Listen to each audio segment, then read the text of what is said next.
Hello everyone, welcome at Global Azure Bulgaria 2021.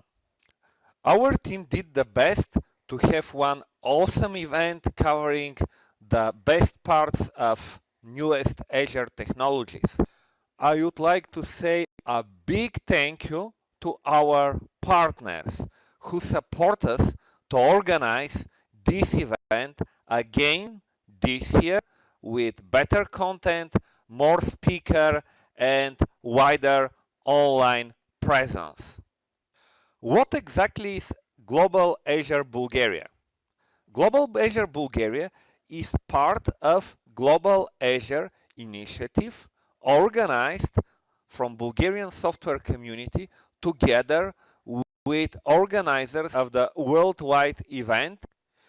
This event is one day deep dive class on newest Azure technologies, and thousands of people worldwide attend of this event.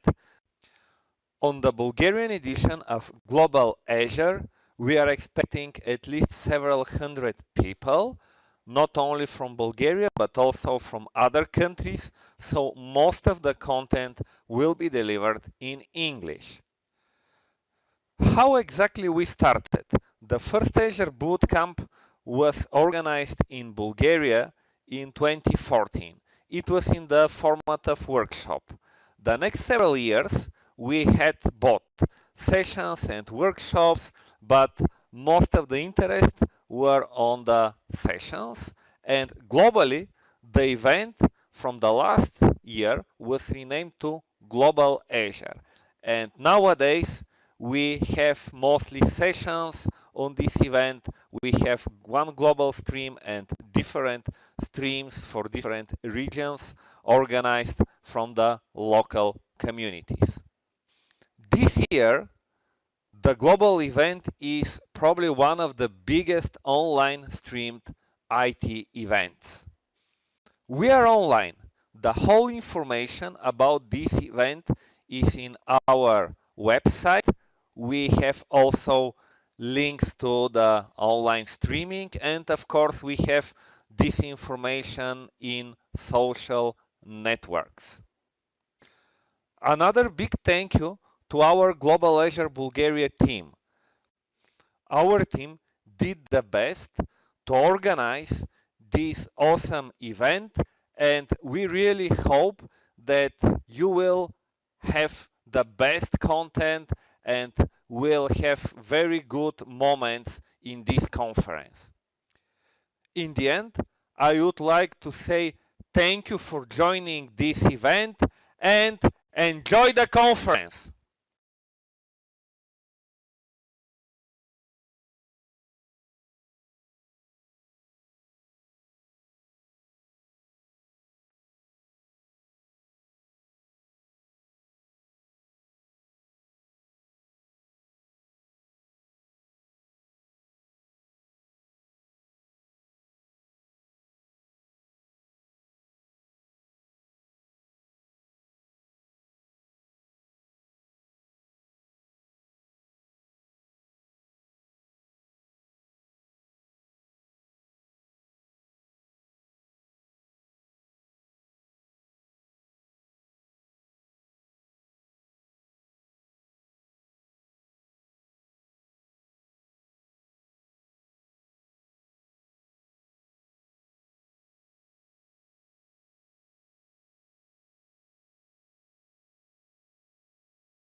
These days, if you don't have an app, you're falling behind.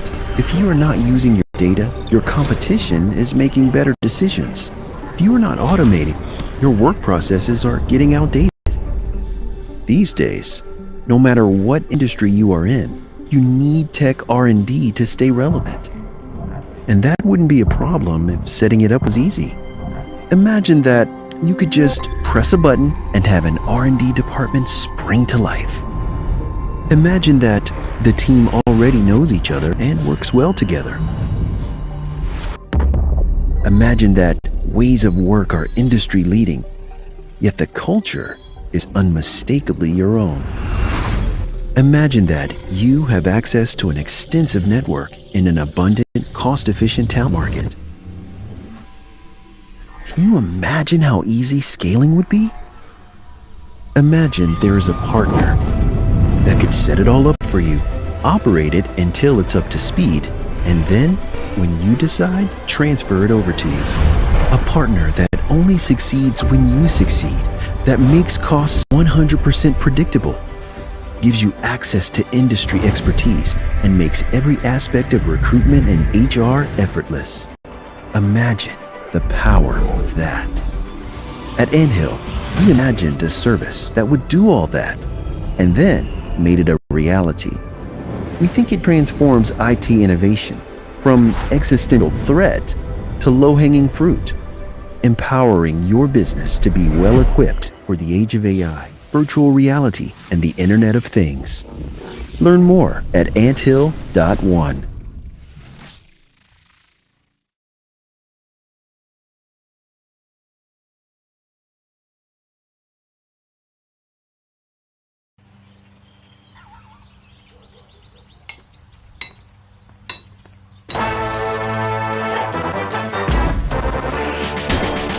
I start my days, sun rays. I tap the phone, coffee's on. I mow the lawn, impressing Sean.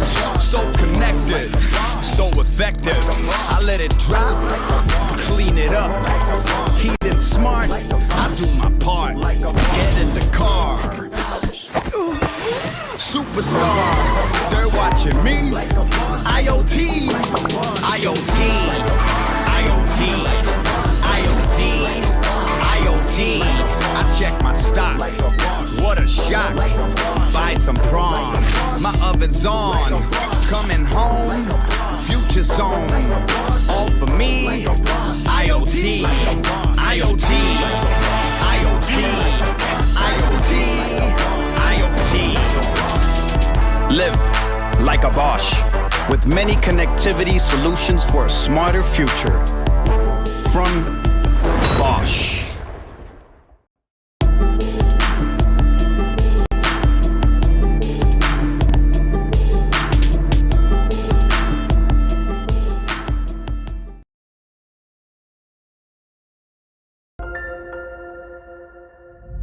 DataVard is a global software engineering firm that takes a uniquely human approach to solving problems.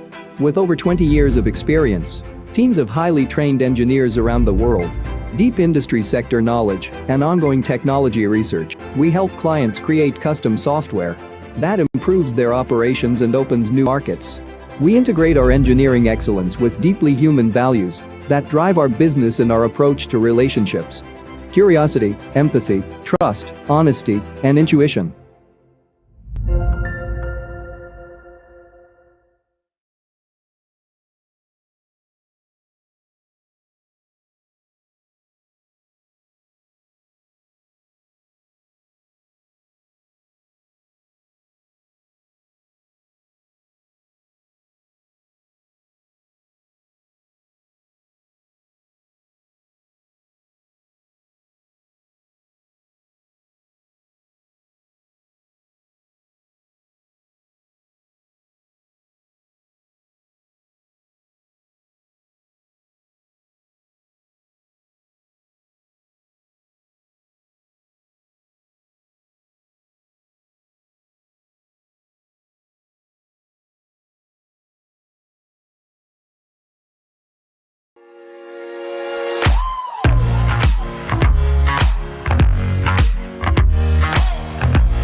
Независимо от работата от разстояние, в MentorMate продължихме да бъдем свързани. Работим от офиса, от вкъщи, от всяка точка на света. Това вече е ежедневие. За да отговорим на нуждите на всеки, създадохме 3 модела на работа, от които всеки в компанията може да избира и след края на пандемията. Първия вариант е комбинация от работа от вкъщи и работа в офиса. Комфортът на собствения ви дом ще бъде съчетан с социалните контакти в офиса. Може да предпочетете да работите изцяло от вкъщи, като ще имате опционално място в офиса след предварителна заявка. Искате изцяло гъвкава и дистанционна работа? Може да работите от всяка точка на света, гарантирайки си по-високи доходи. За да осъществим тези модели на работа, ще инвестираме $1 милион в висококачествено техническо оборудване, което да даде възможност на всеки да работи комфортно, независимо къде се намира. Придобивките за хората в компанията също стават гъвкави, като всеки ще може да избира най-удобните за себе си. Като компания, която цени служителите си, даваме възможност сами да избирате. Тези модели на работа важат за всички отворени позиции и не са ограничени за времето в пандемия. Посетете нашата кариерна страница mentormate.com/bg/careers и вижте отворените ни позиции.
Good morning, everyone, and welcome again at Global Azure Bulgaria 2021.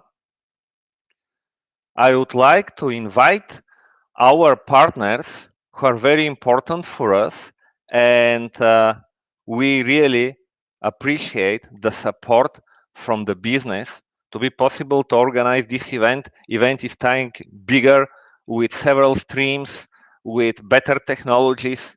We are trying to do the best to distribute this content worldwide, but it is not possible to be done without our partners. So I would like to invite first Mumchil from Anthill, one of our main partners. Good morning. Microphone check. Yep. Yeah, all good. Okay. My name is Momchil, and I'm a co-founder of Anthill.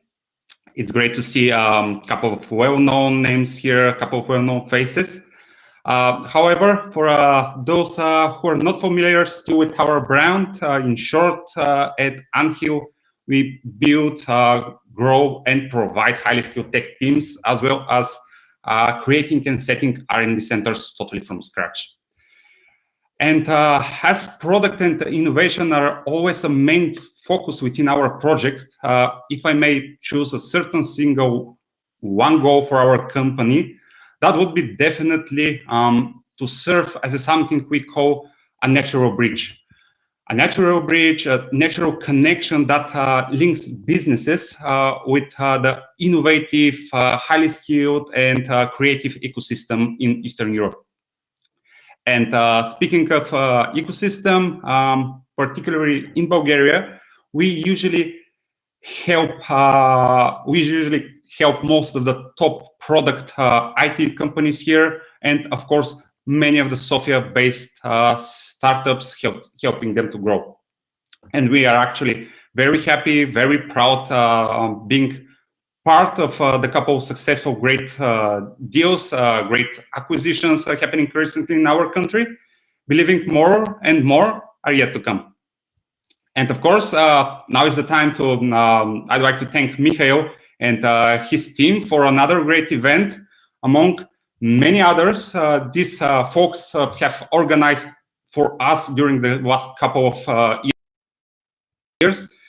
Great things for our community, for our ecosystem, which I believe is highly, highly appreciated by all of us here. So keep the good work.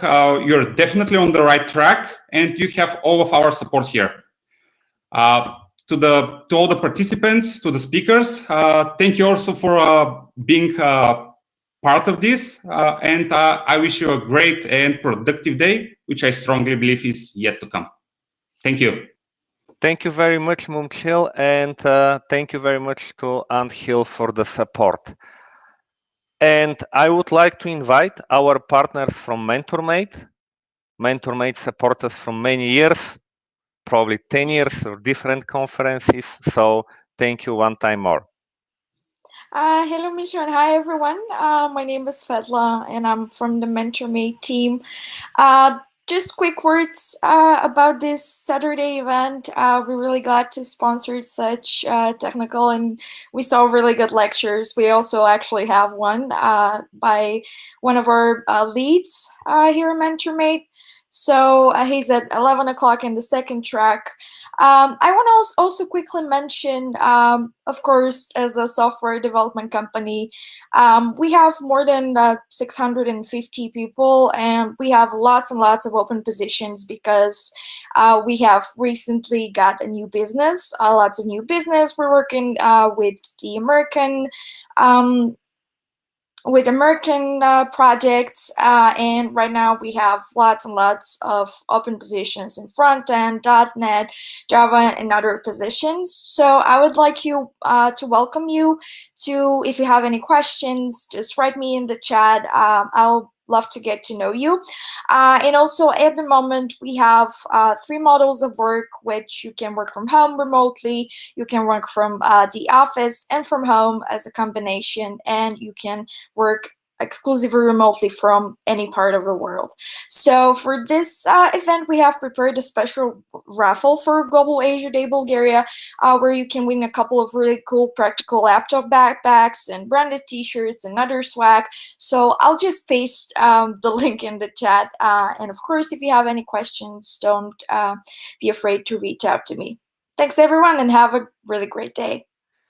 Thank you very much, Svetla, and thanks to MentorMate for the support.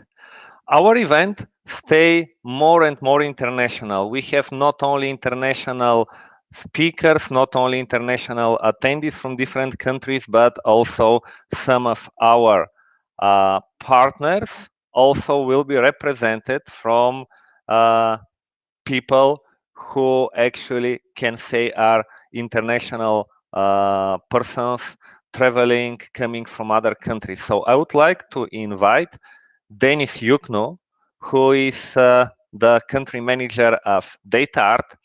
And really, I would like to say one time more thank you to Data Art for the support. Hey, greetings from Data Art, a global software engineering firm. I'm Dennis, and first of all, on behalf of Data Art, I want to thank the organizers for making this event happen. It's absolutely a tremendous job, team, so appreciate that.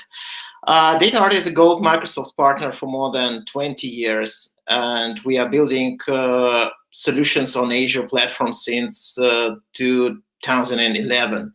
So for us, it's a really great pleasure to support this Azure community event in Bulgaria. So have a great event and enjoy the day. Thank you very much, Denis, and thanks again to Data Art.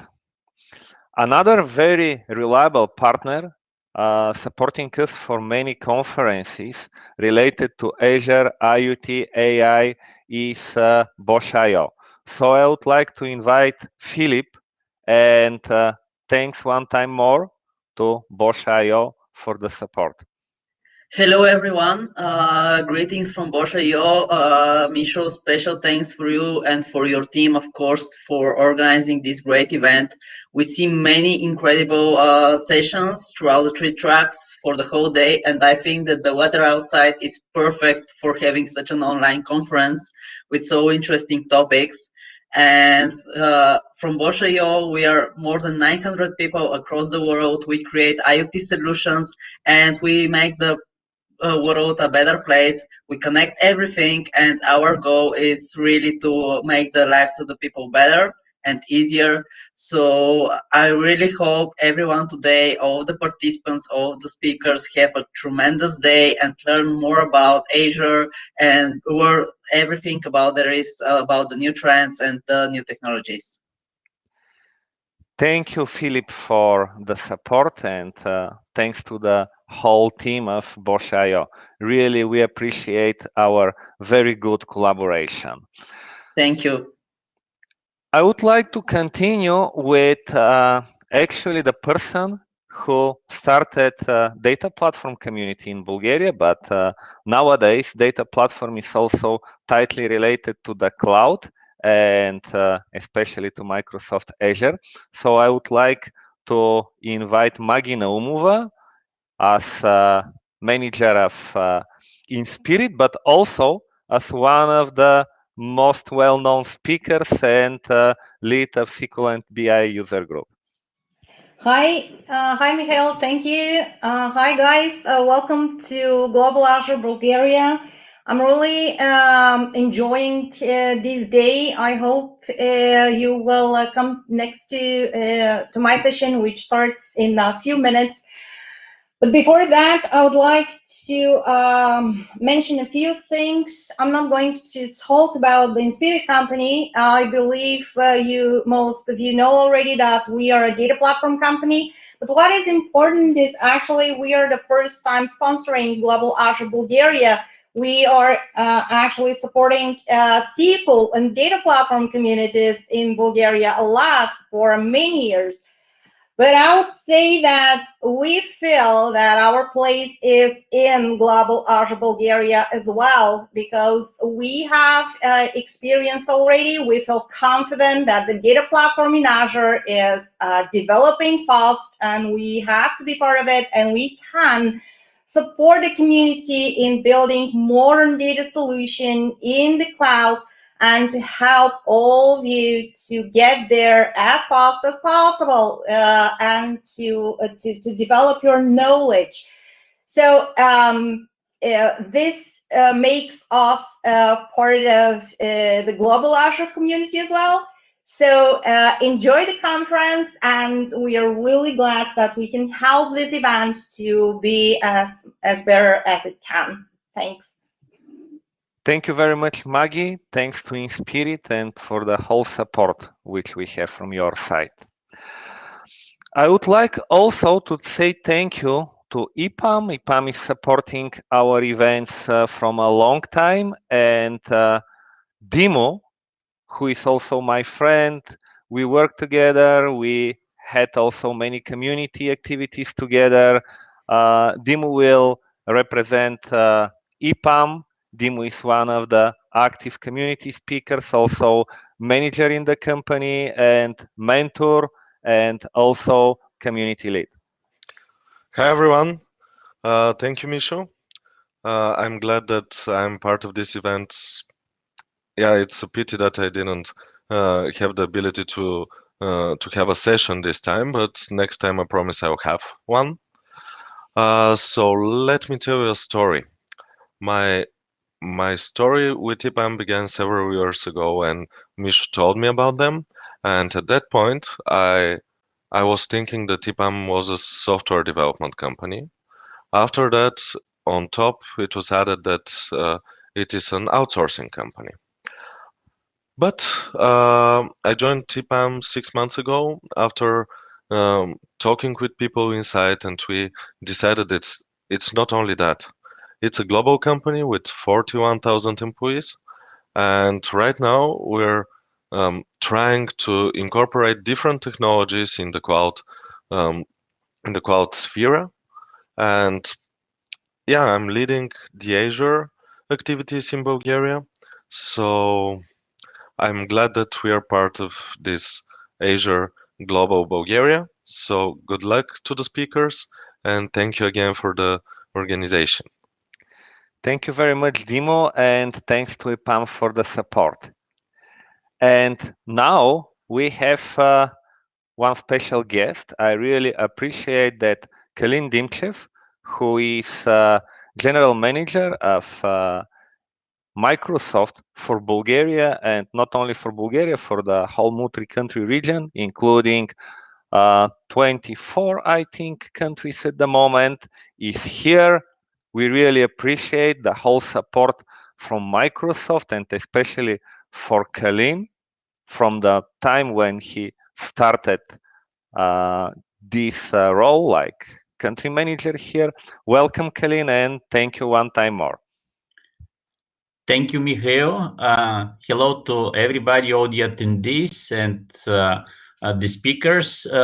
Also, a big thank you to you for the organization, Mikhail, and everybody that is helping you and making this event possible. Thank you for the sponsors as well for the supporting of this event, Global Azure Bulgaria. We in Bulgaria are really proud to have such an event and such community in the country, because as Mikhail said, I'm covering 24 countries in the region, and what we have here in Bulgaria is exceptional in terms of number of people in this community, in terms of depth and knowledge, in terms of involvement and the perception of the business, how this community can help and drive innovation, new technologies, and just helping different projects to expand and grow. So we as Microsoft definitely see the future in this community expanding, and that's why we have launched a couple of skinning initiatives. Just in one skilling initiative launched 3 months ago, which is free for everybody, we saw 27,000 people that went through certain certifications and learning path, not only on Azure, but on other Microsoft technologies and platform. So we, again, are really proud to have this community and to have this number of people involved and continuously growing. This is also shown by the business that continues to use, expand, and go deeper in the Azure services and the whole platform. And again, this is something that we see no matter the industry, no matter the size, no matter the aim of the business, it is more and more popular and relevant to all the users. You'll see a lot of interesting presentations today. You'll hear some of the news from Microsoft Ignite that we as Microsoft announced on innovations and use on Azure.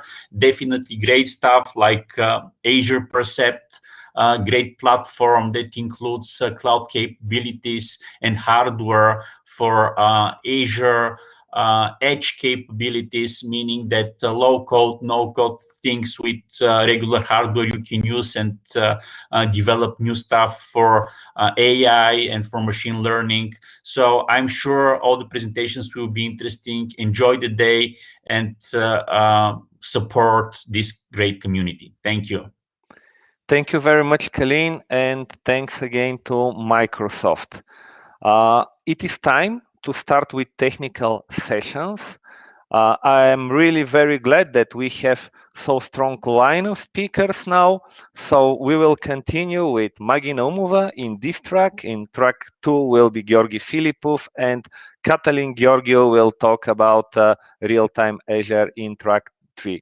So thank you one time more. I would like to say thank you for your time joining this event, and hope you will have a lot of fun and we'll have one great event.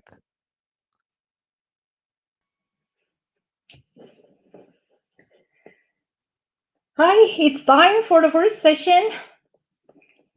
So today I'm going to talk about Azure SQL Managed Instance. You're probably surprised that a managed instance is not actually a new technology in the Azure Data Platform area, but it's probably one of the most misunderstood services in the data platform in Azure. So today I'm going to discover some stuff for you on what, how, when we should use managed instance, which are the common cases for the managed instance, and probably one of the important question is how much that will cost me at the end of the month to have all that stuff up and running in the cloud.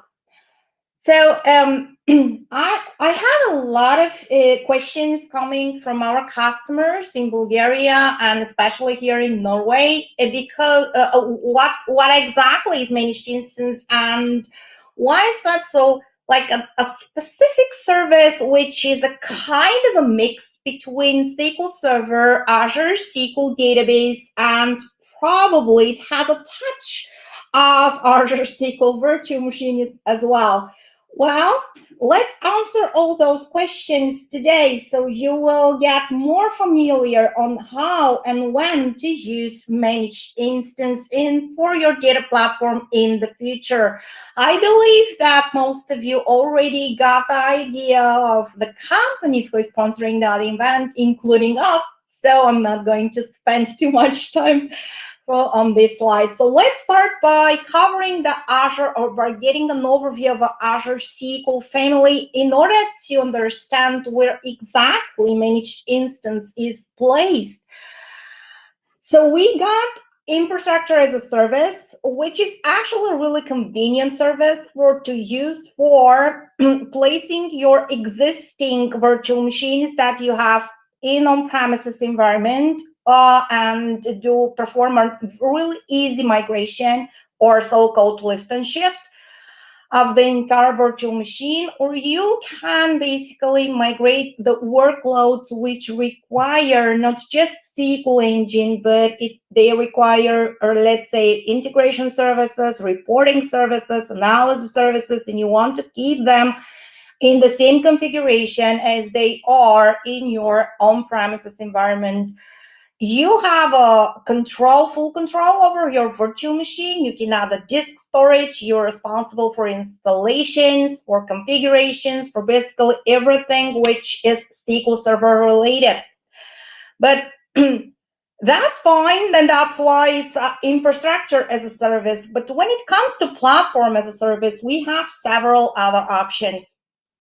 So we have basically two groups of services there. We have Azure SQL database, and we have Azure Synapse Analytics. Well, Synapse Analytics is a really big stuff, so I'm not going to cover it now, but if you follow my agenda on June, you will see that I'm going to talk about Azure Synapse Analytics a lot in the different conferences.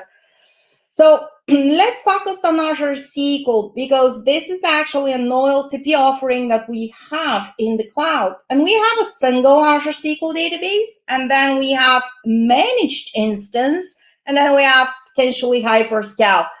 So when it comes to all those three, let's say, services, hyperscale is actually a tier of a single offering. So we can basically focus on single, which has different flavors, and managed instance. So those are our two types of OLTP offerings in the cloud we can choose from, and it's still platform as a service.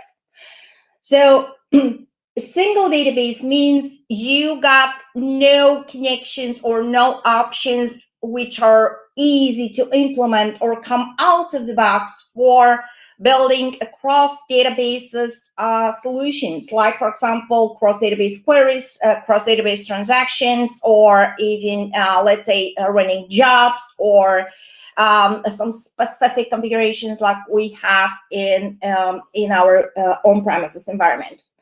So the alternative, when you have such a connection, such a connected databases in a one single instance of SQL Server on-premise, and you want to migrate them in a managed instance in the cloud, is probably the managed instance. So actually the managed instance is your lift and shift option for your existing workloads in on-premises environment. When you have dedicated SQL Server and you have several databases in that SQL Server, and you got cross-database transactions, like an overall backend, which is a little bit more complex than having just one single database as a backend. So we are going to focus on that option now. And so basically, the service is really specific, and it covers those specific cases. What are the basic features of managed instance? What are the key features of managed instance? Well, probably backward compatibility is something that comes at the first place, because, yeah, they say it's fully compatible to almost all the versions that you may have in SQL Server. Well, if you have, let's say, SQL 2000, then you have a little bit different problem to solve, I think, before thinking about Azure or migration. So backward compatibility includes SQL Server 2008 and above, which is more than enough, actually, to support. So that makes one of the stories behind easy lift and shift message.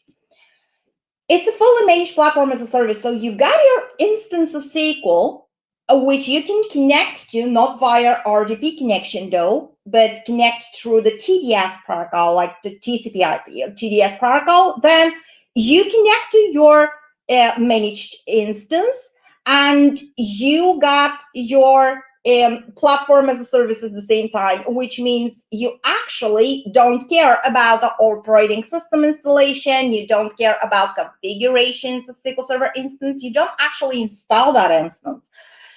You can just add your databases. You can tune some stuff, not much actually, and you can rely on the full maintainability and support of your service based on the telemetry data offered and made by Microsoft, actually. That's why it's platform as a service. So it's a little bit a strange combination, having a dedicated SQL server and on the other hand, not being able to do a lot of too much stuff on it. So security features are actually compatible with everything that you have on premises and even more than that. So it's a really good combination of all the security features that you know, probably role-based security, always encrypted, dynamic data masking, and transparent data encryption. So authentication and authorization almost the same way that you know it. Excuse me, and a little bit more, which is part of the Azure Data Platform as Defender, for example. So you get network isolation. So your SQL, your managed instance is isolated. It is configured and provisioned in your own virtual network, and it has a network security group, so you can tune the access. You still can have a public access to your managed instance, but it's not generally a good practice. So basically, your communication deployment and the communication with the managed instance is a really specific comparing to what you have in your, let's say, Azure SQL offering. And yes, you have failover, you have built-in high availability based on what the service actually offers as a platform as a service. So, but on top of that, you can configure disaster recovery solutions. So you can get your databases geographically replicated to a remote location, and you can define a failover group. So you can fail over the entire instance, meaning all the databases together, to your remote location. So I mentioned that a communication with a managed instance is really specific, which is actually true because the managed instance is deployed in its over dedicated VNet. So we got actually a virtual cluster, which we use, but we cannot connect to it via RDP connection. We can connect entirely by using the TDS. So for like, for example, with tools like Management Studio or let's say any other tools that you know, you can work with the databases. So by deploying this in a VNet, you are provided with options to include that as part of your on-premises infrastructure. So this is the whole idea actually behind that. So you can configure a gateway, or you can configure a specifically a subnet, which you can use as part of this VNet, which you can use for provisioning different resources, like, for example, a virtual machine in the cloud. Which will be able to connect to a managed instance, for example. So there are a lot of services that Microsoft uses for managing or for communicating with the managed instance, and all the communication goes encrypted by TLS. So those are, let's say, Azure Key Vault for certificates. Those are blob storage, Azure Active Directory, which is fully supported in managed instance, and many other dependencies as well. On the other hand, management and deployment is performed by Microsoft again, and according to the management and maintenance, they use the telemetry data, so they connect to your managed instance in order to to perform all that maintenance and support. If you want to connect your managed instance to your on-premises environment, then it's easy to do that by using let's say on-premises network.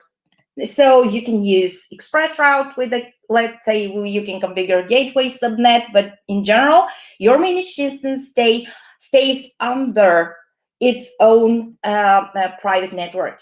So accessing the managed instance is performed by name, of course, and by defining the DNS zone. So the DNS zone is actually the same if you deploy several instances, several managed instances in the same subnet, which is possible, similar instances in the same VNet. So as I mentioned, we connect to the managed instance via TTS endpoint. So this is the connection via private IP, and you configure actually that really easy in Azure. So with that introduction, let's take the first look on SQL managed instance, and let me show you what it looks like and what are the common things and that you may found, and what are the things that actually are really strange that we have in the managed instance. So first of all, I have deployed a managed instance. By the way, deployment of managed instance is easy, just it takes some time, like for example, 5-6 hours. So you have to consider that. And you have an option to, let's say, check your deployment status. Don't try to, well, they fixed that. Canceling of the deployment is something that was actually it behaved a little bit strange in the past, but now it's fine. So you can basically cancel it. It will delete everything, but in general, you have to be prepared that it's not provisioned like this. So you have to input several things, including the resource group, including, of course, the name of the instance, which has to be unique, including the networking. So if you want a specific naming convention of your network or VNet, and last but not least, specific configuration of SQL Server, like for example, collation or the time zone. So by default, it will be deployed in UTC. So if you want to adjust the time zone, then you have to do it on the provisioning time. You can't change that later on.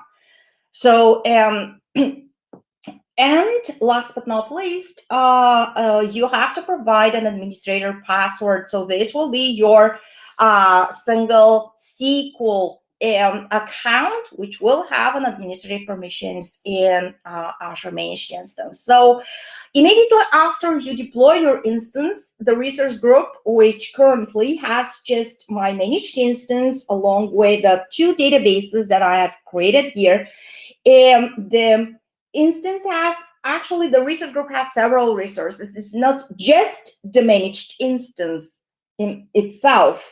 As you can see, I got a virtual network. So this is my virtual network. And in the virtual network, the managed instance is provisioned in its own subnet. And remember, you can't add anything to that subnet anymore. So as, let's say, a virtual machine or storage or something like this. So you got a NSG or network security group, which defines the ports, the inbound and outbound security roles for your managed instance. So they are adjustable. You can add or remove inbound or outbound security roles. So this happens here.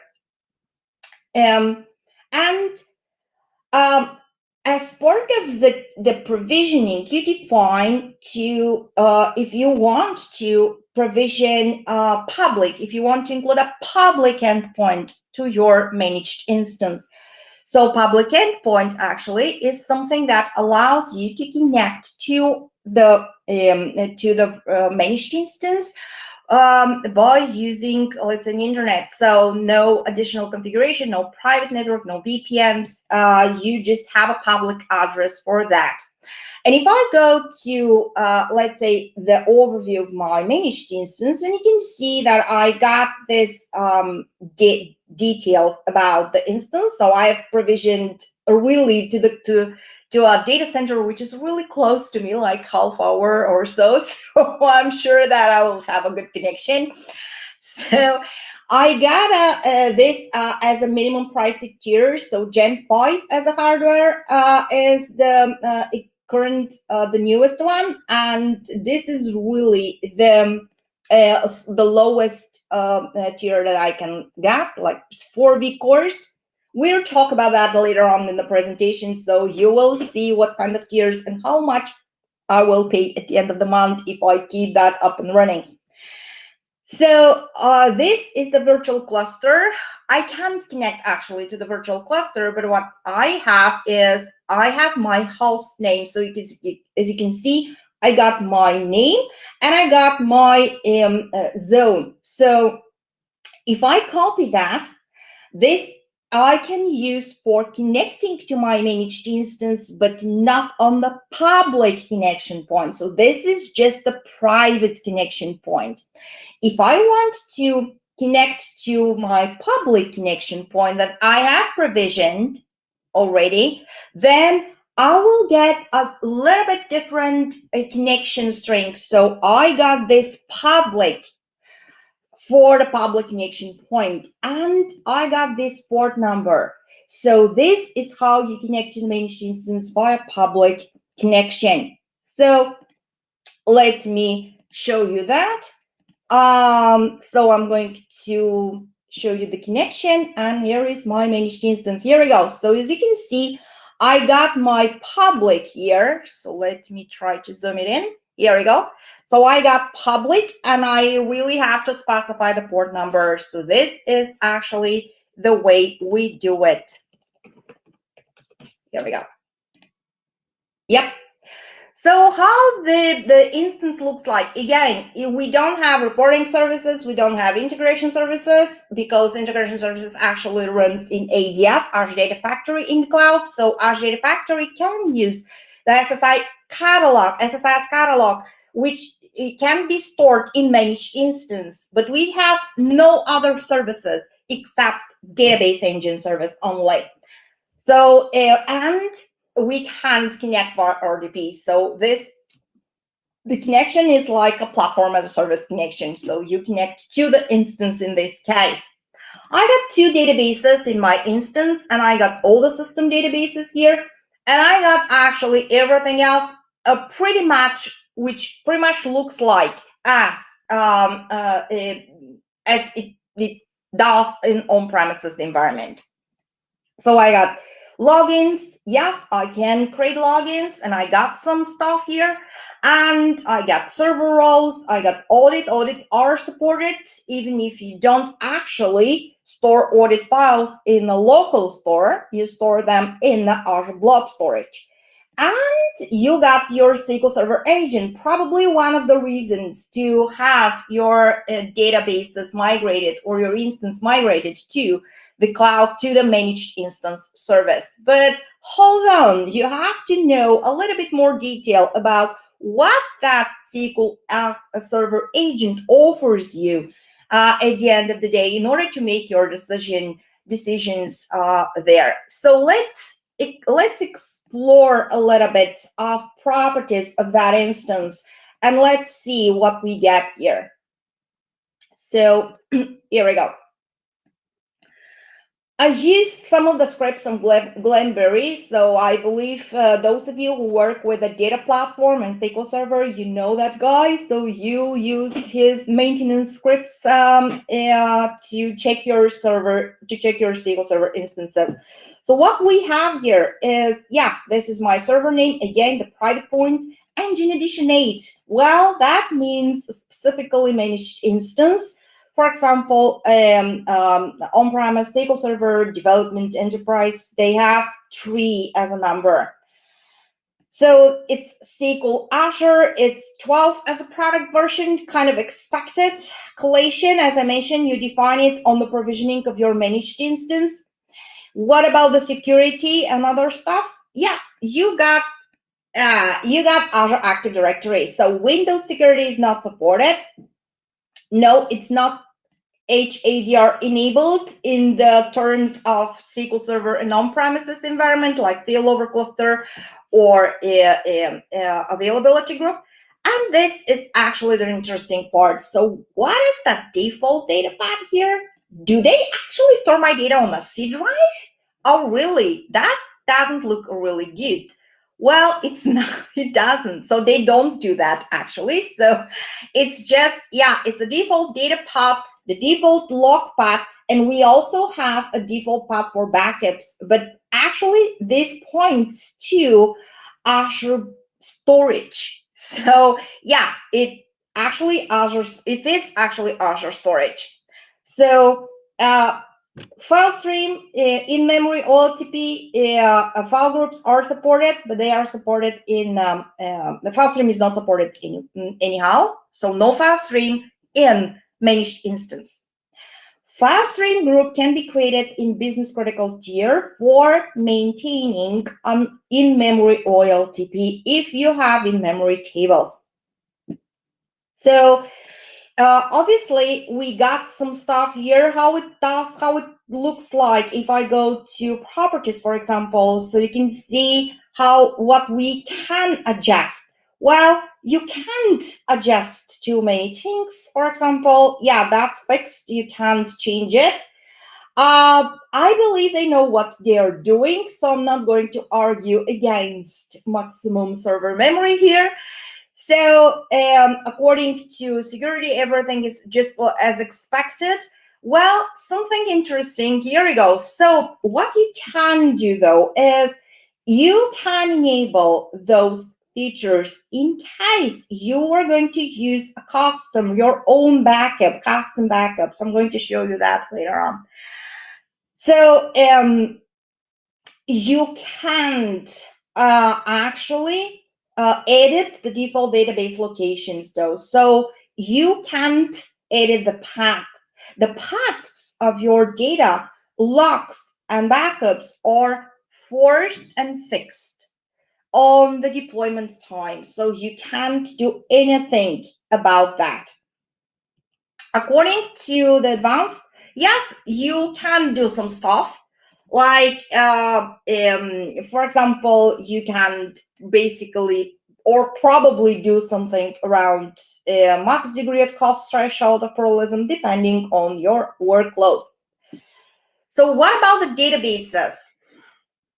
Yeah, and as I mentioned, you define the date based on your or during the deployment. You can't change that afterwards. We have management, we have error logs as well. So how the error log look like? Pretty much like the same like on premises, but I would say it's a really chatty. So in on-premises environment, we tend to, let's say, disable some stuff in the log, for example, successful backups by running a DBCC trace flag. Here, you can't do that. You actually can't run trace flags, or at least there are some exceptions, but the major trace flags, you actually can't you can do nothing about that. What about the harder information? So basically that will not work. Let's see some harder information about our managed instance. So pretty much as expected, we have logical CPU, we have start time, we have uptime in hours, really good stuff. Yeah, soft NUMA configuration is not enabled because I have just 4B cores right now. Something really useful, I would say, something I would like to see in on-premises environment as well. But this is actually the kind of telemetry data that you can see by querying this catalog of dynamic management view. So master.sys.server resource stats. Well, server resource stats, it's something that, let me show you the DMV. As I mentioned, are really useful. You can do a lot of aggregates here. And in this DMV, they store 4 times per minute the resource type that has been consumed in your managed instance. So you can see the resource consumption, and you also can see the CPU percentage, the storage in megabytes, the IO requests, right, read and write. So you can pretty much have an idea how your workload is running on your managed instance. I would say pretty much useful. I would really I'd love to see that in on-premises environment as well. And if you do some aggregation, you can see, for example, on some time basis, your writes and reads as a percentage and some other stuff. So what about the file names and file paths? I mentioned that they are actually fixed. Let's see what we got in master files though. So you got several important things. For example, I got two databases. So you can see that I still have this XTP, like file stream group, but that file stream group has nothing. Here we go. And it's basically something that is managed by Microsoft for OLTP. I have provisioned my managed instance in a general tier. So I don't have actually in-memory OLTP. So even if I have that group, it will not be used for in my database now. You can see that basically my data goes to or are accessed via HTTPS protocol, or physical name is stored as file name in a location in the zone. So again, you can't control that. You can't control the name of your data files either. So the physical file names are also something that automatically are adjusted when you create a database. So I'm going to show you a create database syntax, so you will be a little bit surprised about what we don't actually have in the statement. And you got everything as it's on premises, like growth settings, like total size. So you got the information, but you actually don't have control over the physical layout of your database. Well, if you go to, let's say, if I go to my to that database, then you can see in files and file groups. Here we go. So this data one is something that I have added to my database. So I have created a file group like secondary here. So you're free to do that, and you're free to add the file to the file group as well. So I can do that, and you can see that if I add a file, let's say that will be data2, it will be a raw file. I got this 16 megabytes as an initial size. I can adjust the growth, but what I cannot do is I cannot actually touch anything here, like a folder, neither a file name. So I can store some file name, like for example, data2 or something, and yeah, but that will be actually neglected by the engine. So if I click yes, at some point it will create a new file for me as part of my secondary file group, but that file will far from the initial file name that I have actually defined on my database. So let me show you that again. Here we go. So that's my data file 2.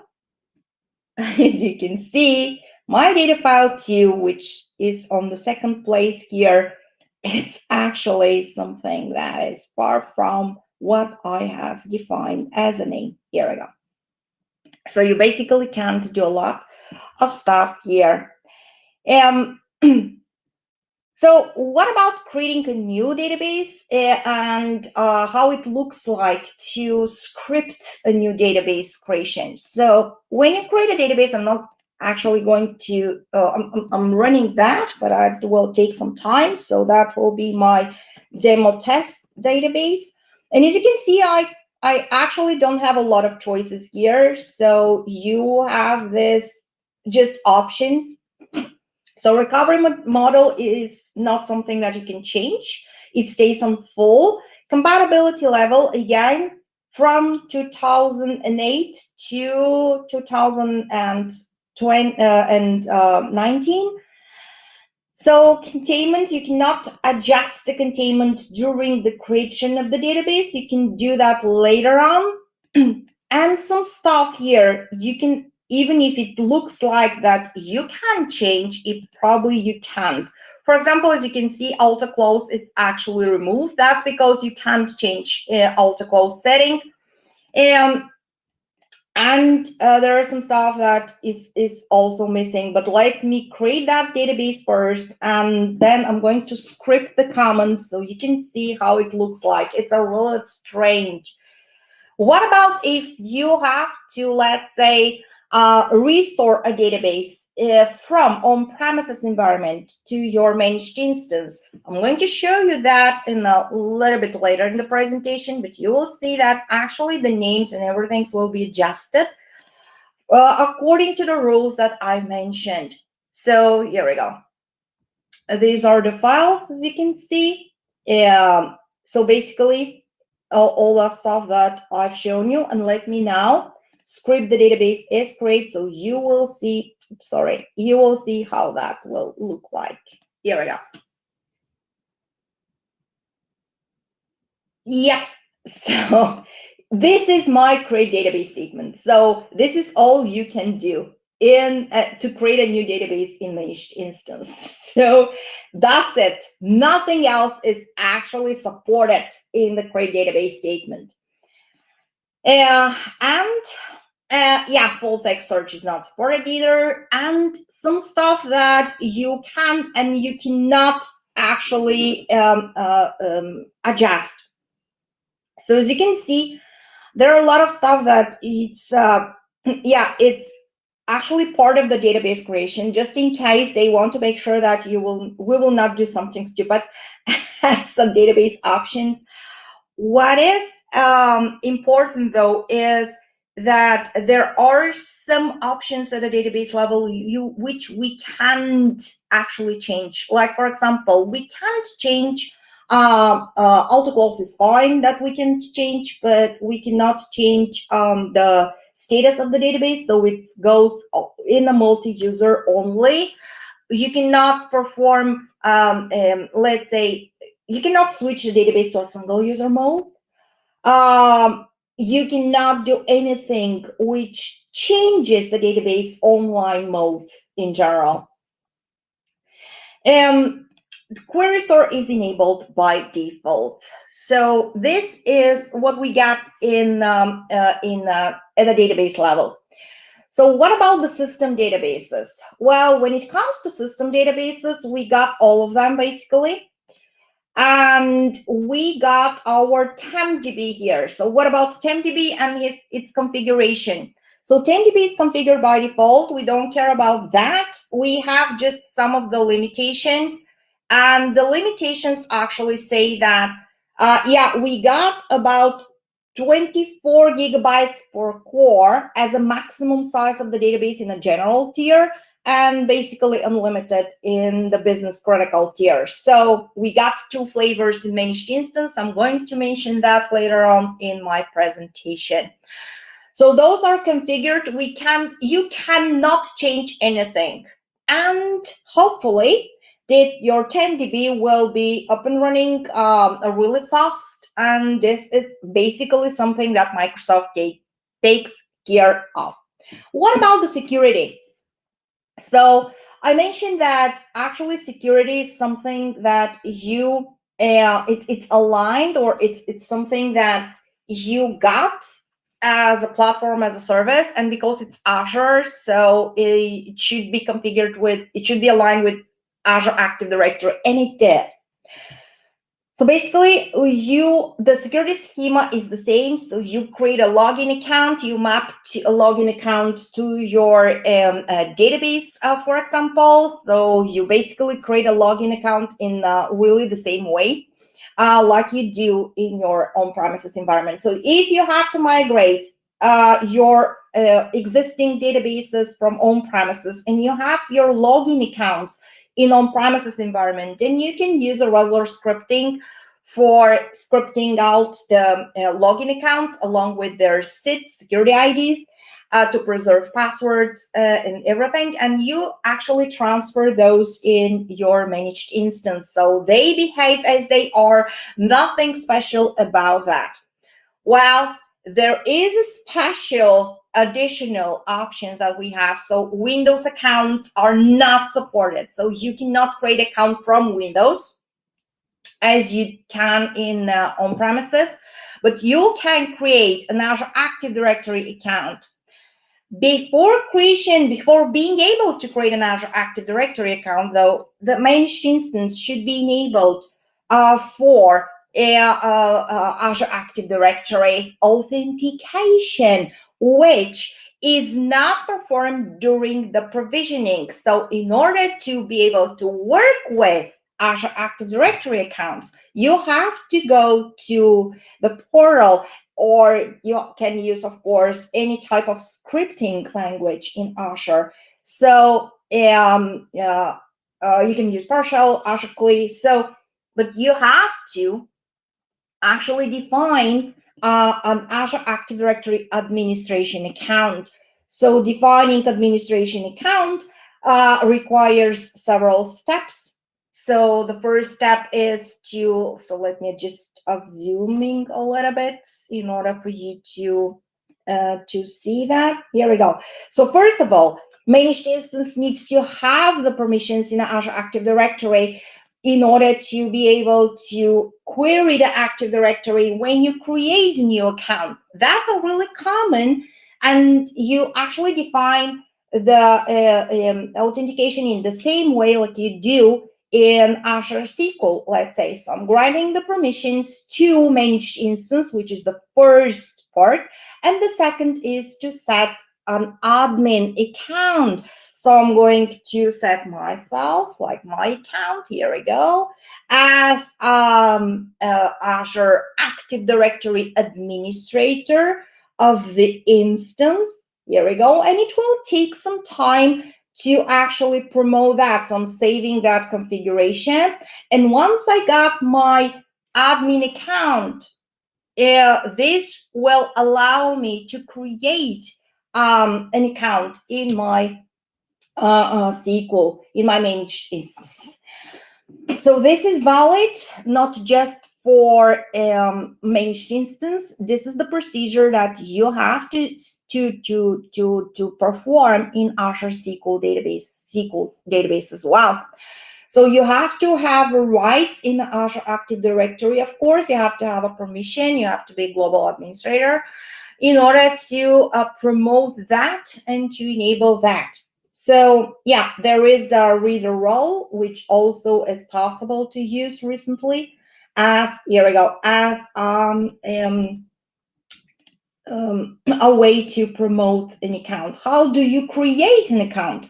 Well, here we go. So let me first refresh the login accounts, and you can see that I got mine. Here we go, as Azure Active Directory. So I can use that account to log in by using Azure Active Directory with password authentication type in Management Studio. So how do you create a login? Here we go. So, yep. So you create a login from external providers. So this is the syntax for creating a login account. And here we go. So if it's really easy, and that account can be used for connecting to SQL as a regular SQL account. So it got some server roles, as you can see. It's the same security actually from that point on. And you got a mapping like this. So you can create a user, you can map a user to, let's say, the database that I've just created. Yeah, that's about the security. What about the remaining part of the security? Well, according to the audits, we have an option to perform an audit the same way like we do in on-premises environment. The only difference is we actually use the audit destination, which is URL only. So we have to have a blob storage or blob storage account to store our audit specifications. So in general, when it comes to a connection or to anything that you usually do in on-premises, and it requires the SQL Server to access local storage somehow, that could be common shell steps in a job. That could be, let's say, CLR, a library which you import as assembly in SQL on premises. That could be, let's say, bulk insert from a file which is stored in your local disk. Or that could be, let's say, audits which you store locally That could be also extended events, which are Excel files are stored locally. So basically, you have to forget about everything like this in managed instance because you don't have access to your local storage. Some of the features work if some of the features work with Azure Blob. And let me show you one of them. And actually, the concept is the same. So the concept is the following. When the feature is, let's say, something that have to use a blob store within a database, then you basically create you have to have a Azure storage account, of course. Then you have to create a credential in SQL Server, which kind of like somehow points to your blob storage account. And based on that credential, you actually do something like, for example, bulk insert. So let me show you how that works. So I'm creating the table suppliers in my database. I'm not sure that I got it, but yeah, here we go. So this is my suppliers table. And what I got is I got my storage account, which storage account is called, I'm going to use that storage account several times during the end of my, until the end of my presentation. So it has this name, it's a regular blob, not ADL, not data lake, and it has two containers, backup and data container. So how we are connecting, how we are writing data in blob storage account via SQL. So there is a concept of shared access signatures. So we actually have a key for to access our storage account, but that key is not the best options from the security perspective. So we have to, let's say, cover that key and add more security stuff on it, like for example the expiration, the validity of the access, or let's say the actions that we can do, and that stuff we call a security policy. So once you got your storage account in Azure, once you create your containers, you define shared access signature per container, and you use that shared access signature with your SQL Server. Of course, there is an option to secure that even more. So I believe managed identities will be able to use in the future. And last but not least, you probably can use an Azure Key Vault for storing all that stuff. So anyway, I got my suppliers comma separated here in my container. So I'm going to use bulk insert just to show you the concept of using a blob storage to load some data into your environment. So I'm going to show you the policy. So what I've created here, yeah, here we go. So I created a new policy, and the policy defines, it has a start and expire date time. It has, let's say, what I can do. And then I have that policy added, and then I can just get a shared access signature. A shared access signature based on that policy is generated like this. So I can copy the shared access signature, and it contains the URI for me. So the address of my container, and after the question mark, the key. So if I copy that and paste that here we go.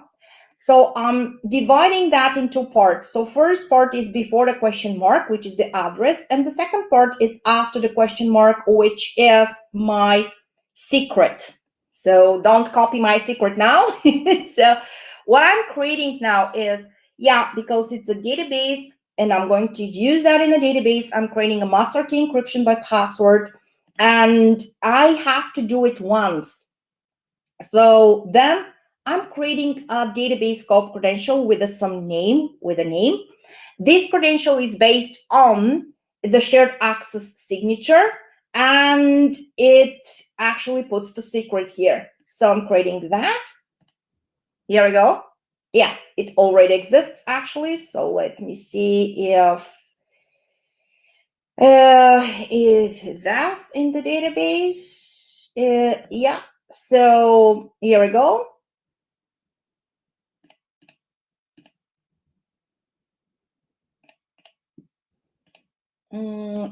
Yeah, I believe it does. So I'm not sure that I have dropped that. So let me. Oh, okay. So I have created a credential and then I have created a data source. So external data source is something that is definitely needed. And that's because you can't use linked servers in managed instance for using or connecting to a comma separated or Excel file. So you have to use external data source, which you define in advance, and you say, hey, this is my external data source. This is the name of the external data source. That could be a blob storage, which means Azure storage. This is the location part, and this is the credential that I'm going to use in order to connect to that external data source. And as you can see, I have created that already. So now let me try to perform a bulk search. So I'm going to bulk search into that table, and I'm going to read that file from that data source, which is called like this. It has a credentials for reading from it out of it, and that could be comma separated with the first row. So let me start that. Here we go. So basically the concept of using a blob data store applies to auditing as well. So you have to have that in URL with access to it. It applies to when you want to create an assembly. So you import an assembly from blob. It applies to what else?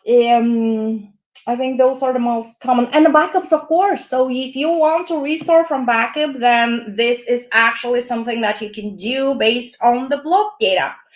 And if I have to, let's say, show that to you, then here we go. So there is a difference in the backup restore, actually. So the difference in the backup restore comes because the credential has to have this address. So I'm using the address of the backup folder. I'm creating a shared access signature as a credential. And here we go. So, yep. This credential will be used for accessing backups and performing potentially restores of backups which are stored in the URL. I can perform a backup to URL or directly from my on-premises environment, or I can actually just perform a backup on my on-premises, and I can zip and copy and unzip backups in the Azure Blob Storage. So you can do either of those. I got my T-SQL back file here, so it's a backup which I already have in the Blob Storage, which means you can use a backup and restore really safely for migration of your on-premises databases to managed instance. And it's the only platform as a service which allows you to do something like this. So you can do that manually. You have other options for performing migration, but this one is actually something that you can use, especially if you don't have requirements for, let's say, a downtime. So I mean, if you can't afford downtime, then you can back up your databases and you can restore them in on-premises environment, just like this. So I have performed a backup of my T-SQL databases, and now I will try to restore database T-SQL from URL. Actually, backup and restore statements in managed instance are really limited. So you cannot actually do a lot of stuff except the one that I mentioned. So yeah, here we go.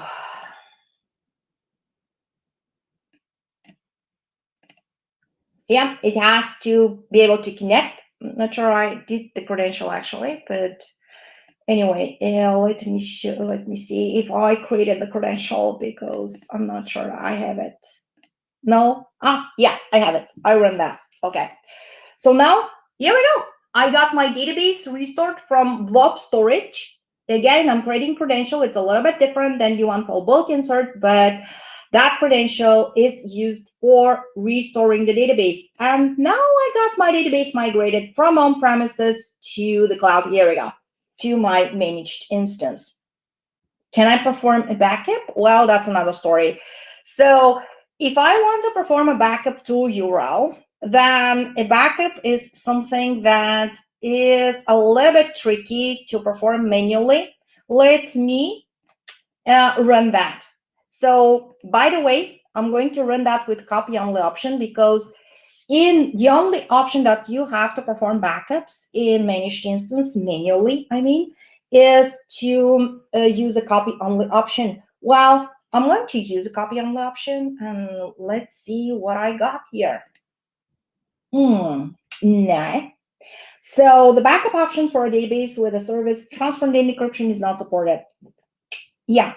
Well, the only option I have is to do a copy only backup, and that's because Microsoft actually takes care about backups in managed instance, sorry, are maintained automatically.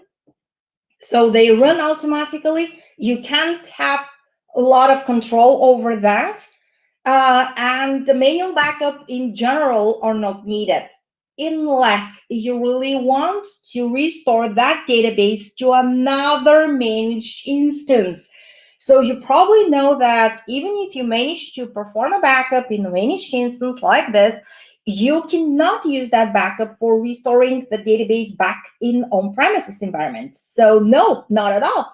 The only thing that you can use that backup for is potentially to restore the backup to a different managed instance, let's say in a different region or in a different subscription. Well, you can still do that, but you have to disable the encryption of that database. It's not really a standard procedure, but you can do it. So, because the databases are encrypted by default. So basically, here we go. So we have our databases encrypted by default. The only database which is not encrypted by default yet is the one that I have restored from on-premises. So all the databases that are actually in on-premises, created in a managed instance, can be encrypted. So let me try to use testdb one with copy only. Here we go, and that's fine. So I can do that. Well, what about encryption? Encryption is actually something that goes by default on all the databases in managed instance, and it's by default. It's the key is the key that comes from the service. So you can use your own key, and in that case, you have to take care about that. But if the database is encrypted by the service key, then you have to probably remove the encryption first, and then to back up the database unencrypted, and to potentially restore it to a different managed instance. So that's the thing that we have here. So yeah.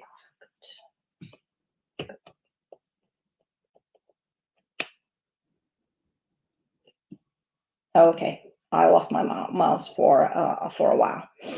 Good. So what else in the managed instance? So let me continue with some other stuff. We covered database. We covered kind of like custom backups that you can make. Probably security as well. What about the other stuff? Like, for example, SQL or extended events? Well, I'm afraid to say that, yeah, the extended events are supported in managed instance, but unfortunately, the support of extended events is really limited. So it's good. There is a good and bad news here. So the good news, yes, let me show you some stuff. Yeah, that will be my test session.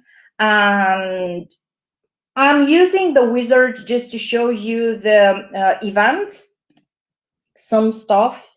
We have Azure events specifically, which is good news. Azure. So you have Azure Active Directory, you have Azure Key Vault events, Azure SQL DB login. So you have several events like this. On top of it, for example, let me say SQL or let's say batch completed. Yep. So I can just select a really common event like SQL statement or SQL batch completed with all the payload of the event, and I can say in filtering I have many fields which are SQL Azure. So I'm not going to zoom in because that part of the management studio is really sensitive and it's going to hang the entire studio for me. So I hope you can see some stuff here, but I got a filter, I got a field and the group type of SQL Azure. So you can choose, for example, you can filter out your events for a specific version, if this is a managed instance, you can check the instance zone, you can check the instance replica ID, you can check the partition, the database, whatever, and that is SQL Azure filter. Well, that's probably cool, and it's something that could be useful, but let me go with the bad news here. So can you see that? We got just a ring buffer target.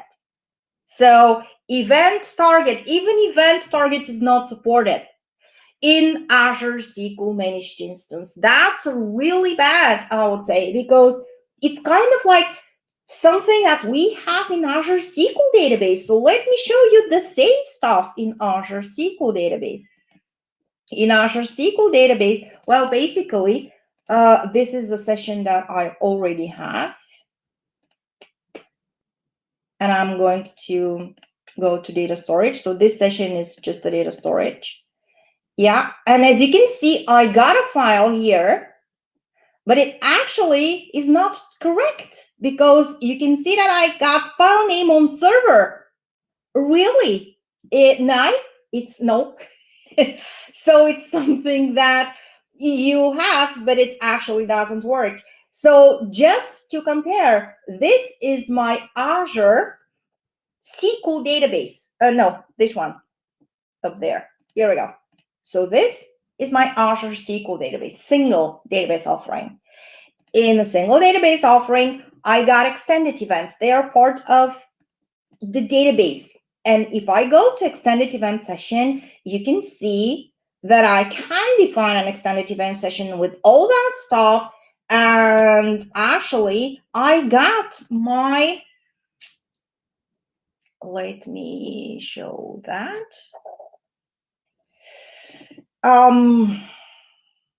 Yeah, I got my event file at the end. So I can choose an event file comes from URL. So this is something that I got. Yeah. So I'm kind of disappointed of that part because actually I cannot find any logic behind this. Anyway, all I think is possible to perform to a URL, but this stuff is not. What else? Well, we got SQL agent.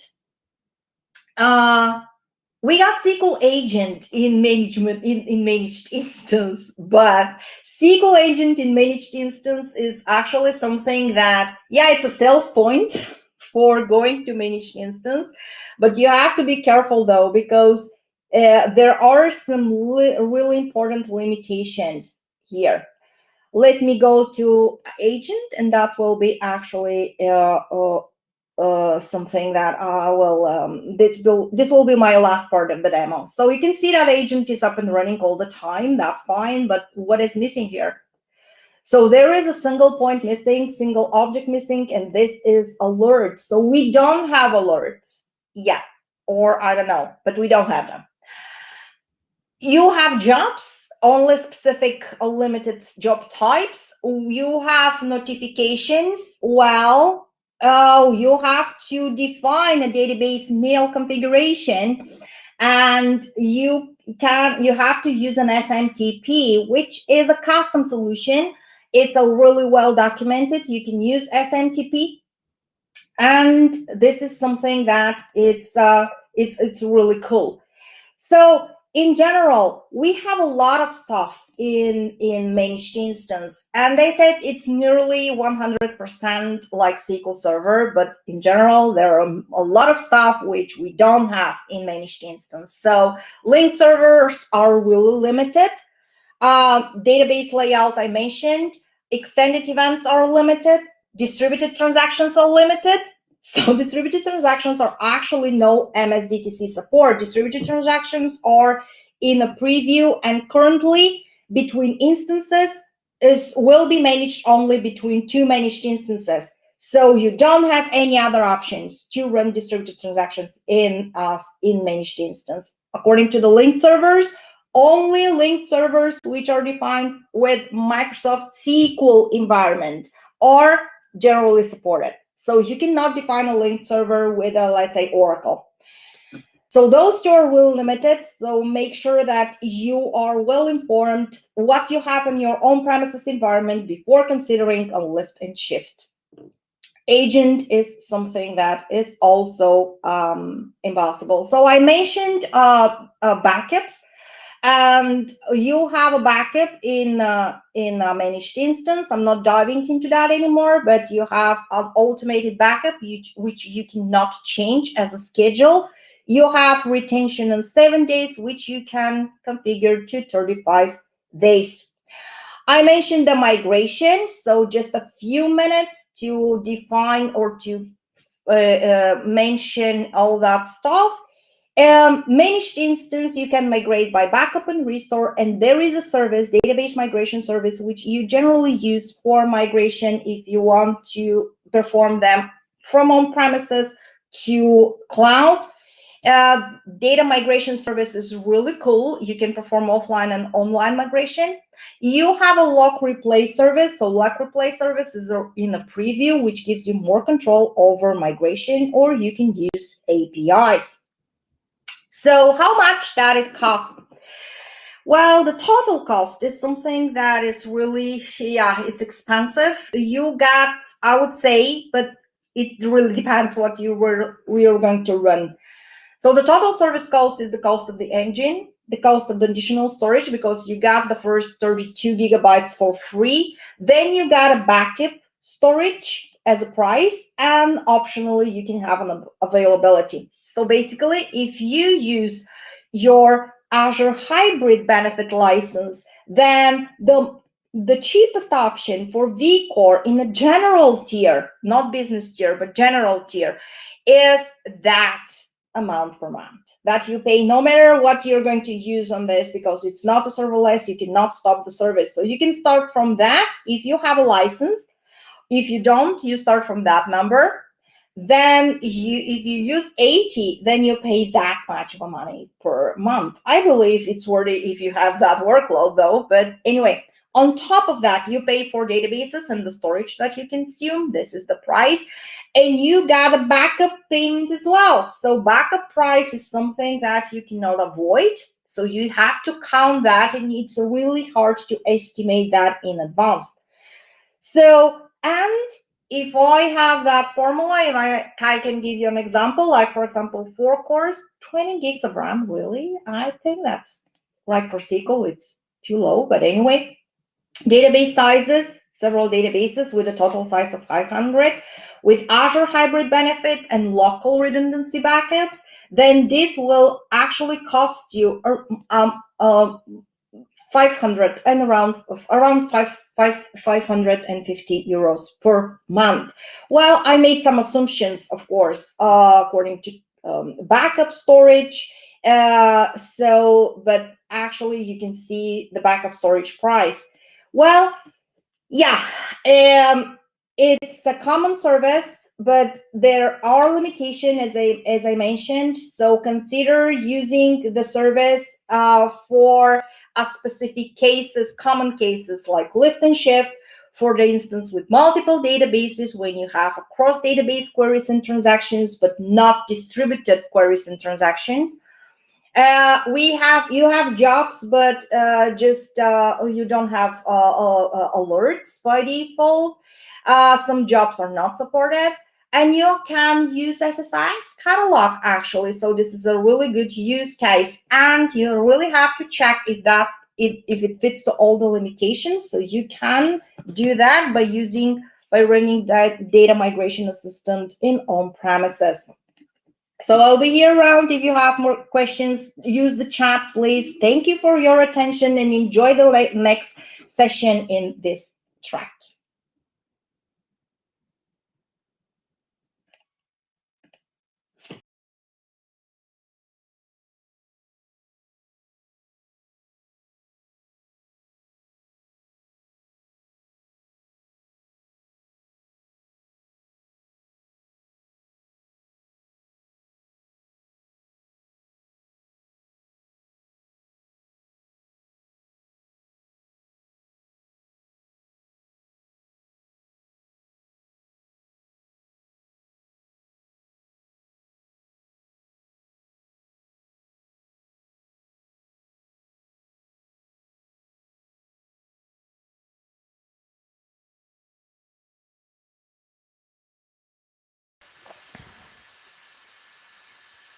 Okay.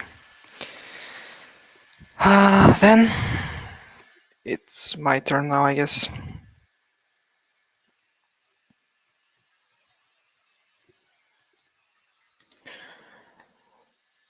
Okay, speaking in English because we have absolutely no idea who is going to see this presentation later, although this is a Bulgarian channel. But the topic we're going to talk is manage Azure resources at scale with Azure Lighthouse. So if you haven't read the announcement yet, Azure Lighthouse provides capabilities to perform cross-tenant management at scale. So as your provider, you will be able to view and manage multiple customers from a single context. So my name is Evelyn Andreev, and I'm a software architect at Interconsult Bulgaria, and also Microsoft Azure MVP and Chief Technology Officer of ICB Digital, which is a Norwegian entity.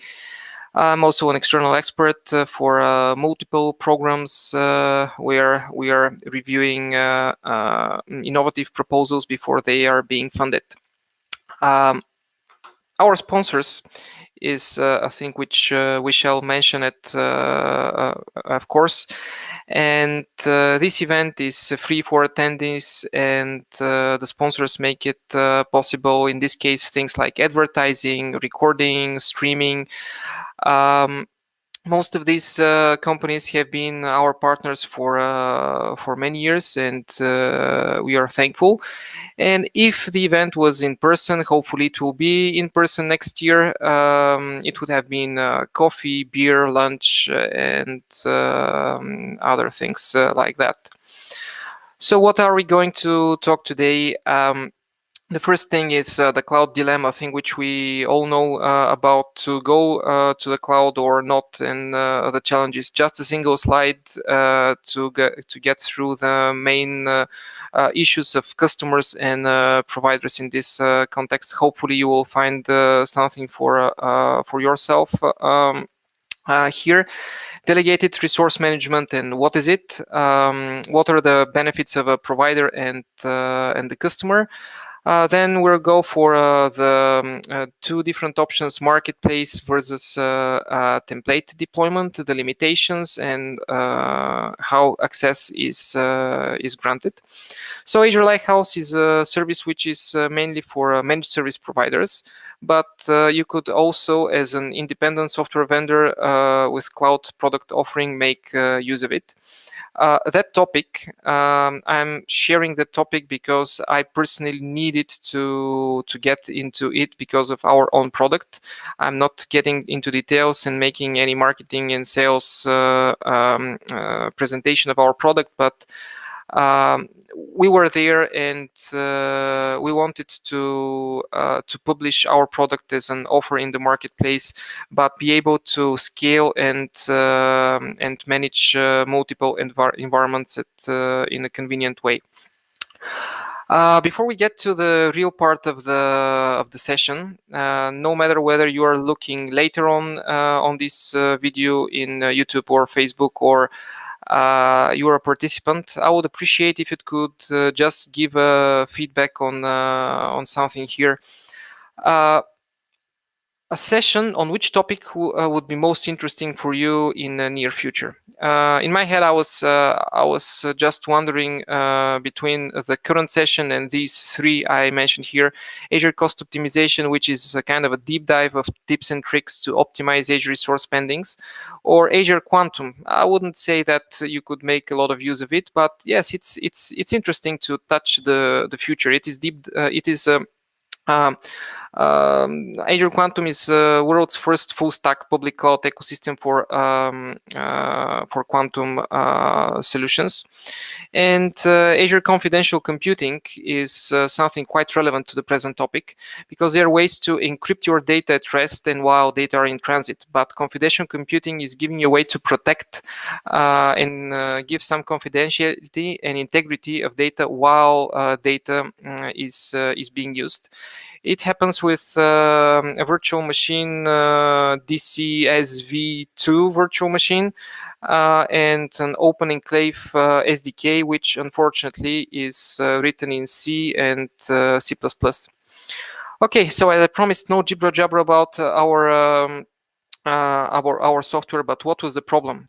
We are offering a manufacturing small and medium enterprise digitalization industrial IoT platform.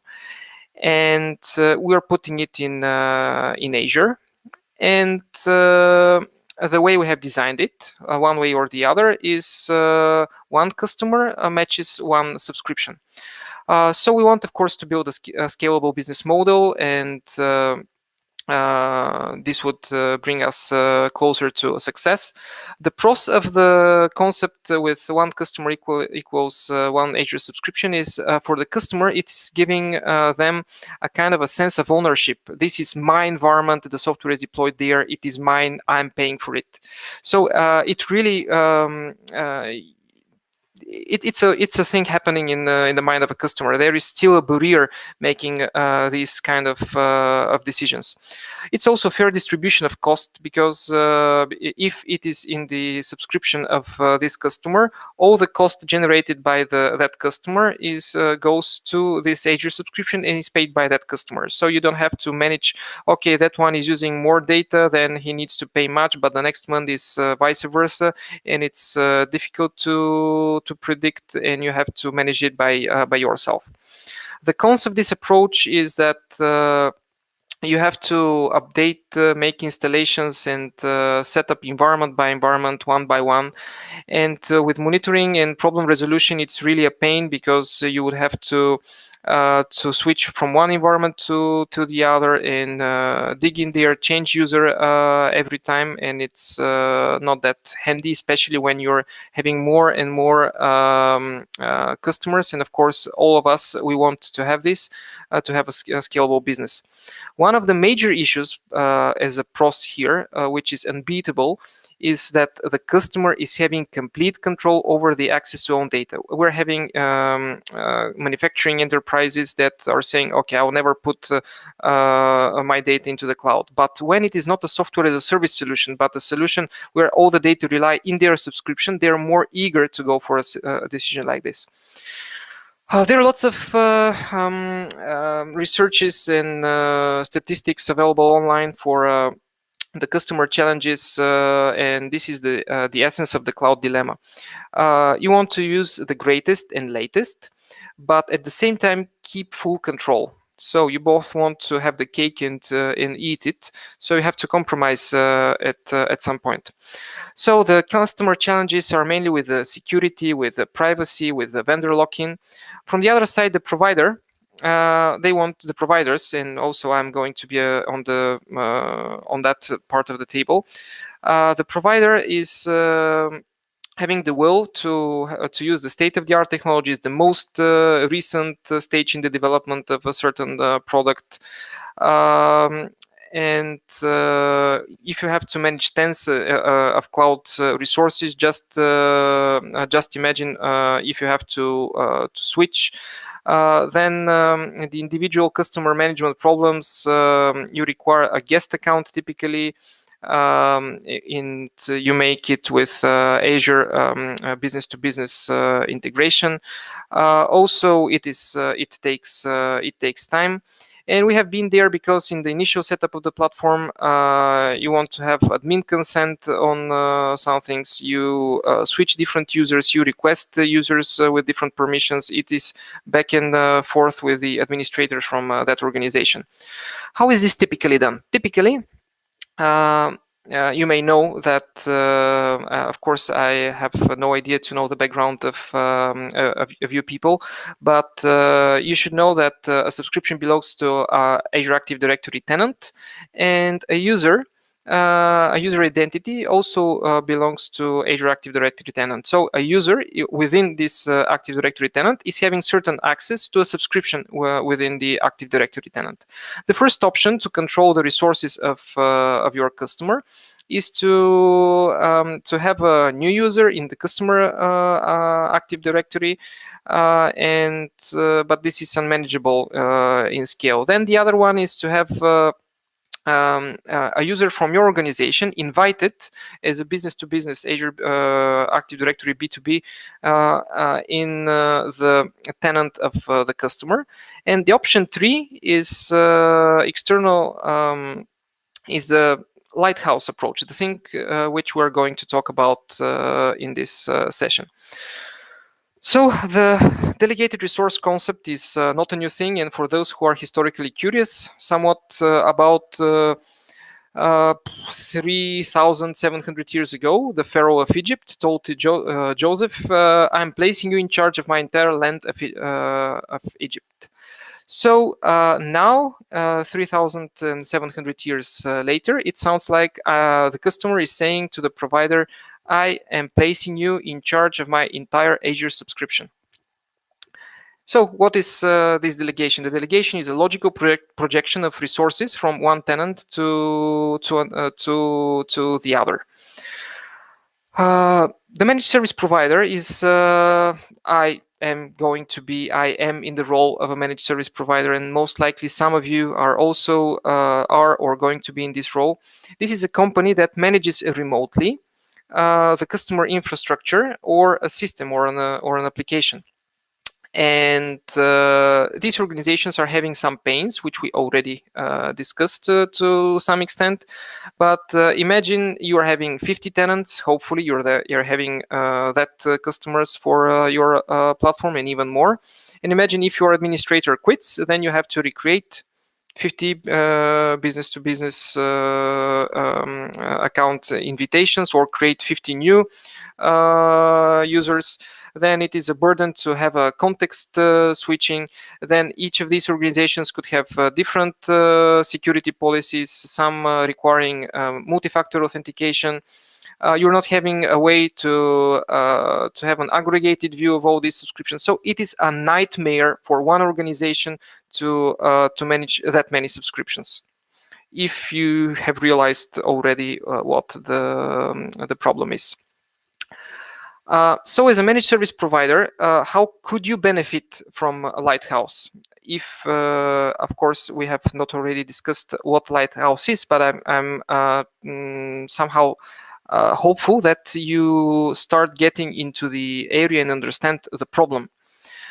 You could perform backup and recovery, policy management. Policies allow you to, you have allowed and denied business rules for resources which you could use, types of resources, stock keeping units of virtual machines. You could provision some security requirements, network configurations.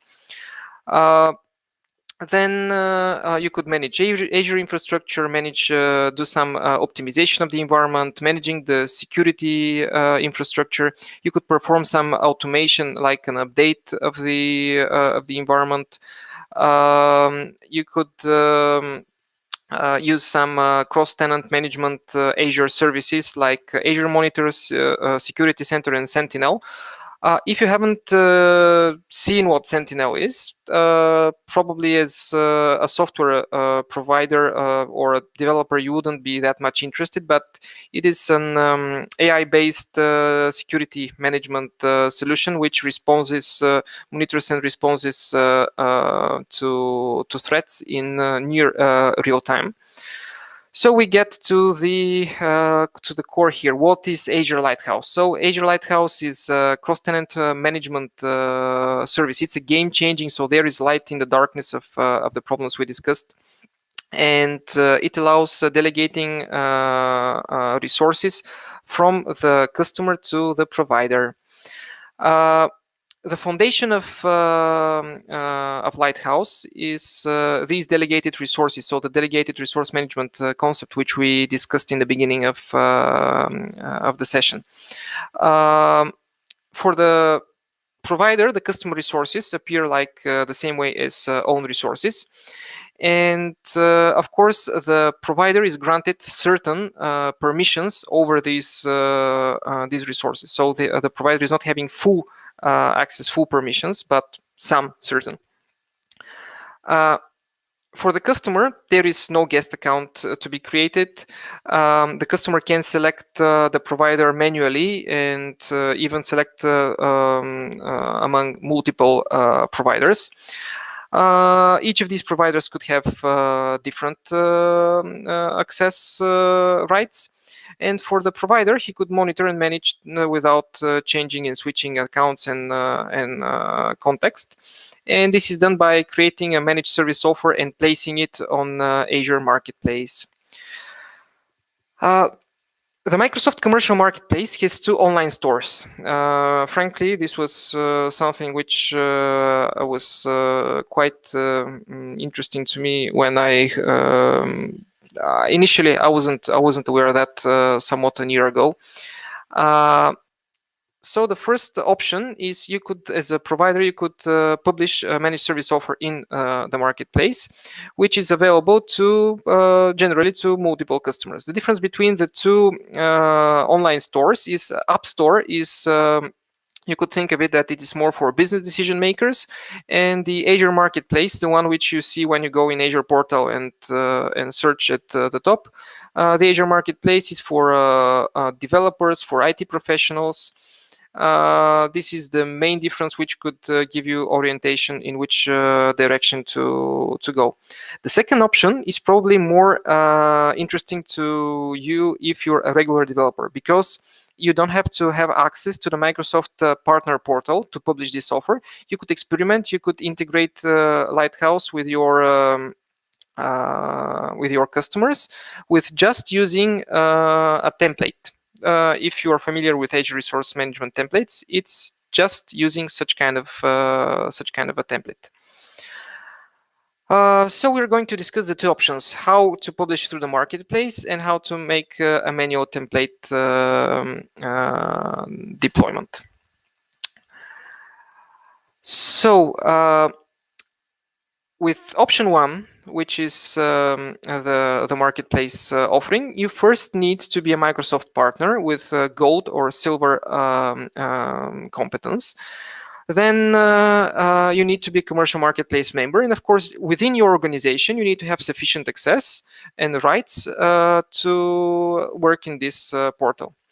Then what you're doing is in the partner center, you publish the offer, and this managed service offer shall not be mistaken with managed application.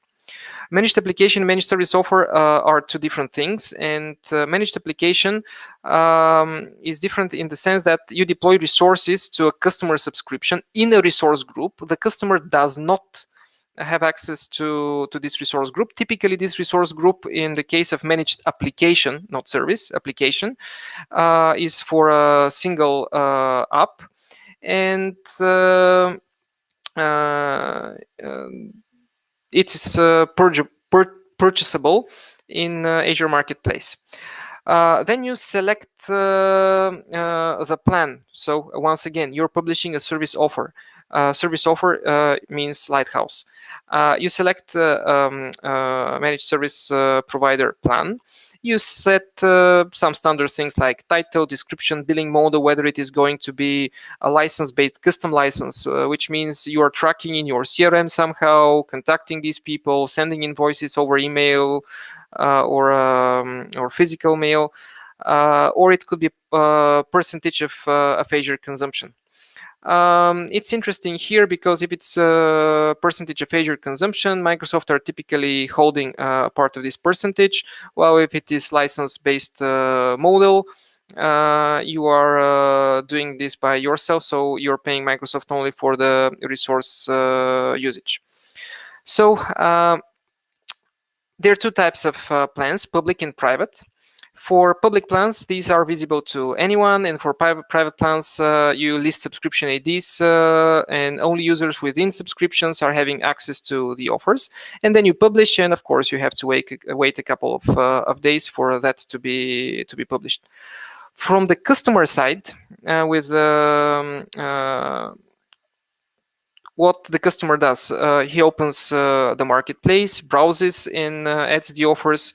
He decides on a certain offer, just decides to deploy it if the customer trusts that provider. There is something which is in, of course, in small letters in the contract at the bottom. These terms here have to be accepted. These terms mean that the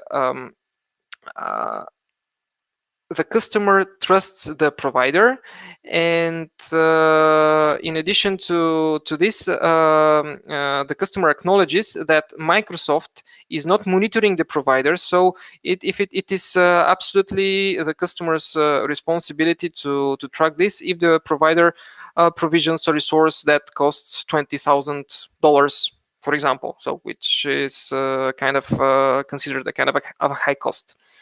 So no Microsoft responsibility, and the customer shall trust the provider to do this. And then the customer selects the resources for delegation. This is either a subscription or a resource group or multiple resource groups. But it is important to highlight here that no individual resources are supported in this management type. The other way is the manual template, which is giving you more understanding of the way it works behind the scenes. So if you start looking at the template, then the next couple of slides would seem to you like a repetition, because the template really shows how it works. Behind the scenes, whether you start from the template or you start from the managed service provider offer, at the end, the same thing happens. So with the manual template, it could be, you could provide this template to the user. You could send it via FTP, for example. You could send it even via email, of course. You could publish it somewhere and make on a website a button. I will show you later how it is done. It is like this in the GitHub. So there is a standard URL, and you put a encoded URL of the template afterwards, and you make a button for the user to click it, and when the user clicks on it, he downloads this template, and the magic starts happening. Then you edit the deployment definition. If it is not bound to marketplace offer, of course, it could be bound to marketplace offer, and again start with manual template. But of course, it's more handy to go through the marketplace. It looks more nice. So data is similar to be filled in the provider offer, and there are two resource types. This is a very short and easy to understand template, but there are two resource types highlighted here. The registration definitions. The registration definitions contain like information like description, name of offer, tenant ID, and authorizations. Who has access to what? And registration assignments. You could reference any tenant to be your provider tenant, let's say the management tenant.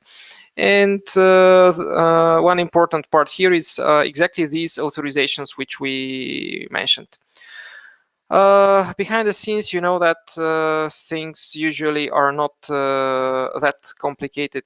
They look at first glance, but here the beauty is that everything happens that simple and gives you in the as a provider in your hands a very powerful tool to manage resources at scale. So user is seeing the definition. Then we're onboarding a customer from on the provider side, either with option 1 or option 2. Option 1 again is the lighthouse way in the managed service offer list in the marketplace. And after the customer deploys this subscription delegation definition, after this the customer can monitor what the provider is doing. There is full logging of this. And also he could go and see the providers to whom he has delegated access, and of course go and delete this. As I mentioned, if you have a look at the template which is deployed, these are the two important moments: registration definitions and registration assignments. So registration definitions are created when purchasing the MSP offer. So these are Azure resources that are created behind the scenes by this template. And if you already know and are familiar with ARM templates, you know the way that these are described, but this one is a simple one. I really promise this to you. And the second one is the registration assignments, which refers the registration definitions. If you ask the question, how much does it cost? I guess that the answer is better than you may have expected. Everything is free, from usage to implementation. I mean, you pay nothing to use this resource delegation. You pay nothing for its implementation and onboarding customers, and also the customer is not paying anything in addition.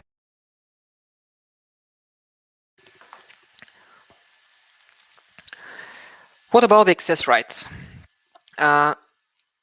From the customer side, to grant access and to delegate this access, you need to be a subscription owner. This is a role which is required. The standard scenario is an Azure Service Principal. It is a security identity used to create apps and services, and you could use this service principal for some automation of Azure resources. And such an account allows automation of Azure management tasks on the provider side. So when you're adding a provider, we're adding these registration definitions, and it is good practice to use groups instead of individual users, because if you use groups, then you from the provider side you could add additional users to that group. By the way, at least you have to have a reader role in order to view as a user from the provider side the your customers in the My Customers view. So at least you have to have a reader role. Removing is very interesting because when a customer adds an offer, nothing is necessary to be performed on the side of the provider. So the provider does absolutely nothing. He's even there is no decision like I accept this or I don't accept this. If you don't want to accept every customer, then you make a private offer, for example, or just send directly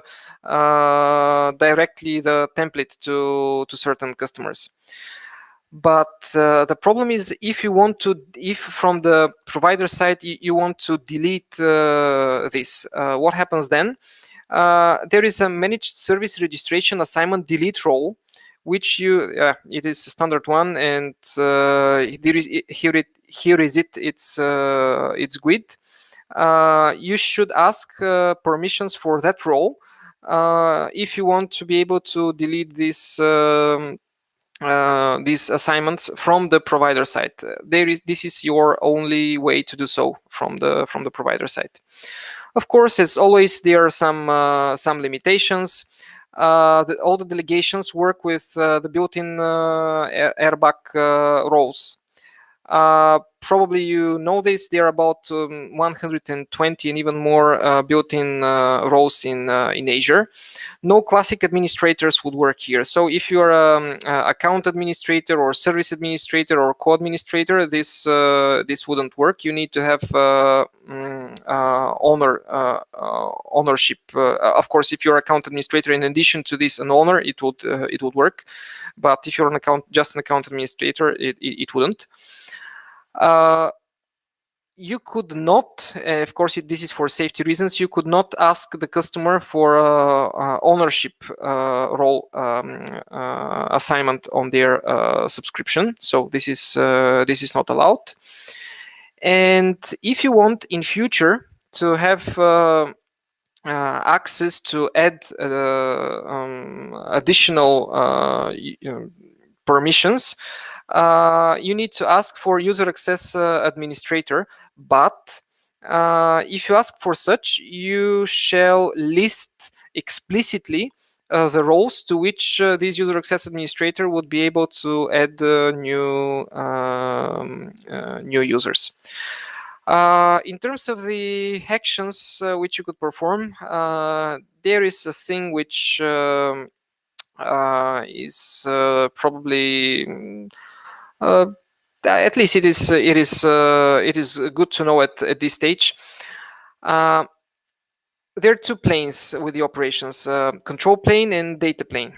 And everything which is managed through Azure Resource Manager is in the control plane, and everything which is managed via the endpoints of these resources is in data plane area.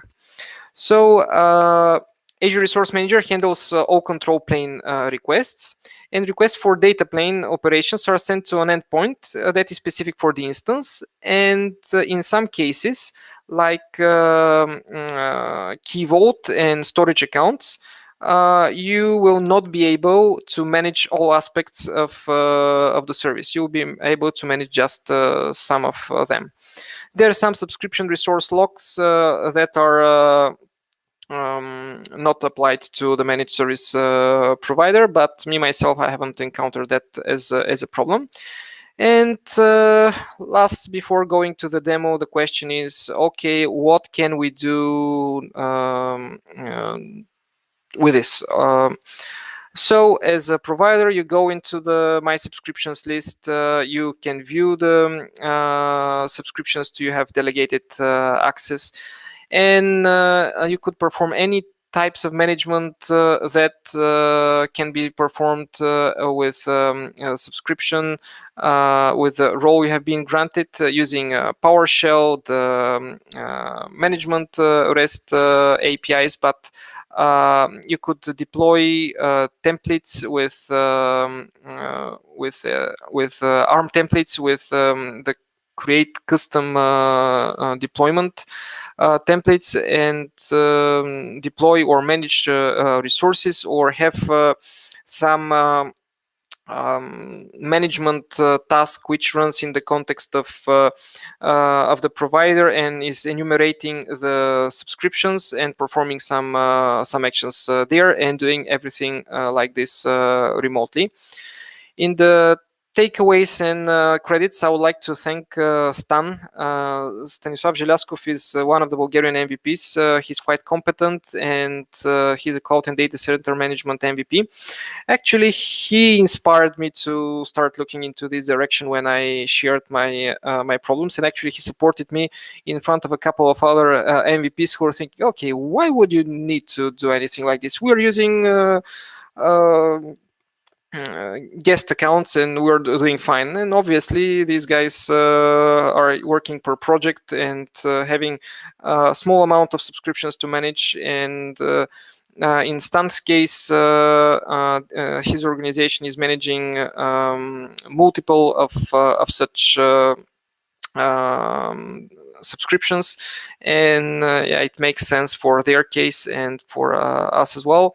So if you want to publish to Azure Marketplace, here are a couple of useful links for overview, how to create account and plan managed service offer, and a publishing guide, making also helping you to make a decision between the two types of marketplaces, stores, sorry.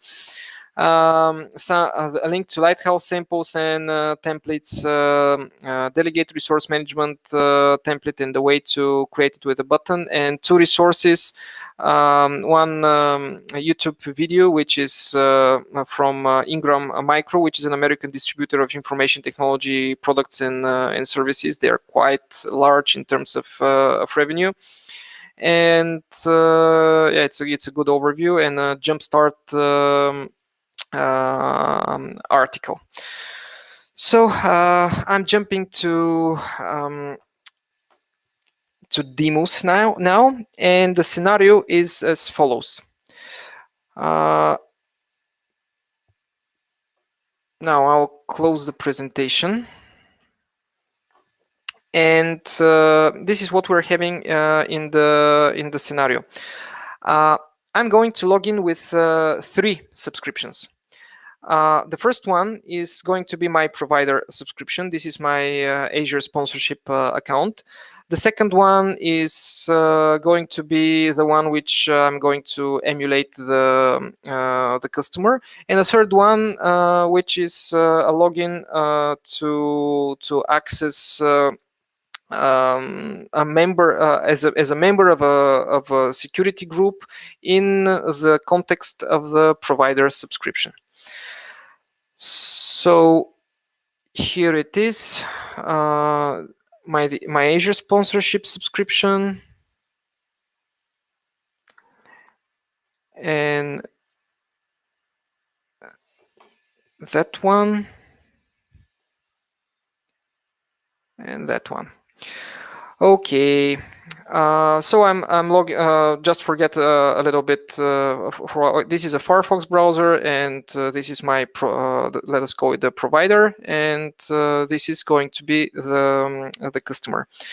Now, what I'm going to show you is the GitHub repo with everything which is related to Azure Lighthouse.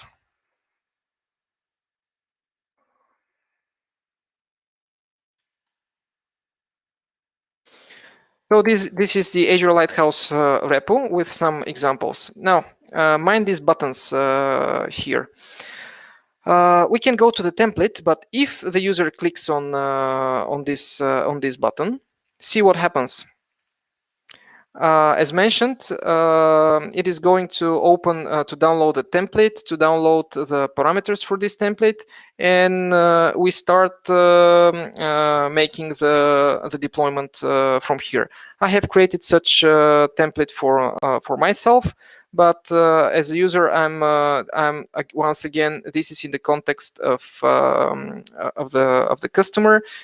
This is a place where we select which subscription we're going to select. We could go and edit the parameters of the template. You see it is a pretty short one. MSP offer name, offer description, the managed tenant. The managed tenant is the ID of the tenant of the provider. The authorizations are the roles. This could appear a little cryptic to you, but it is not that complicated. Let me just show airbag roles Azure. So this is the Azure built-in roles. You could go here, and for every role, for example, if it is an owner, this is the graphic, the global unique identifier. So you see how many roles are there. So if you at some point need to add one, you just go here, pick the GUID and configure here. How does it look like? What does that mean? The principal ID display name is the name of the group, the way it would be seen by the customer. The principal ID is the ID of the group created in the provider. It could be, of course, a user, but it's not that useful as a group, because a group you could edit it later. And add more users. And the role definition ID is, let us just make an example, make a small demonstration here. So just going here and searching for that one. It is a reader, for example. This is a way to find and understand how it works. I'm going to discard that one because I'm not going to add this particular subscription. So where is the marketplace? You go for Azure Lighthouse in search. So you go to open Azure Marketplace, and you could make a search here, for example. Oops, sorry, this was not. Or you could go and view the service provider offers. And view service provider offers. This is an offer I have already added here with a template for my demo. I could go and add an offer, and you could go and search for a security solution. I have one from via code, which is for management. Yeah, so via code is a provider, and they have two offers: Azure Optimization Assessment and Standard Azure Management Service. I'm just going to click on that one to demonstrate. Here is how it looks in the marketplace. So it is Azure Lighthouse, search for service provider, and search for an offer. You see an overview, then you see a plan that there are two plans. Information about usage, what is the offer ID, the plan ID. This is information which is filled in by the provider at the time of creating the offer. And let us say that I'm going to create one. So here is the information I need to provide. Which subscription I want. If I have to, yeah, I have a region to select. And then let us go to review and create. In review and create, I provide my contact details because maybe this provider may want to call me and contact me later. But here at the bottom, sorry. Here at the bottom is the text saying, by checking the box and clicking create, I give permission for the offer provider reference above to have access to one or more Azure resources. In the event of an issue from provider service or failure to provide services, use sole resource is with the provider unless Microsoft is the provider. Microsoft does not approve, monitor, or manage providers' access. So you do everything like this at your own responsibility, and only if you trust that that certain provider. I'm not going to continue and create that one, but it is a good overview of how it looks like from the customer side when publishing in the marketplace. I see we have 15 more minutes. I think that it will be enough for me to complete everything with the demo. Okay.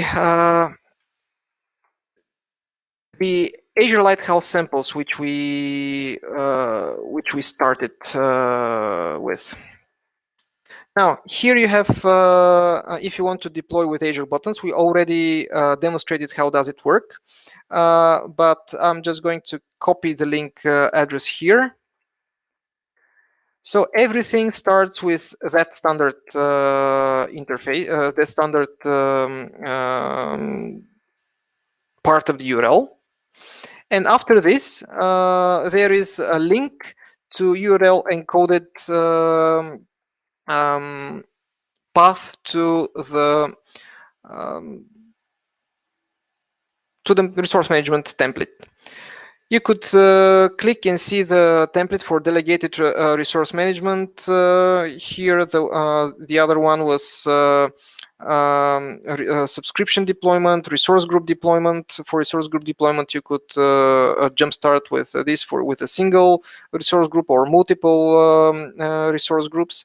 So just go and check here if you want to go for this. The link is provided in the presentation. So afterwards, when we upload to the to SlideShare or share them in any other way, you would be able to see this. Or in SlideShare, you could just go to search for me for Evelyn Andreev, and you will find this and other sessions. Also, you could provide it by sending a user a file. So what do I have here? A demo, and you could just copy these templates. Okay, I have provided my own templates for my case. And here is how this template looks like. I created a template. It is rather short. Hope it is, and the font is large. So see how short it is really. I'm putting a default value that it is my platform upkeep IoT, and what is the name of the offer, and what is the description of the offer. The managed tenant ID is the tenant which is going to manage that one, is the ID of the tenant from the provider. Let me get back again to I'm now with my Firefox browser and with my subscription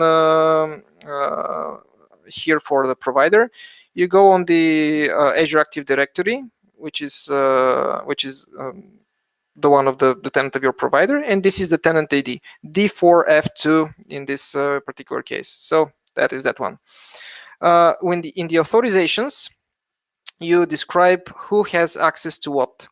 In my case, getting back here, I created a group.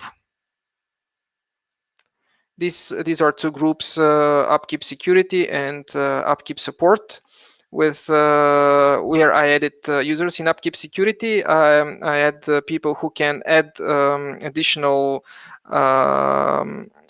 users to roles, and upkeep support is for users to manage the resources of the customer. And these are the definitions here. So the role definition ID is, as we showed earlier, the role definition ID is the built-in airbag GUID of a role in the customer subscription. So I say I want the upkeep support group with that name. Actually, I could write here anything. It is not it's not necessary to be the same as in the provider subscription. And I want this group, the original group I start from, is with that object ID. And the role definition is, I think it was contributor as the role I have requested. Doing the same with the upkeep security, but as mentioned, we need to list explicitly delegated role definition IDs, which roles this upkeep security group would be able to add users to. Then the marketplace, it's not a marketplace offer. information about publisher, offer ID, plan, etc. And these were the parameters, and this is the information about resources. Everything like this comes from the templates, and you just need to fill in this information above.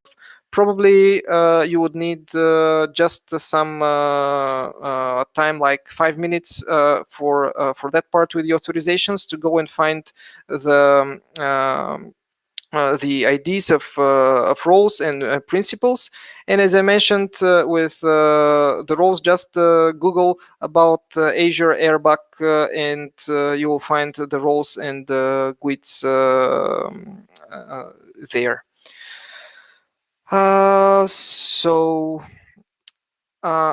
now I'm going to show you what would happen.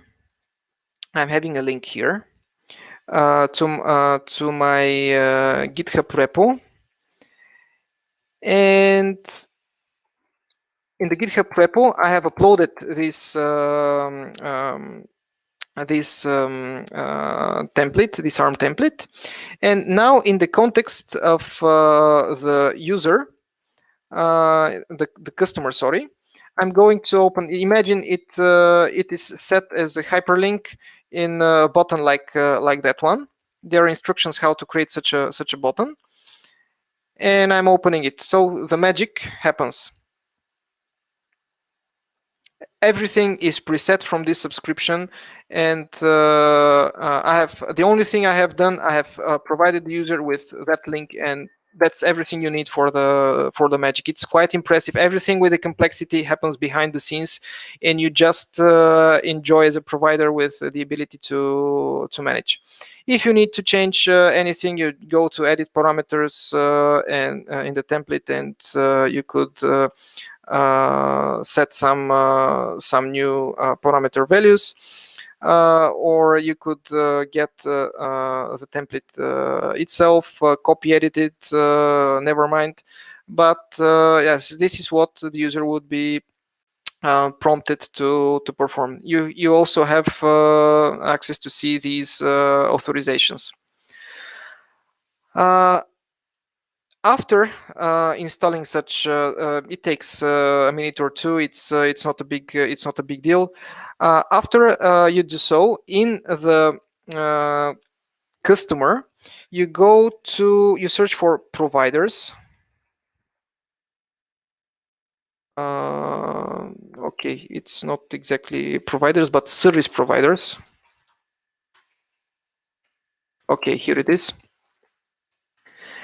And I could see the service providers, and this is the Upkeep IoT, the one I created earlier.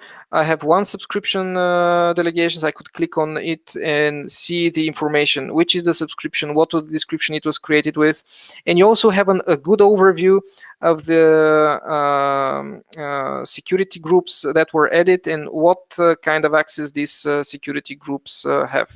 If you do not like the fact that you are delegating, and at some point of time you decide, okay, they are not fair, their service doesn't work well, I'm paying for nothing, or it's too expensive for me, you just go click delete, and everything is fine for you. How does it look from the provider side? As mentioned, I'm in a private browser with an Upkeep support user. I'm not with the owner of that subscription. You go to My Customers.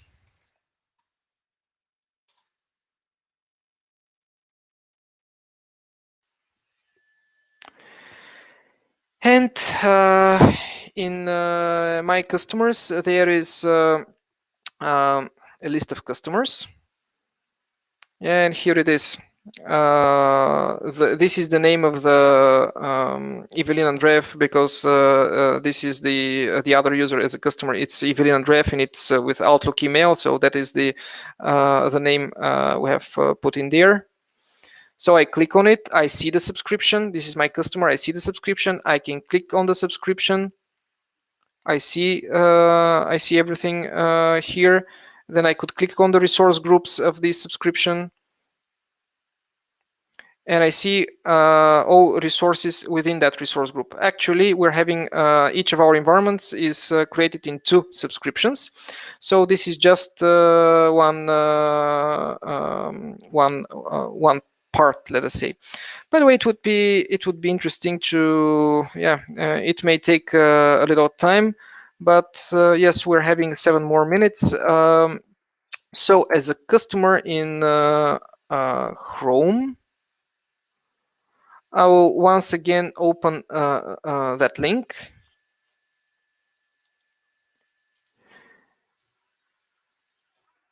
And yeah, I'll just give access to the other subscription. So I'm going to select West Europe. Yes, so I expect everything to be like before. There is validation passed. And yeah, I as a customer, I go and click create. Most likely it would work. You know that when you're making a live demo, something usually goes wrong, but I don't know. I think I tried to do my homework well, and this shouldn't happen. Let us see. It will take about a couple of minutes for this deployment.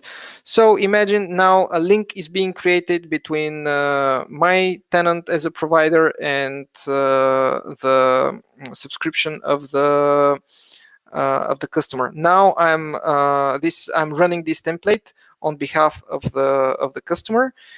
And hopefully after a while, when this ends, from the provider side with the upkeep support user, I would be able to see that new subscription there. So previously I was able to see 1 subscription, so hopefully afterwards I will be able to see 2. Usually takes about, let us say, 2 minutes for that one. It is not like publishing offer to the marketplace. Publishing offer to the marketplace takes days, and you go through process of approval from Microsoft themselves. Still running. Okay, I see a status here as well. And this would be near to the end of our demo. The other interesting thing is the same way. I'll just for a while switch again to that subscription here. You could go to deploy custom template if you haven't been there. Deploy custom template. Come on. Build own template in the editor. So we are in the same place where we were just a couple of minutes ago. I'm going to open one template with application insights, and I'm going to paste it here. So this is the parameters, and this one is the real template. Save the template, and I'm going to edit the parameters, and I'm going to call it upkeep up. No, I don't remember the real name. Up in sites. Okay, saving the parameter. So here is the name. And in this way, I, as the upkeep support user, I can review, create, and just create a new resource in a subscription of a customer by just doing this and making use of that delegated access. I'm not going to run this now, and I really hope that the deployment is ready. Okay, deployment succeeded. Yeah. Now, the last 1 minute of the demo, I'm going here to see my providers. Service providers, service provider offers.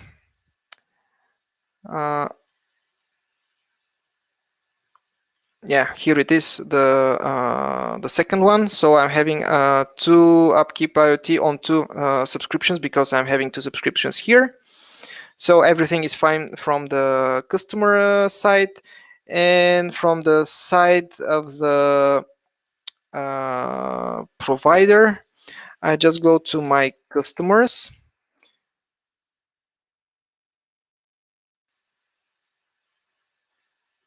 And I see one here. The question is, we should go here in switch directory and be sure that we see all the subscriptions that are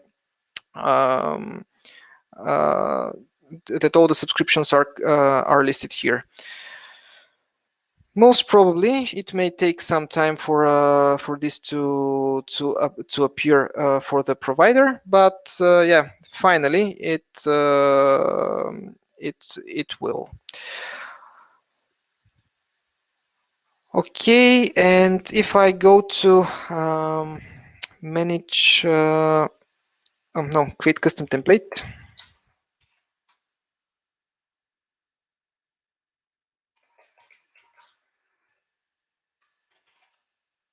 Deploy custom template.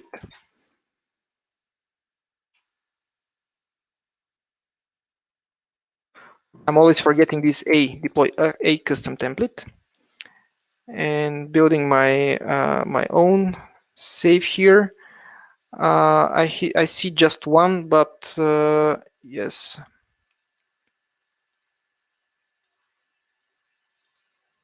I don't know. Probably I need to log out to see the second one. But yeah, you should trust me that after a while this would be visible as well here. So our time is over. I would like to thank you for joining the session. Unfortunately, in this format, it is difficult to get feedback from the audience in the room because yeah, the room is too virtual.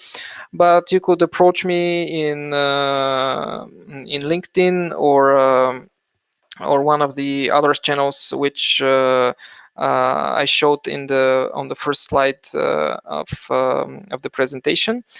Once again, I'm going to show it. And yeah, you could write me to my work email or write to LinkedIn or try to find my other sessions and that one on SlideShare as well. Thank you for joining. Bye, guys.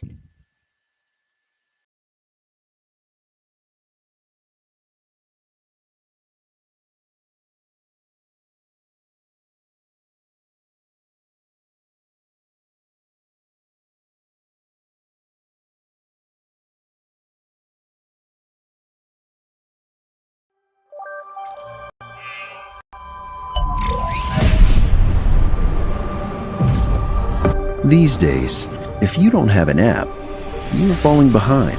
If you are not using your data, your competition is making better decisions.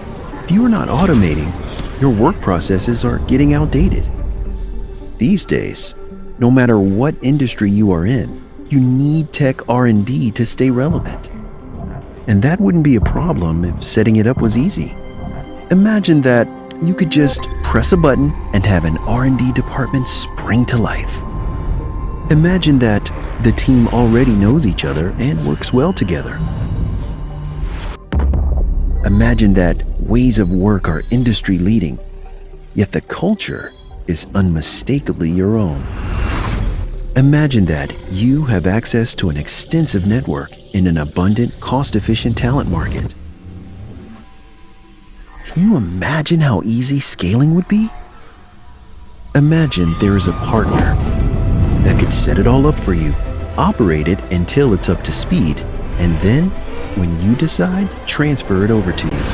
A partner that only succeeds when you succeed, that makes costs 100% predictable, gives you access to industry expertise, and makes every aspect of recruitment and HR effortless. Imagine the power of that. At Anhill, we imagined a service that would do all that, and then made it a reality. We think it transforms IT innovation from existential threat to low-hanging fruit, empowering your business to be well-equipped for the age of AI, virtual reality, and the Internet of Things.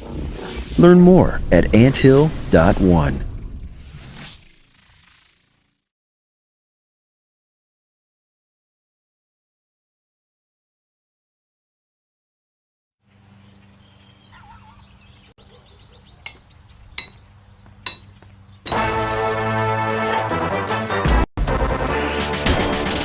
I start my days, sun rays. I tap the phone, coffee's on. I mow the lawn, impressing Sean. So connected, so effective. I let it drop, clean it up. Heated smart, I do my part. Get in the car. Superstar, they're watching me. IoT, IoT, IoT, IoT, IoT. I check my stock. What a shock. Buy some prawn. My oven's on. Coming home. Future zone. All for me. IoT, IoT, IoT, IoT, IoT. Live like a Bosch, with many connectivity solutions for a smarter future. From Bosch.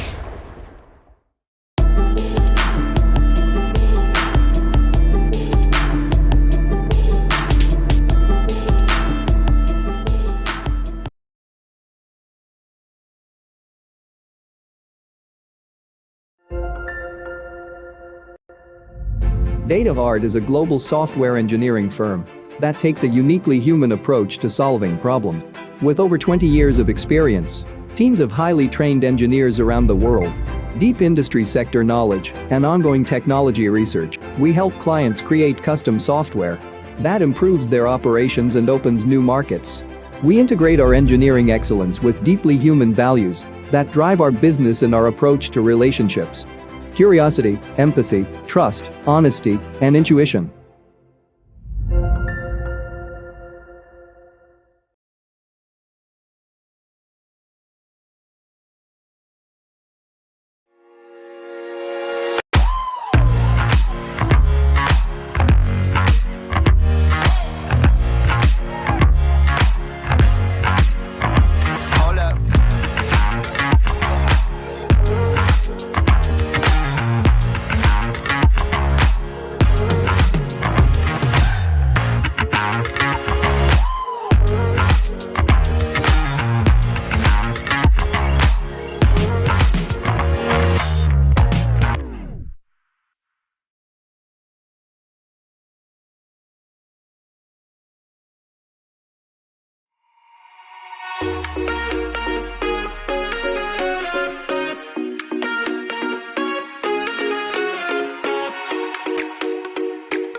Независимо от работата от разстояние, в MentorMate продължихме да бъдем свързани.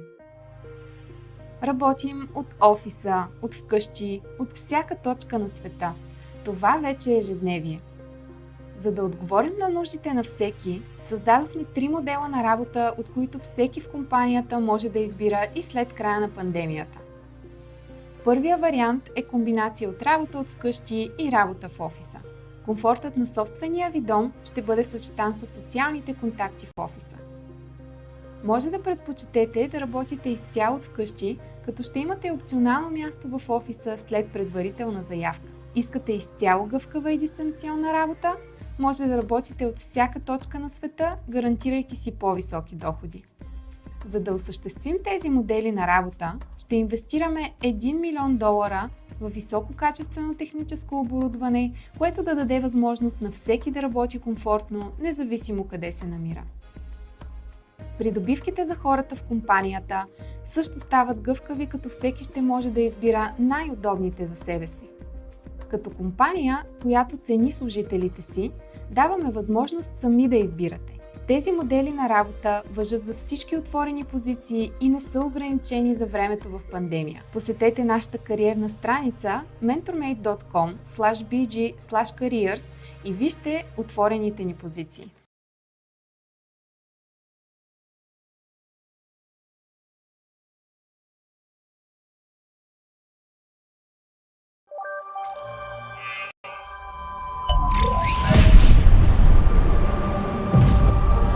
These days, if you don't have an app, you are falling behind. If you are not using your data, your competition is making better decisions. If you are not automating, your work processes are getting outdated.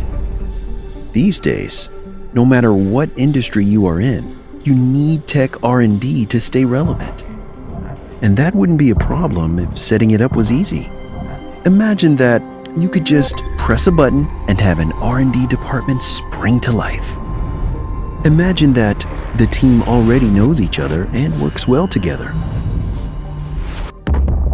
Imagine that ways of work are industry leading, yet the culture is unmistakably your own. Imagine that you have access to an extensive network in an abundant, cost-efficient talent market. Can you imagine how easy scaling would be? Imagine there is a partner that could set it all up for you, operate it until it's up to speed, and then, when you decide, transfer it over to you. A partner that only succeeds when you succeed, that makes costs 100% predictable, gives you access to industry expertise, and makes every aspect of recruitment and HR effortless. Imagine the power of that. At Anthill, we imagined a service that would do all that, and then made it a reality. We think it transforms IT innovation from existential threat to low-hanging fruit, empowering your business to be well-equipped for the age of AI, virtual reality, and the Internet of Things. Learn more at anthill.one.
Start my days, sun rays.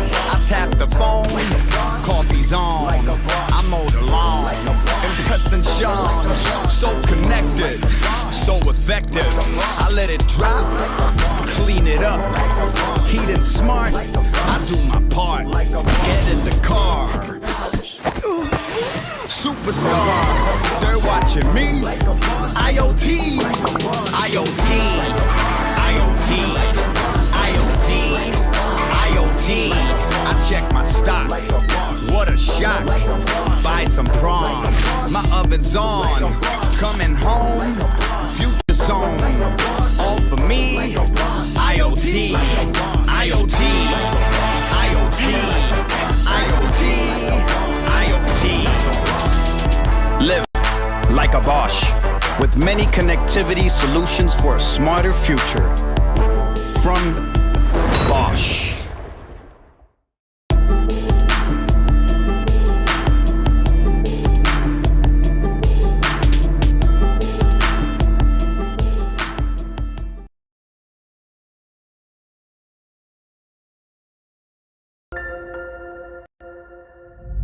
Datavard is a global software engineering firm that takes a uniquely human approach to solving problems. With over 20 years of experience, teams of highly trained engineers around the world, deep industry sector knowledge, and ongoing technology research, we help clients create custom software that improves their operations and opens new markets. We integrate our engineering excellence with deeply human values that drive our business and our approach to relationships. Curiosity, empathy, trust, honesty, and intuition.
Независимо от работата от разстояние, в MentorMate продължихме да бъдем свързани.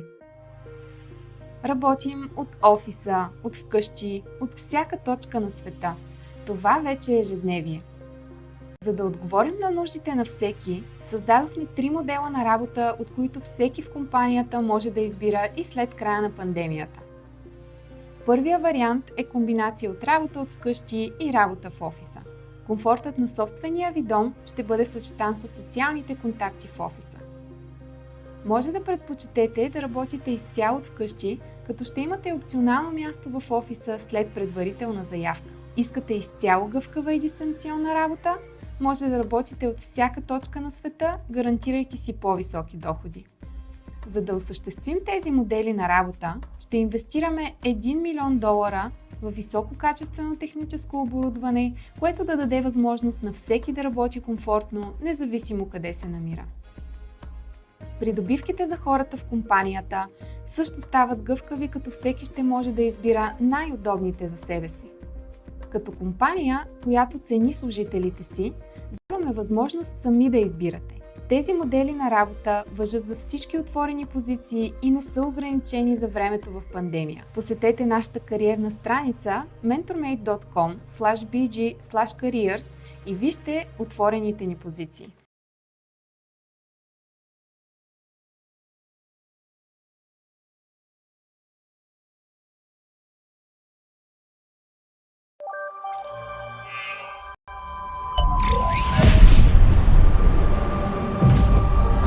These days, if you don't have an app, you are falling behind.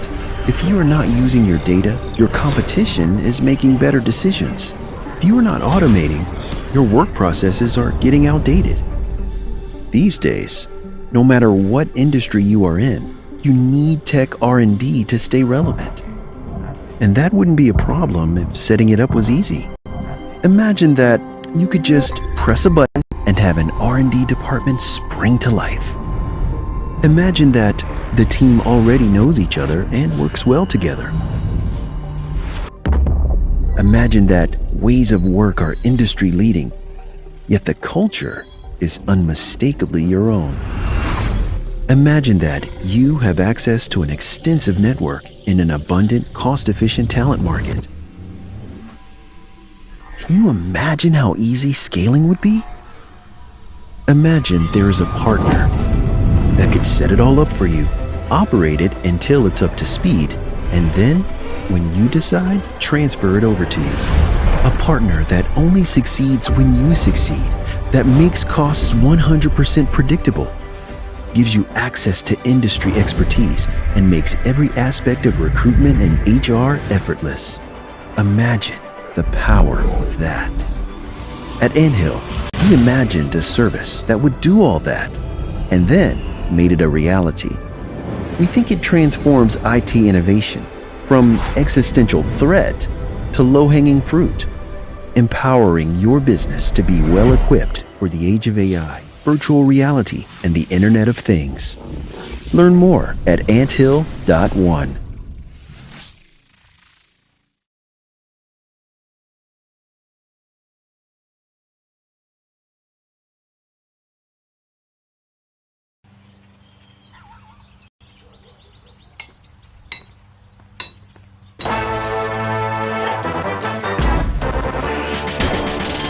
Start my days, sun rays. I tap the phone, coffee's on. I mow the lawn, impressing Sean. So connected, so effective. I let it drop, clean it up. He smart, I do my part. Get in the car, superstar. They're watching me. IoT, IoT, IoT. I check my stock. What a shock. Buy some prawn. My oven's on. Coming home. Future zone. All for me. IoT. IoT. IoT. IoT. IoT. Live like a Bosch. With many connectivity solutions for a smarter future. From Bosch.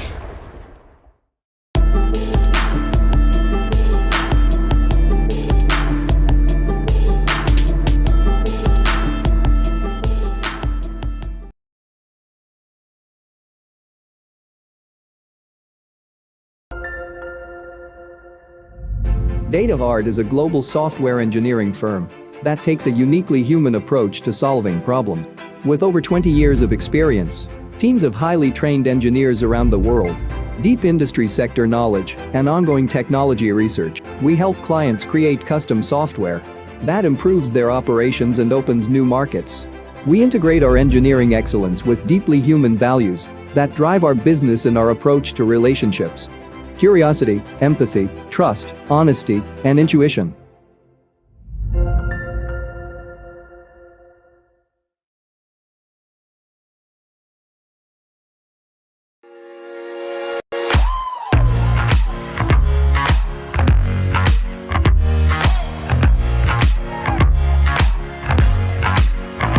Hold up.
Независимо от работата от разстояние, в MentorMate продължихме да бъдем свързани.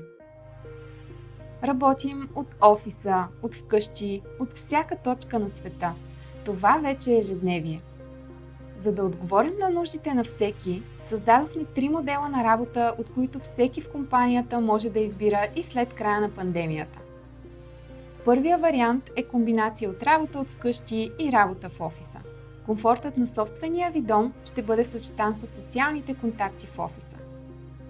Може да предпочетете да работите изцяло от вкъщи, като ще имате опционално място в офиса след предварителна заявка. Искате изцяло гъвкава и дистанционна работа? Може да работите от всяка точка на света, гарантирайки си по-високи доходи. За да осъществим тези модели на работа, ще инвестираме $1 милион в висококачествено техническо оборудване, което да даде възможност на всеки да работи комфортно, независимо къде се намира.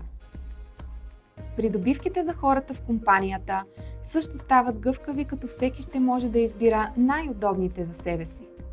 Като компания, която цени служителите си, даваме възможност сами да избирате. Тези модели на работа важат за всички отворени позиции и не са ограничени за времето в пандемия. Посетете нашата кариерна страница mentormate.com/bg/careers и вижте отворените ни позиции.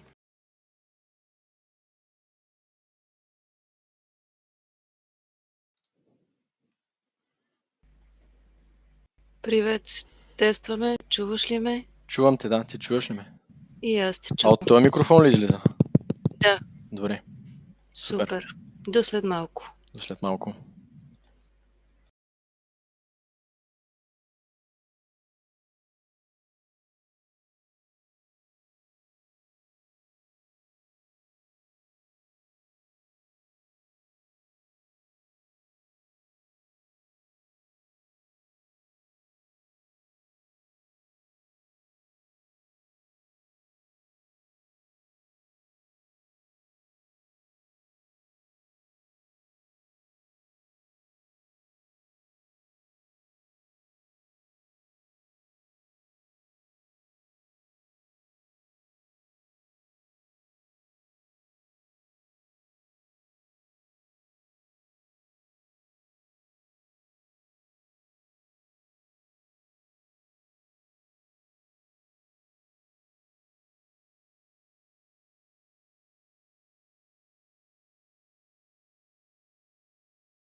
Hello, everyone. Good afternoon. Hi, depending on where you are. The weather in Bulgaria is not so good, at least in Sofia. So maybe that's a great time to attend the Global Azure Virtual Bulgaria and to learn something new. So let's start. So today it's all going to be about communicating with another people over your custom built application. First of all, I would like to say thanks to our sponsors because even hybrid events don't come with any cost, with no cost. I mean, so thanks for the support. Thanks to everyone who is behind the scenes, basically working behind the scenes to make this whole thing possible. I mean, Stefka, Nicoleta, and everyone else involved. About me, my name is Radoslav Gatev. I'm a software architect and consultant. I'm a Microsoft Azure MVP. Basically, I work with various companies around the world to help them build better applications for the cloud, and specifically the Microsoft Azure, the Microsoft Cloud. Gatevnotes.com is, by the way, my blog. It's a shame that I haven't written any blog post for almost about a year, I think. But I was busy writing my book, which will be announced during the next weeks. Feel free to reach out on social media to ask any questions. Also, feel free to ask them here in the stream. No matter where you are, on Facebook, on YouTube, or whatever fits you. So the agenda for today will be this. We will talk about the capabilities of Azure Communication Services. We're going to explore what are the architectures when it comes to integrating Azure Communication Services into your applications. We're going to see what are the SDKs provided by Azure Communication Services, because there are several of them for the different platforms, that you want to target. We are going to take a look also at the pricing, because pricing is important in the cloud, And also there are several demos that will basically showcase all the features that are possible, almost all, because we will see there are some restrictions in Azure Communication Services nowadays. Okay, so let's take a step back and think about why communication is important at all. So COVID made it so that we are all virtual. Now this event is entirely virtual. So we have to do something about it, maybe with our applications. But let's take a look at the metrics and the different statistics that I was able to capture about Microsoft Teams. So what we can see that obviously there was a huge growth of users since March 2020, where the whole thing started, and we were basically in a lockdown. And as it comes to numbers, there was almost 800% surge of monthly users in Italy for March 2020. And this in the cloud is a very, very tedious problem to have, because if you want to be cost efficient, you have to keep as small capacity without any workloads. But if you want to be available, you have to keep more of them redundant and ready to take your workloads. So it was a huge technical challenge to keep up with the growth of users. And when it comes to numbers of users, I was able to find one statistic, and that's that 20 million users were using Teams in 2019, which grew to 115 million in Q4 of 2020. So I think that's a huge growth for the last year. And the minutes as well spent in meetings also increased from 560 million on the 12th of March 2020 to 2.7 billion with a B in the end of March. So that's about half a month or something like that. And a few days ago, some of the members of the Bulgarian parliament were isolated at their homes because of COVID reasons, and they gave out over Microsoft Teams. That's a huge thing. That's a new experience for at least for the Bulgarian parliament. So how we used to implement such communications in our apps until now. So for chat, we used something that was based on WebSockets, or maybe a high-level service like or framework like SignalR or any other service.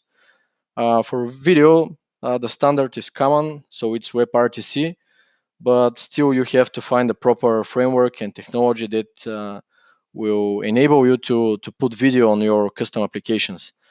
For SMS and calls, it's Twilio, but it's not the single service available in the world. I just put it because it's known by basically everyone. So what you can notice here is that all those services are separate. So those are separate solutions needed for communicating with your users, and you have to incorporate their frameworks, their concepts inside your web applications. Okay, so all this is possible with Azure Communication Services, which is a fully managed communication platform that enables you to bring communication into your custom applications. And its capabilities are for voice and video calling. So this is entirely over internet. For chat, you won't be using SignalR anymore if you base your application off on Azure Communication Services. For telephony and SMS, it's kind of tricky right now because this service was introduced, I think, last year in October or something like that, and it reached general availability at the end of March. So it's kind of 17 days as of now that this service is being in general availability mode. So for telephony and SMS, you need a dedicated number that you have to provision through Microsoft Azure. But the thing is that those numbers are available only for the United States. And if you are like us, for example, my subscription is with billing address somewhere in Bulgaria, I guess. So this is not available at the moment, at least for me. So, by the way, this whole service is based off on the low-level capabilities of Microsoft Teams. So that's why it's so useful, I think. So what does voice and video calling capabilities give you? So first of all, it enables you to achieve low latency for your video and voice calls. Again, this depends on your network bandwidth. So you have to make sure that you are calling from a proper network. Also, you are not connected to VPN, or there is a split tunnel to your configured for your VPN. But anyway, so it enables you to make and receive one-to-one calls or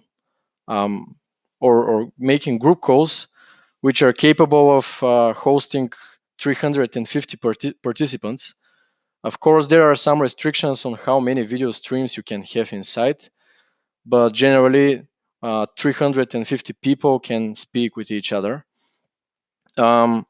So these voice and video capabilities combine really the voice over IP features that we are so used to, and the public switch telephone network, the PSTN. What this means is that you can join meetings through phone and through the internet, and it actually doesn't matter because the communication channel is all the same.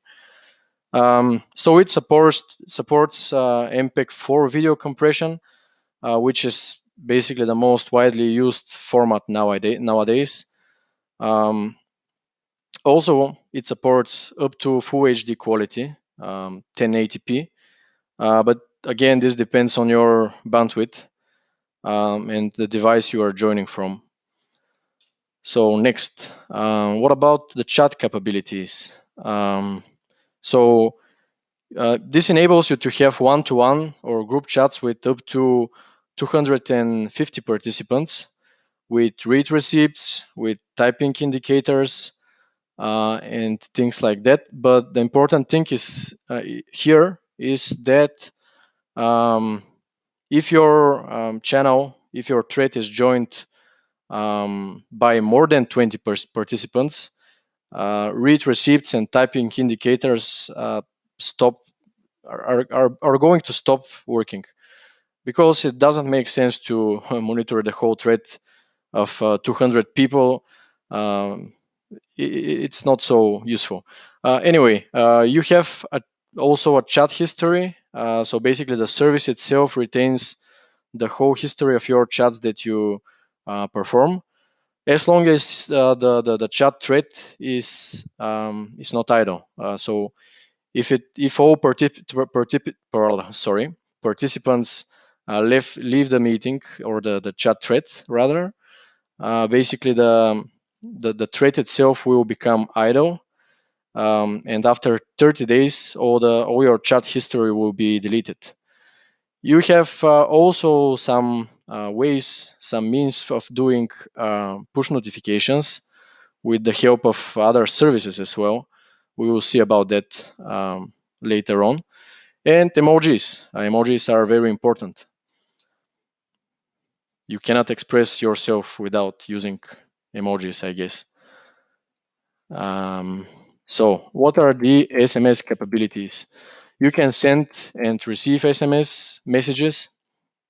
You can also monitor whether the SMS was received or not via those delivery reports, which are often through Event Grid. And you can opt out of being reached via those numbers that you provision over Azure Communication Services. And it seems to be some kind of standard that they follow for any SMS communication in the United States. I think this is not so common in Bulgaria, at least, but you can always opt out from any SMSs. And basically, the platform deals with this. You don't have to do anything about it. It just works. And also, yeah, as I already mentioned, you can process messages using Azure Event Grid to basically trigger some custom logic upon some event. So, what about the telephony for calls and SMS? So, as I mentioned, you have to provision those phone numbers in advance. And they are two types, basically.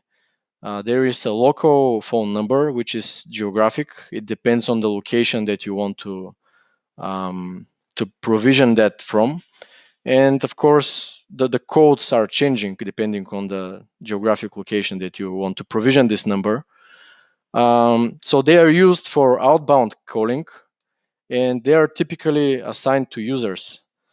But if you want to provide some like service-based communication flow, which is basically considered as an application, you have to use the toll-free type of phone number, which is for inbound and outbound calling, and you can also send and receive SMS messages.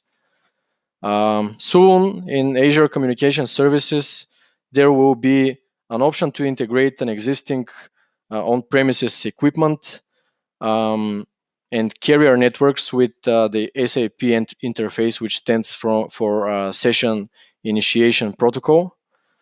So it means that it will provide the flexibility to choose what carrier network to use, or let's say that you have some call center equipment that you want to basically join to Azure Communication Services.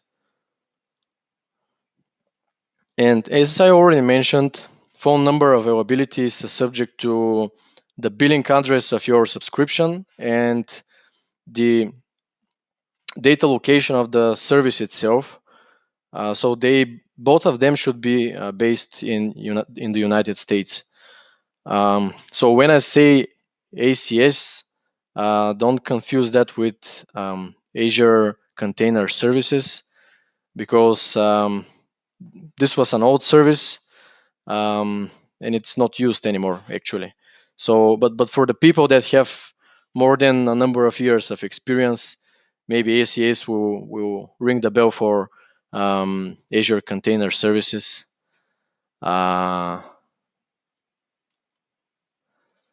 Okay, so what is the identity model? Obviously, we are joining users to our custom applications, and those users should have some type of identity, right? But the way that Azure Communication Services deals with the identity is that it uses identity agnostic way of communicating with it, which means that basically the identity of your users is just some identifier that you are responsible for mapping to the real identity within your apps, and depending on the identity provider that you use. So most likely you will have to persist some table in order to store the mapping information between the ACS identity or the identifier, and how it maps to the real identity. So you are free to choose whatever option you want, whatever database. Also, you can use one identity for multiple users or one identity for one user. It depends on your application, but I think it makes sense to keep with the one-to-one mapping relationship. So when you generate an identifier for a user in your application, you just have to issue them a token, and you can authenticate against the Azure Communication Services. We will see about that. Next slide. Okay, so you will follow. Here you can see there are two users, and each of them is joining via, for example, a web application, and the other is via mobile app. And they are all communicating with what's called Trusted User Access Service, which is basically your custom service, which is server-based, of course, that is responsible for issuing the user tokens that we just talked about. So this is a server-based code, and basically all the client applications are using it and relying upon it to be the single issuer of those tokens. And that's where you can put your mapping logic as well. And after that, you can see that the client applications are communicating with the communication data plane of Azure Communication Services. And those two users can talk, they can chat, etc. So what is the browser communication? Here is the simplified version of it without the other complementary service. It's nothing new. And what about the native application? You maybe know that when you implement a native application, for example, in iOS or Android, often this application stays at the background, and somehow it has to be triggered for the event that someone is trying to reach you, is trying to call you. And this event basically is what triggers your application and what brings it to the forward to the basically on your screen in order to know that someone is calling you. In this case, in Azure, that's possible by using Azure notification hubs for issuing this push notification, which will later basically flow through Google Firebase or Apple push notification service or Windows push notifications, depends on the platform really. So this is the architecture that features all possible basically capabilities. So here you can see that there are the web apps. We don't see the mobile application, but assume that it is there. And we can see that there is also a user who is joining via calling the telephone number of Azure Communication Services, which is then routed through a PSTN gateway, and it ends up being connected to the communication data plane of Azure Communication Services. And of course, on the top, you can hear the communication administration, and that's for managing those phone numbers that I already mentioned, for managing the service itself and things like that, doing the housekeeping basically. So how does it look like from a dev perspective? So Azure Communication Services, as you can see, integrates with all those platforms. You can build desktop applications, you can build web applications or mobile applications. You can even join team meetings. And that's something interesting because after all, Teams and Azure Communication Services behind the scenes are kind of the same thing, right? So you can join Teams meetings. Of course, this is in preview right now. Also, there is a capability to integrate with bot service. In the future, bot service will be capable of basically implementing interactive voice response system. I don't think this is available right now because I tried to add a communication channel for it and it wasn't available for me. But that's what I assume that will come later on. Also, you can implement workflows in Azure Logic Apps, which, for example, are able to send SMS. And of course, you can integrate some custom applications or some Azure functions via things like Event Grid, for example. So what it really looks like from dev perspective. So this whole thing, communication services, is just a set of SDKs, and you basically have to identify which SDK makes sense for you and your application and integrate it inside. So let's start with Azure Resource Manager. Of course, that's the backbone of Azure, but there is also a management SDK for the ACS resource provider. So you can create the resource itself. You can create the binding to notification hubs, for example. Other than that, there is a common SDK which provides the base types for the other SDKs to use. That's not particularly interesting. And there is also an identity SDK, which is for managing users, for registering their identities, for issuing tokens. We are going to see this in a demo later on. Phone numbers, there is also an SDK for that, which is in beta. So you can acquire and manage phone numbers through it. There is a chat SDK for real-time text-based chat to your applications. There is also an SMS and calling, so you can use voice, video, screen sharing, etc. So all of those SDKs are open source, and they target the respective REST APIs, except one of them, which is proprietary, using a proprietary protocol, and also has a closed source implementation. That's the calling service. So how do you authenticate against those SDKs?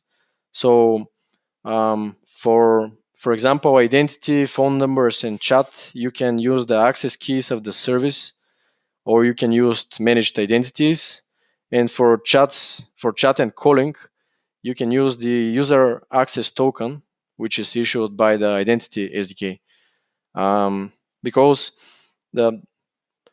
what your end users will gonna see are basically two things in terms of SDKs. So those are the calling and the chat SDKs. So I think that's enough for that.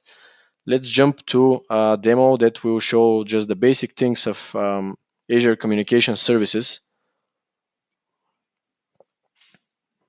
So I'm here in the Azure portal. I have already created a communication services resource, and there is basically nothing interesting in this blade here. But still, I will show you that you can see the keys from here. Of course, don't copy them because I will I will be using them. The phone numbers, which you can basically get a phone number from here. So basically, Microsoft will deal with the carrier itself. So they will manage to provision that for you. Or even if you are using some at the moment some phone numbers, there are some options to migrate them to Azure. But of course, that's a more complicated process. It's not coming just out of the box, but there is a process for this. Okay, so you can also configure the push notifications, which enable you to notify your client mobile applications, which are native, that someone is calling a particular user. Of course, I don't have a notification hub, and I don't plan to show you a demo with a native mobile application. But from here, you can just create a notification hub and integrate in such scenario. One other thing is that here you can specify, you can create an event subscription by using Azure Event Grid. So here are the different event types. As you can see, SMS received, SMS delivery report received, chat message received, chat member added to the thread. So you can get all those triggers and react however it makes sense to your application. And you can also, of course, filter the topic.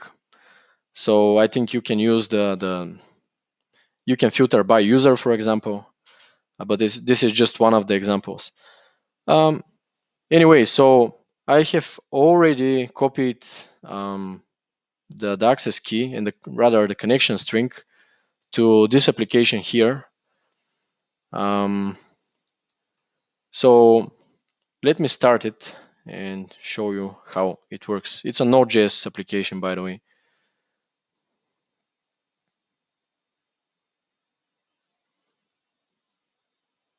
I hope you can see my screen.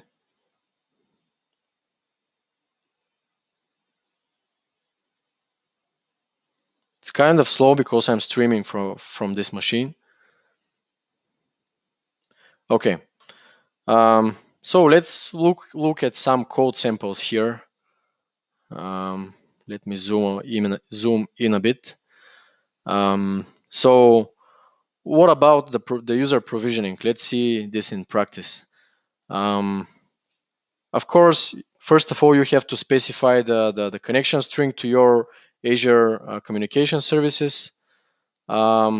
Basically, you issue a query, a GET query to the tokens/provision user endpoint, which is the trusted service on your site that is capable of issuing tokens for the users. So here, this is just a random user that we are creating. We are not mapping it to anything in the system because it's just a simple demo. And then you have to issue a token for this communication user ID. And here, in this example, it is going to be used for voice over IP. Then, after you basically send a token to your client applications, you have to initialize the SDK itself. You have to create a new call quant. Then you can get the device manager that is capable of detecting all the devices connected to your machine, like microphones, cameras, screens, so that you can share them later on. Okay, so there are a few handlers here that you can attach on the call agent, and namely, the first one is calls updated, which enables you to subscribe to any events that are happening on the call. So any calls created or any calls removed, you can see whether the current microphone, for example, is muted, or you can react to any changes. You also have the capability of accessing call users, and then you can subscribe to them. You can get their display names. You can see whether they are speaking. So for any parts of the UI that you want to update, you can do so here. So from this property, basically. And you also have speaking, a handler that reacts on changes of speaking, of the speaking event rather. Then that's how you deal with video streams. So that was all about it. That's the initialization of your SDKs. So here I'm going to type just my name, and you can see that this is my identity, by the way. And if you want to place or receive any calls, as you can see from this UI here, you can just specify the identity, or you can specify the phone number. So how is this implemented? First of all, if you want to place a call, you have to select a proper camera that you want to use. You can have more than one of them. And you have to get the stream coming from this camera device. And you basically set it to the video options property of call options, and you provide it to the call agent start call function, along with the user ID and basically the target user ID and your source user ID. If you are making calls through PSTN, of course, you have to specify the number that you want to call and the number of the application itself that is going to be used. If you want to receive a call, this is a handler that enables you to either accept it or reject it. If you want to join a group call, here is the code. You have to specify the group ID. And if you want to join a Teams meeting, because that's already possible, you have to specify the Teams link. And it will try to, this particular code will try to extract some information like the context, the thread ID of the Teams meeting just from the URL address itself, and later on you can call just callagent.join by specifying all this information here. Okay, I won't be placing a call here. Let's proceed with the next snippets of code for video and screen sharing. So for the local video, we pretty much saw that, but you have to get the camera, to select it, and to make a new local video stream. You can stop video, of course, and you can embed it into some element for rendering purposes. What else do we have here? You can start screen sharing. You can stop screen sharing, and this is all handled by the SDK itself. You can also handle video streams. I won't be going into much details here because I know that's a lot of code for just initial exploration. So if you have an instance of the current call, you can just mute or unmute yourself, or for any participant, you can subscribe to is muted, so that in this way you can update your UI respectively. So if you are a user of Microsoft Teams, I'm pretty sure that you know about that calls can be put on hold. So there are basically two changes internally: local hold and remote hold. But if you want to put your current call on hold, you just call the hold method, obviously, and you can then unhold it.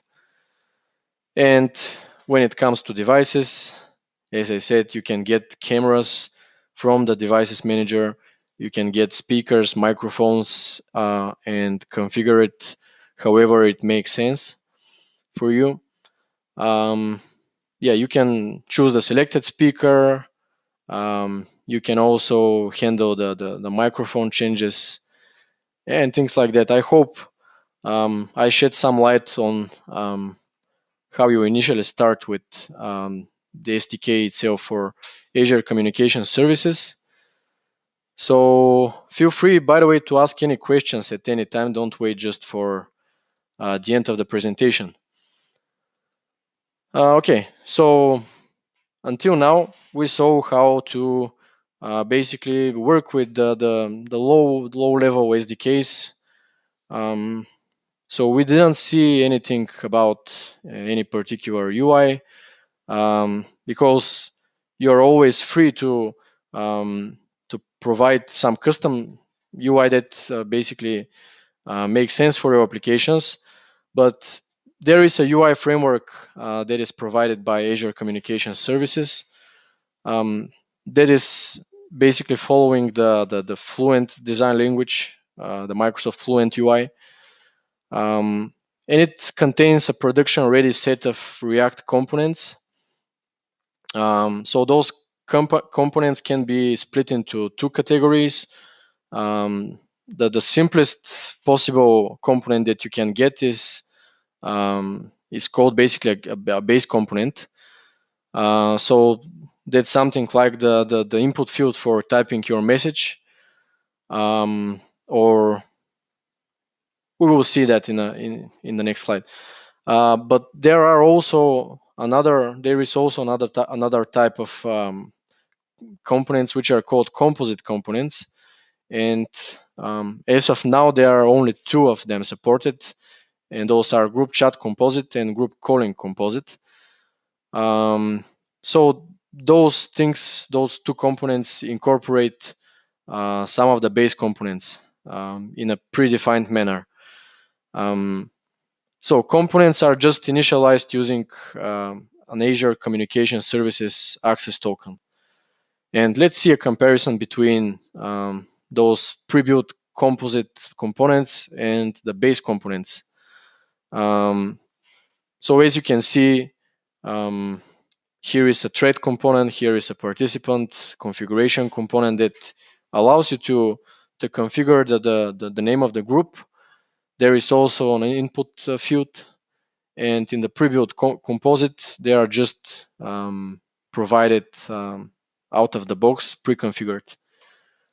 So use whatever it makes sense to be used. Okay. Let me show you another two demos actually, and that's for chat and for doing calls. Something maybe happened with my keyboard. Yep. So let's start with the chat application. it's an ASP.NET Core application that is basically an ASP.NET Core application, which also serves a SPA application, which we are going to see today. Let me start it. Make sure that I stop the previous demo and close it.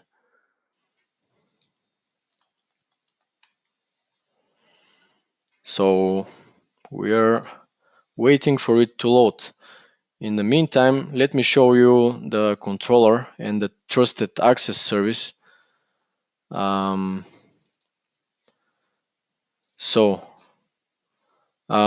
Here is a controller that deals with users and with their identities.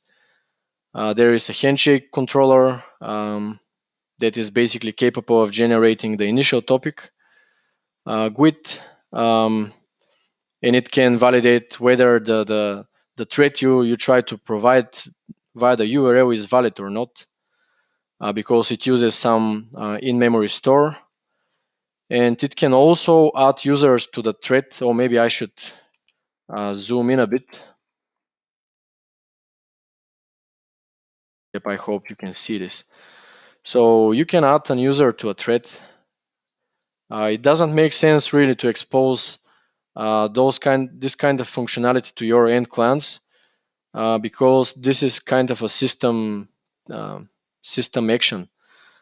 So they don't have to have access really to that. And that's why we have a server-based method here. Let me jump to the program CS, to the startup CS, which configures the ASP.NET Core application itself. And I want to show you how basically the SPA configure the single page application.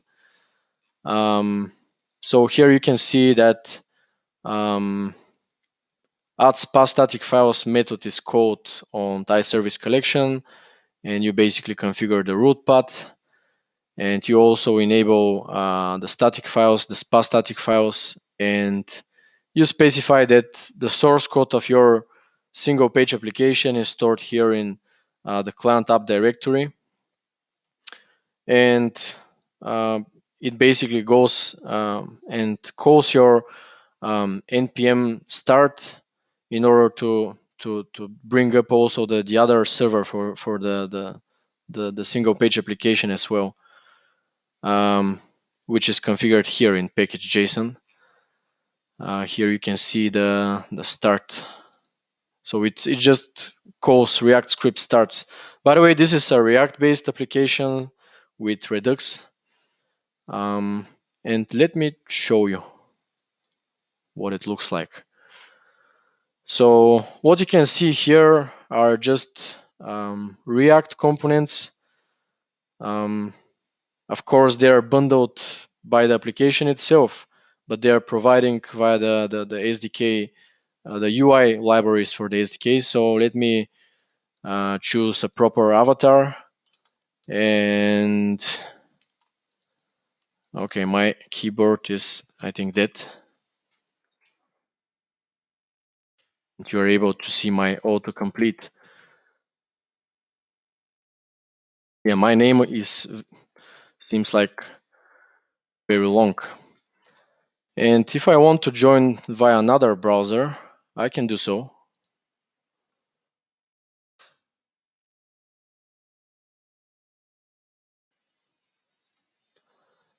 And another suitable icon.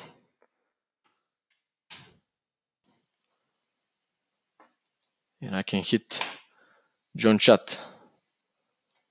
Okay, so there are two instances here, and you can see Radoslav 2 is typing.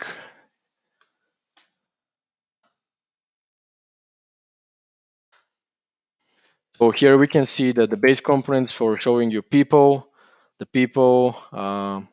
It shows you also how you can join the meeting, the chat thread rather. Sorry, and you can also have you also have the scene indicator and also the typing indicator. As you can see, Radoslav 2 is typing. So this was all about the chat applications. Are there any questions, by the way? No, I don't think so. Okay. So for the next demo, I will have to stop my video from restream, because my next demo, well, I think you lost my screen as well.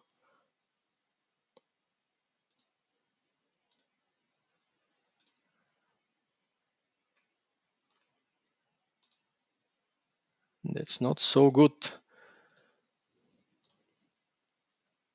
Okay, now you should be able to see my screen, and my camera is ready to be used in the next demo. So next demo will be for calling. It will provide kind of the same experience, but this time with calling.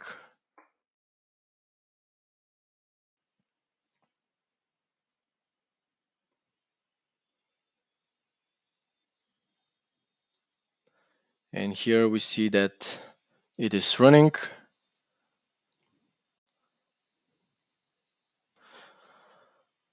But I intend to make things interesting for you. So let me try to expose this publicly and give you the opportunity to ask questions via this stream. I'm not sure how I'm going to share this stream with you guys, but I hope the guys which are overseeing this streaming will be able to assist me. Let me move it to another screen. Okay. So I'm using ng-rock to expose a tunnel to my machine, which will enable you to join the call. So let me send the link to the moderators. Sorry, that's not the link. I have to join the call first. So please don't share it. So I will, okay. I'm going to start the call. I'm going to allow my camera. And in the meantime, while it is loading,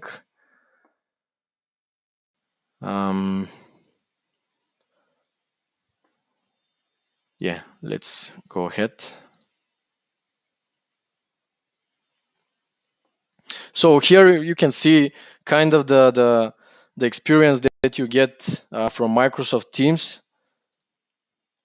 And let me try to share the link this time so that anyone who has questions can join and ask them. Of course, you have to unmute.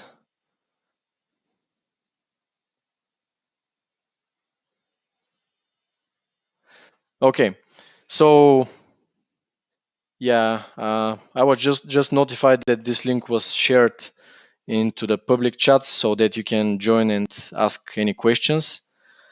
I will stay muted here. So you can see all those components. They are part of the UI framework itself. So yeah, maybe I should show you also how the user token service is implemented here, because I don't think you saw it from the previous demo.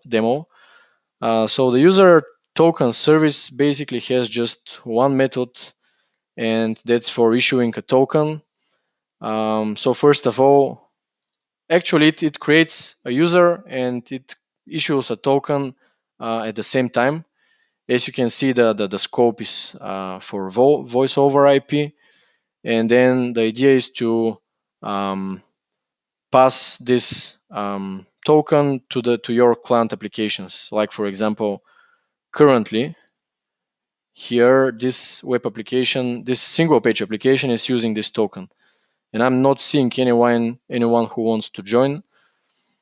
So feel free to ask any questions whenever, wherever it's basically more meaningful for you. Anyway, let's continue with the slides. So what about the Teams interoperability?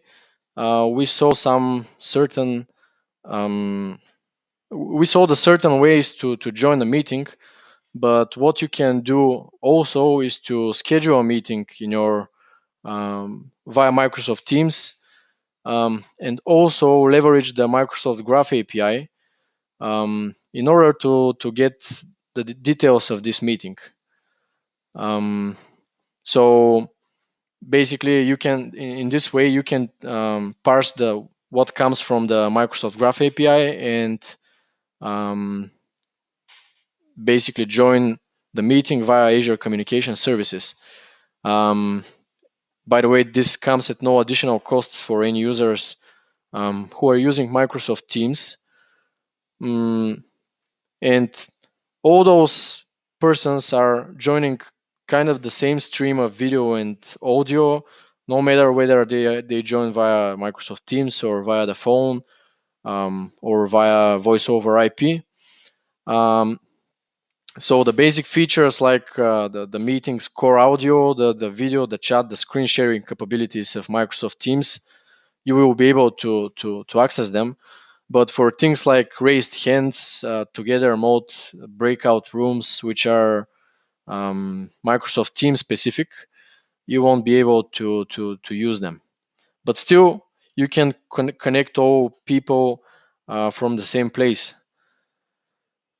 Okay. So let's talk about pricing. So in terms of pricing, there are two things here. So you have fixed monthly costs for phone numbers that you want to use, and you also have a pay-as-you-go costs, which are incurred via PSTN calling, SMS, voice or video calling, or chat, for example. So let's get back to the phone number. So you have two types of them, as you already know. The local numbers are just $1 per month, and the toll-free are $2 per month. So this is the fixed cost. And when it comes to PSTN calling, you are billed per minute based on the destination you are trying to call. So currently, there is a very detailed like price sheet of all locations that you can try calling, and the cost basically varies. When it comes to SMS, you are charged per message, again based on the destination, but currently the destination is only United States via the toll-free numbers, and therefore the costs are 0.0075 dollars per SMS sent or received. So keep in mind that you are charged on either on SMS sent or either on received SMS, and not just only on sent. For voice and video calling, you are charged 0.004 per minute per participant. So each participant will incur the costs separately, depending on how long they have been in the call.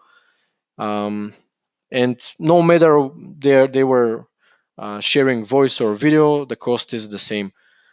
And for chat, you have just 0.008 per chat message sent.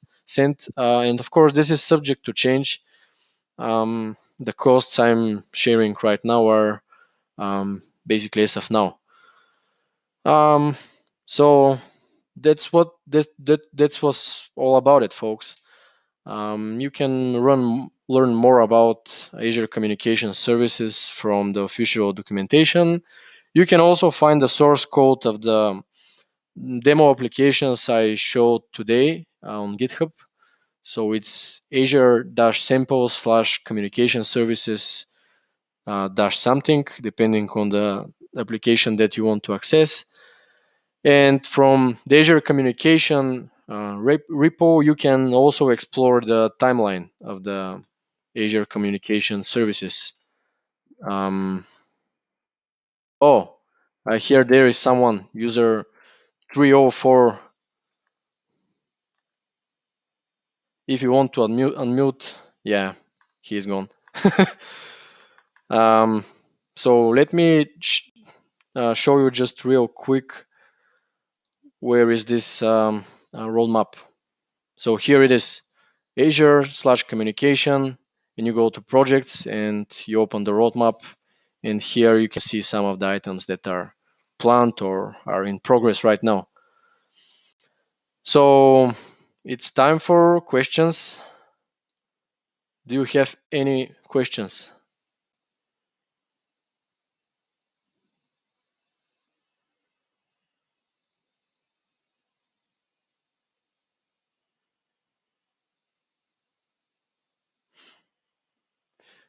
If not, and I guess silence means that there are no questions, and I'm not seeing any questions coming up from the chat, which means that there are no questions. So I will leave you like 3 minutes earlier. Thank you for the attention. I hope this was useful to you, and let's have 3 more minutes just to grab some coffee. So bye from me.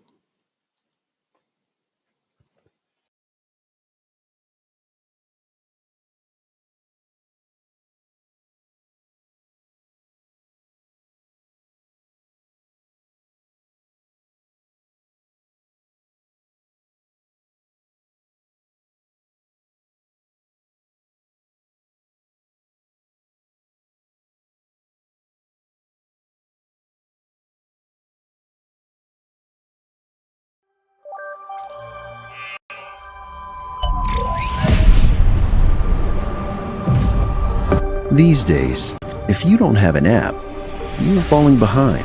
If you are not using your data, your competition is making better decisions. If you are not automating, your work processes are getting outdated. These days, no matter what industry you are in, you need tech R&D to stay relevant. And that wouldn't be a problem if setting it up was easy.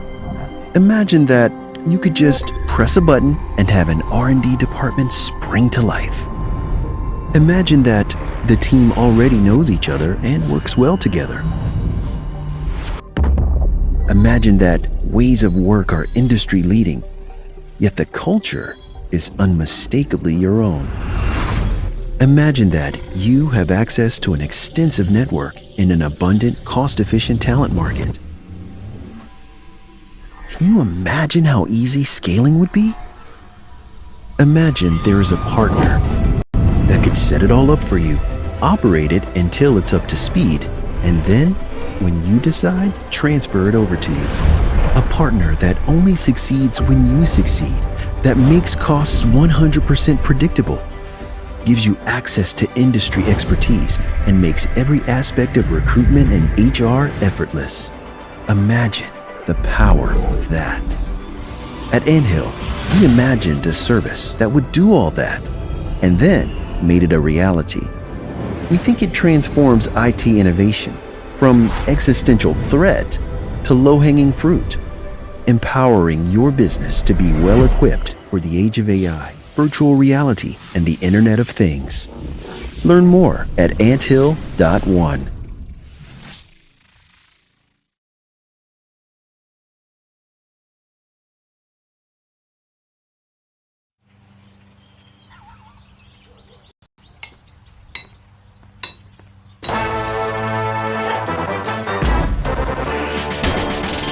Start my days, sun rays. I tap the phone, coffee's on. I mow the lawn. cussing Sean. So connected, so effective. I let it drop, clean it up. Heat and smart, I do my part. Get in the car. Superstar, they're watching me. IoT, IoT, IoT, IoT, IoT. I check my stock. What a shock. Buy some prawn. My oven's on. Coming home. Future zone. All for me. IoT, IoT, IoT, IoT, IoT. Live like a Bosch, with many connectivity solutions for a smarter future. From Bosch.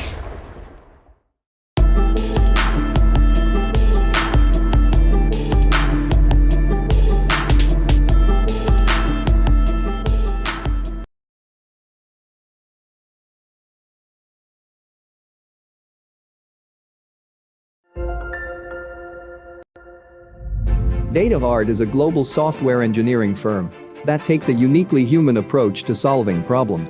With over 20 years of experience, teams of highly trained engineers around the world, deep industry sector knowledge, and ongoing technology research, we help clients create custom software that improves their operations and opens new markets. We integrate our engineering excellence with deeply human values that drive our business and our approach to relationships. Curiosity, empathy, trust, honesty, and intuition.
Независимо от работата от разстояние, в MentorMate продължихме да бъдем свързани.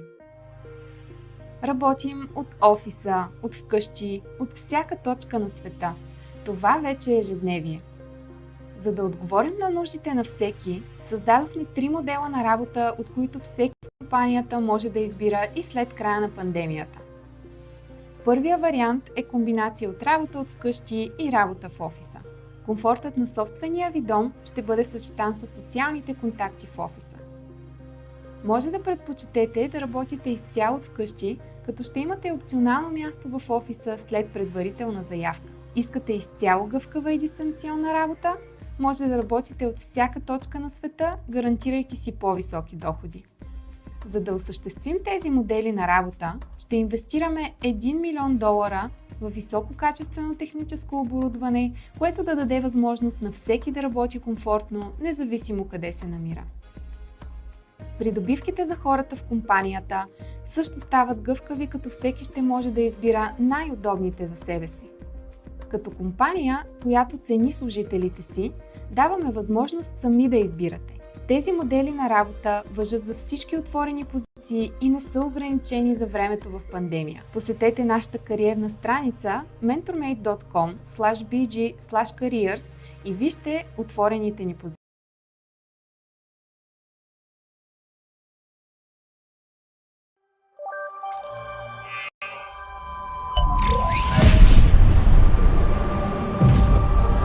These days, if you don't have an app, you are falling behind.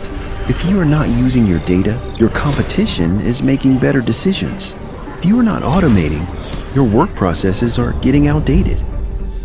These days, no matter what industry you are in, you need tech R&D to stay relevant. And that wouldn't be a problem if setting it up was easy. Imagine that you could just press a button and have an R&D department spring to life.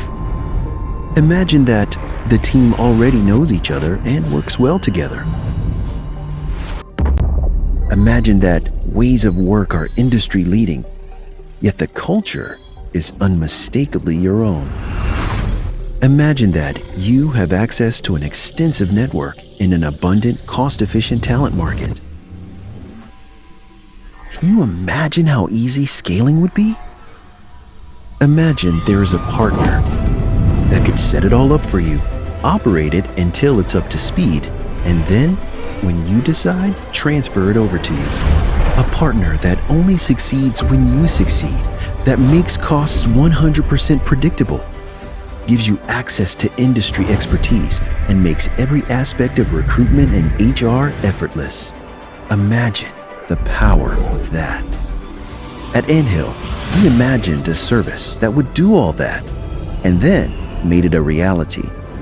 We think it transforms IT innovation from existential threat to low-hanging fruit, empowering your business to be well-equipped for the age of AI, virtual reality, and the Internet of Things. Learn more at anthill.one.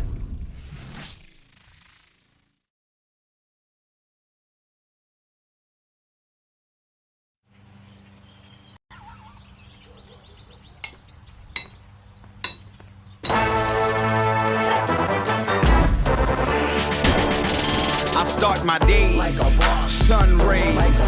I tap the phone, coffee's on. I mow the lawn, impressing Sean.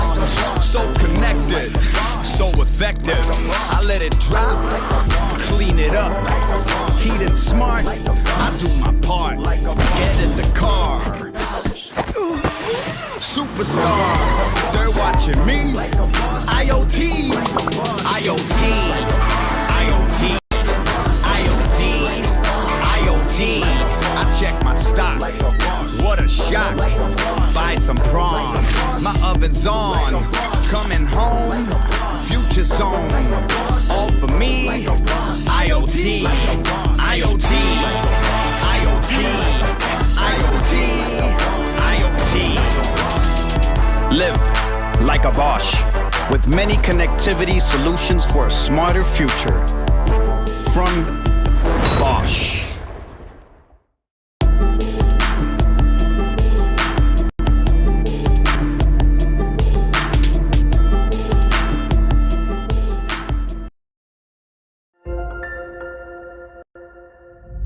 Datavard is a global software engineering firm that takes a uniquely human approach to solving problems. With over 20 years of experience, teams of highly trained engineers around the world, deep industry sector knowledge, and ongoing technology research, we help clients create custom software that improves their operations and opens new markets. We integrate our engineering excellence with deeply human values that drive our business and our approach to relationships. Curiosity, empathy, trust, honesty, and intuition.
Независимо от работата от разстояние, в MentorMate продължихме да бъдем свързани.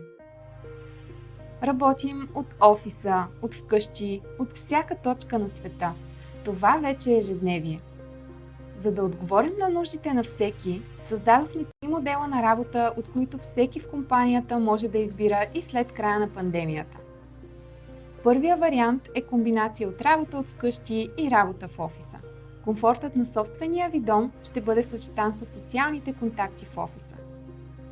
Може да предпочетете да работите изцяло от вкъщи, като ще имате опционално място в офиса след предварителна заявка. Искате изцяло гъвкава и дистанционна работа?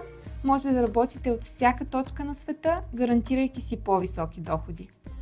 За да осъществим тези модели на работа, ще инвестираме $1 милион в висококачествено техническо оборудване, което да даде възможност на всеки да работи комфортно, независимо къде се намира. Придобивките за хората в компанията също стават гъвкави, като всеки ще може да избира най-удобните за себе си. Като компания, която цени служителите си, даваме възможност сами да избирате. Тези модели на работа важат за всички отворени позиции и не са ограничени за времето в пандемия. Посетете нашата кариерна страница mentormate.com/bg/careers и вижте отворените ни позиции.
Hello everyone.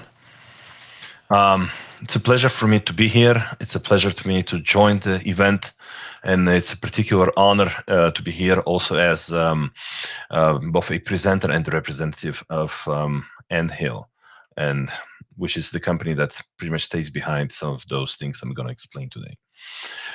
Today, we'll talk about advanced grid automation. I like talking about wires. I like talking about how you can take a physical project, how you can take a physical object and pretty much use the power of Azure, Power BI tools, IoT Hub to achieve something quite astounding, even in Bulgaria. Thank you for all the sponsors. Thank you for the organizers of the event. And I'll just switch to the presentation. The reason I like to talk about grids, something quite mundane, something that we used to find as quite ubiquitous, is that nowadays we're not facing the usual process of generating the power and basically distributing the power and using it, but we have a multi-directional of power and data. That is mainly because we have so many new things like renewable energy, electrical cars, new ways of optimizing energy efficiency, energy storage, and also the increasing pressure of how to make it all quite more competitive and cheaper and more secure. So basically, this multi-directional flow requires a super comprehensive look on how the whole ecosystem operates.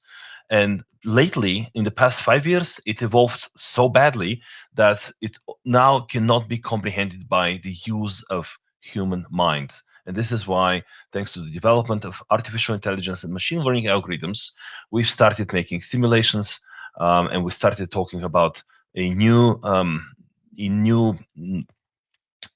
basically, phenomena that appeared, which we refer to as the digital twins.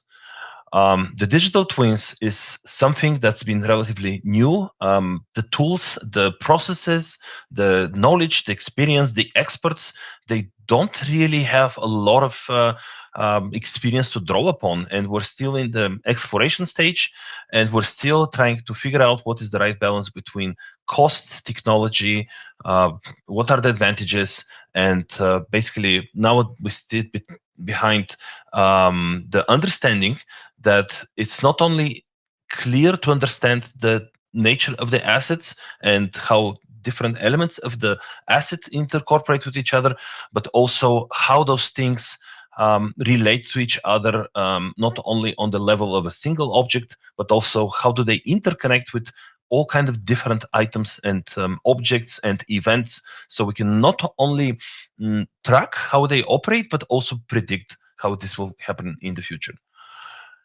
And again, the reason for that is, I'll just give you some example. One big challenge that we're facing today is, for example, the advent of electrical vehicles. Because by 2030, which is less than 10 years from now, the number of electrical vehicles, for example, is expected to grow from about 5 million, what we have today, to more than 125 million. And the problem with that is that if we don't have a very good prediction analysis on how it's going to work in the system I'm just showing on the screen, it will simply kill the existing system. For example, if they charge at the same time, it will just destroy the grid. And also the construction and operation of a lot of those, I'm just giving a single example, a lot of those charging stations is very capital intensive. And for example, we're not only, we don't know for sure where we need to put them, what will be the usage. So it's kind of an egg and chicken dilemma, which, we're struggling to figure out how to do today with modern IT tools. So to meet those challenges, the comprehensive electrical utilities, they need a very unified, comprehensive view, pretty much how the network behaves, plus how to address that in a way that we as consumers are willing to pay for this. Meaning that the regulator and competition pressures should have to be taken into consideration. So this is where the role of the Power BI tools comes into place. So taking this huge complexity also requires a very robust way of explaining and visualizing that. So one of the problems that you see on this map is it involves so many departments, for example, network maintenance, network planning, GS department, IT, they all have super specific views on how the grid should operate. So basically, the problem with that is when we come to a typical representation of how a power generation and transmission distribution operates, we come to the problem of silos, data silos. And those data silos cannot be easily, experimented with, because one of the problems that we see is that you can't simply take it and rework it, because otherwise you have the challenge of basically killing the grid or creating some disturbances that are unacceptable. So this is an example of an asset where on one hand we cannot continue making manual data sharings because we're just simply inefficient and we're facing a future problem that can kill the grid. At the same time, this asset valuation and the interconnection of different assets cannot be proceeded to be done manually. So we require, to figure out what will be the mix of analytics, machine learning tools, and and basically how to connect that so it basically doesn't destroy the system. The point of that is again increased efficiency, productivity, optimization, but also the mere survival of the grid depends on how we apply those tools. Right now, this is the current mode of operations. The main focus, what I've seen in electrical utilities, is quite traditional. So you have a traditional hierarchical dependence. It's a parent-child relationship. For example, we have a cooling unit with that is in specific fixed relationship with a specific pump. The problem with that, it can operate quite well to, for example, predict when do we need to change the pump based on a normal cycle of operations. But when it comes to a more complicated environment and also some events like, I don't know, like bad weather that will affect the product life cycle, it's almost impossible to predict in a rigid structure. So question today is what is the experiment and what tools we have and what is the way to apply AI predictions in a way to fix things before they break, or plan for events that can happen, which we can try to simulate so we know how to react. Now, the prediction is super important because we need the insight into diagnostic information, not only what had happened on historical reasons, but what can happen based on information that even did not happen. We don't want to end up in not being able to use electricity, because this is something that's a lot of people claim as super important for the survival of humankind. We want to be able to experiment safely in a way that will allow us to take into consideration things which we cannot even imagine. So this is the role of what we refer to as digital twins. So digital twins is basically that will enable us with a model that learning models can be combined for better predictivity and without jeopardizing the existing modus operandi. So it will not create those problems. One of the things on that slide is that those different departments need to operate simultaneously. And one of the problems that we started facing with digital twins when we're trying to apply to something even as simple as electrical grids, is that we needed a way to find a better model, better approach to apply real-time data. Can be IoT data, can be all kind of different data. But the problem is that in manufacturing, we can take a simple pump and basically analyze it and predict what it can do under normal cycle of operation. The electrical grids are a super example of something that you cannot control. It's out there in the open. It can be anything from theft to earthquake, and this is to like bad weather, kind of overloads, peak loads, and this again is something that we need a better tooling to predict. To give you an idea of how complex it can be, I'll just give you an overview of what Siemens are trying to build and the multiple data sources and processes that have to be interlinked somehow to enable a real electrical digital twin. So what do we do about it, and where is Azure have to play in this whole field? So what I want to do is something relatively new. The Microsoft Azure Digital Twin concept was literally introduced in 2018. So it's super fresh, and it's being an upgrade of digital twins. We should not confuse it with the digital twins that are being reviewed earlier in the IoT Hub.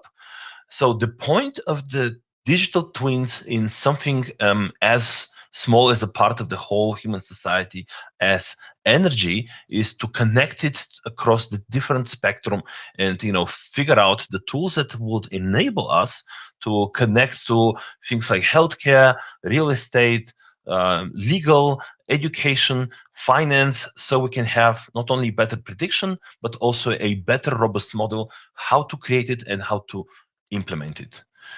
The main thing that the Azure Digital Twins enable you is the ease of uploading and exploring models, and the combination of different systems, different databases in a way that basically interconnects and is able to pretty much self-heal itself.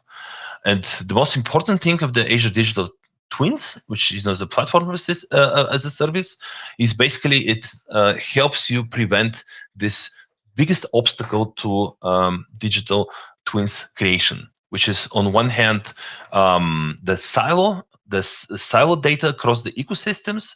And why it's important? Because energy utilities have been around for decades, and the problem with them is that very often we need to be able to interact with legacy systems. We can end up in a situation with 5 different databases. We can end up in a situation where we have monolithic systems and architectures that suddenly somehow needs to be connected to new microservices depending on the type of the business application. And we basically have absolutely no way to have the old hierarchical parent-child relationship. Another problem is security, because the more tools we apply, the more cloud computing we apply for not only predicting but also managing this huge complexity. Is how do we address security, which is something that is also addressed by the Azure Digital Twin. One last, there are many challenges, but one last major challenge is connectivity, because a lot of the problems with the digital twins is that they have to be connected to the internet, and this is one problem where if we have bad connection and not precise infrastructural conditions, which is the case with many utilities and many electrical grids, because we're talking about remote locations. This is something that Azure Digital Twin is also able to address. Now, again, the digital twins in Azure Digital Twins are quite different from what we already know as device twins in the IoT Hub, because IoT Hub device twins are basically focused on describing the capabilities and the aspects of the device, while here we're finally talking about more conceptual representations. And so this can take our user-defined insights and basically connect them in new unimaginable way. Again, those insights and the environments could be anything from building, factories, energy networks, railways, and it's super important that we have this open-minded view of how do we connect those things, because at the end we should be able to analyze what is the lasting impact, because electrical grids, that's why I love them, they're not isolated. They just touch pretty much anything that we do. What I particularly like, again, it's a new thing, I just started experimenting with Azure Digital Twins. using the digital twins definition language, it's a very easy way to model any environment in a very scalable and secure manner. Plus, the beauty of that, it connects to Azure IoT, and it pretty much enables automatically to connect IoT devices and, most importantly, existing business system. It has a very robust event system. You can build quite dynamic business logic and data processing. And most importantly, it integrates lovely with Azure data analytics and AI services. So basically, it's also the easy way to explain to what you want to achieve to non-technical business people, especially using Power BI tools. So again, what it needs. So what Microsoft did is they created a digital twin universe where basically they using an open model link language like the digital twin description language, which I'm going to cover a little bit later.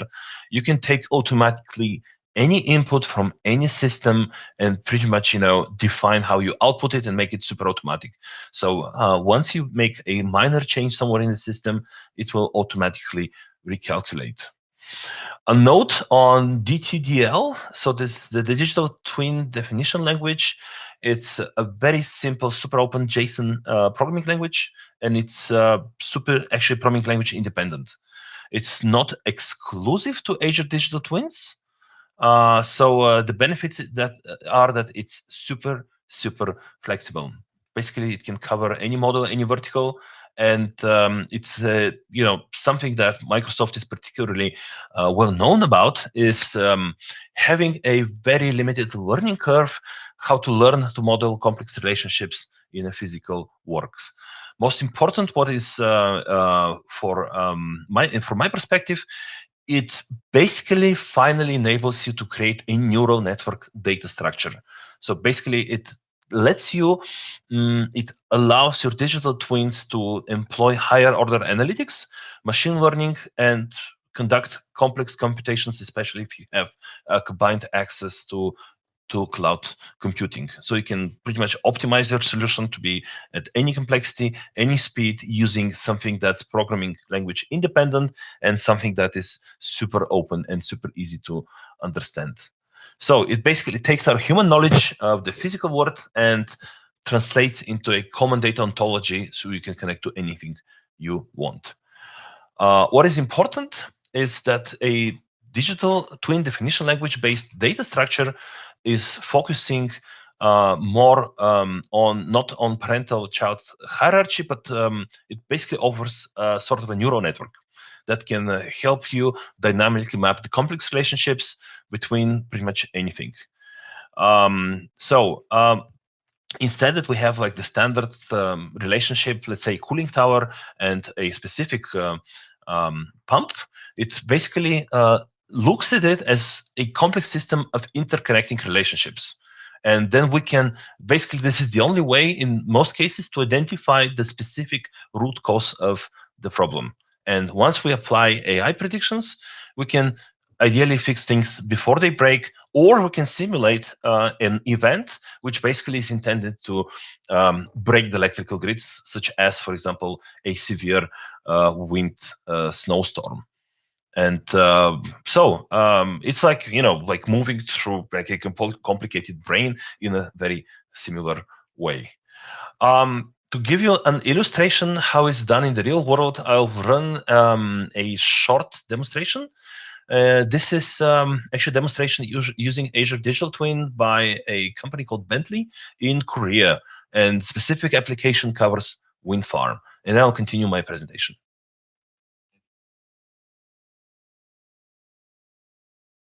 Second.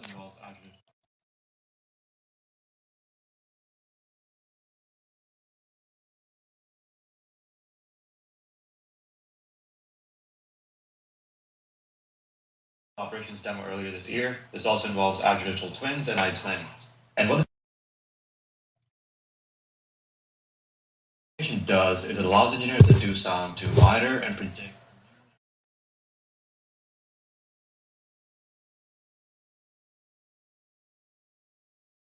right next to the wind farm. This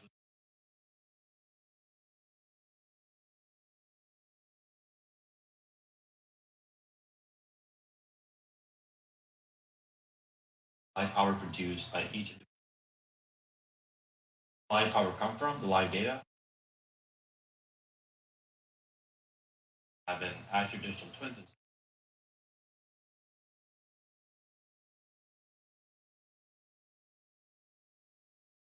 Let's go ahead and see what that will look like.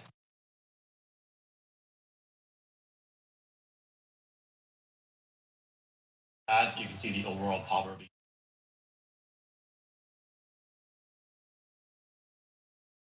passive. And then we can zoom into individual.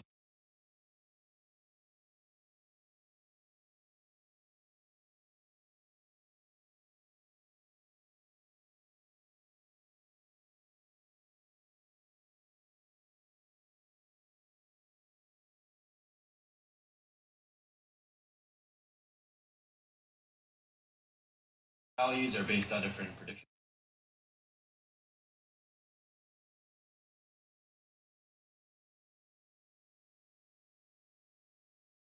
Big question though is how it's working. Anytime the machine learning model fails to track the power produced,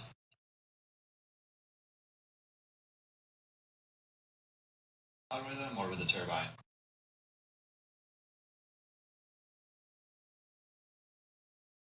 Get more detailed investigation fast.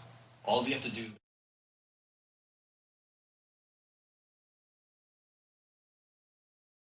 actual observed power along machine learning prediction, the power.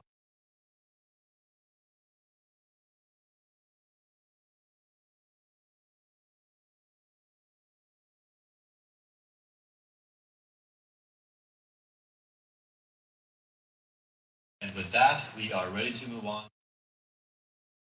All we have to do is click on this power prediction. App fetches weather data from a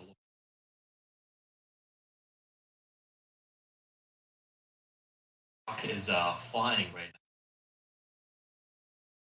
now. We're simulating the next day's power.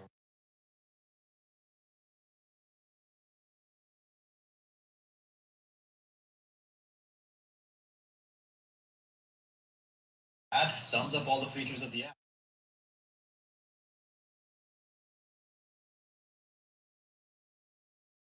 App brings together the past, the present, and future data.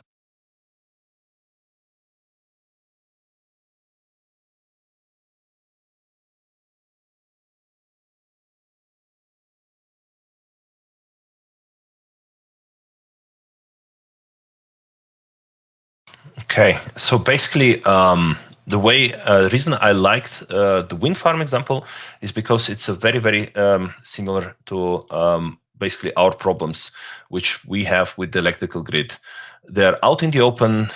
You need to be able to connect weather data. You need to be able to connect all kind of material data, and as with the unpredictable nature of wind, we're also, because of the complexity of the grid and a lot of the changed consumers to prosumers, we also have a very comparable picture with unstable power and demand generation. I give you an example. If you have a hot day and you have a lot of people that are pumping up their air conditioning unit, at the same time you have a lot of instability coming from, as you saw, wind farms and electrical grids. So one problem that so far I haven't found, anywhere in my research, an application which we're trying to build in Bulgaria is a predictive analysis based on Azure Digital Twins for better grid management and for demand load balancing. So why the other tool that is quite linked is the Azure IoT Hub. Again, we have multitude of devices, IoT devices, and what we basically have now is a cloud-hosted solution that basically connects virtually to any device. And one of the key important and relevant aspects that IoT Hub helps prevent this silos when it comes to data acquisition. Plus, it can establish a bidirectional communication with billions of IT devices, which is particularly important for the management of the grid.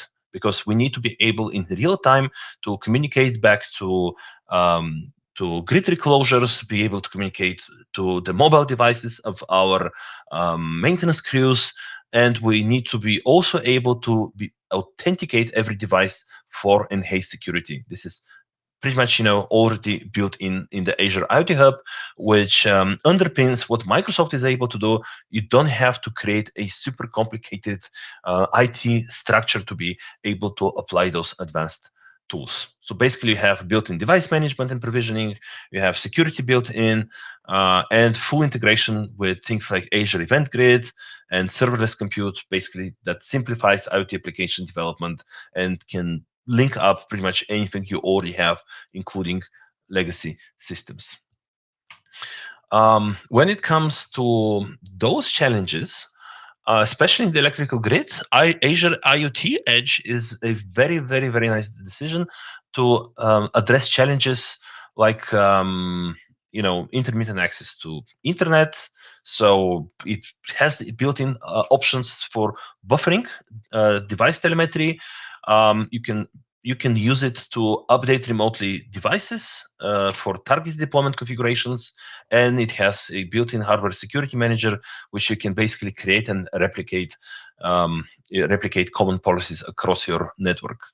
For example, the network we're exploring right now in Bulgaria, on the territory of one of the utilities called CEZ, we're talking about 16,000 kilometers of middle voltage power lines, 20 kilowatt power lines, and some of it has already been automated, and some of it has already been upgraded. So the thing is that we can't have proprietary solutions, because until we make the whole of the grid smarter, we'll have a lot of legacy devices and applications which we need a single common way to connect, and also have single system to address security.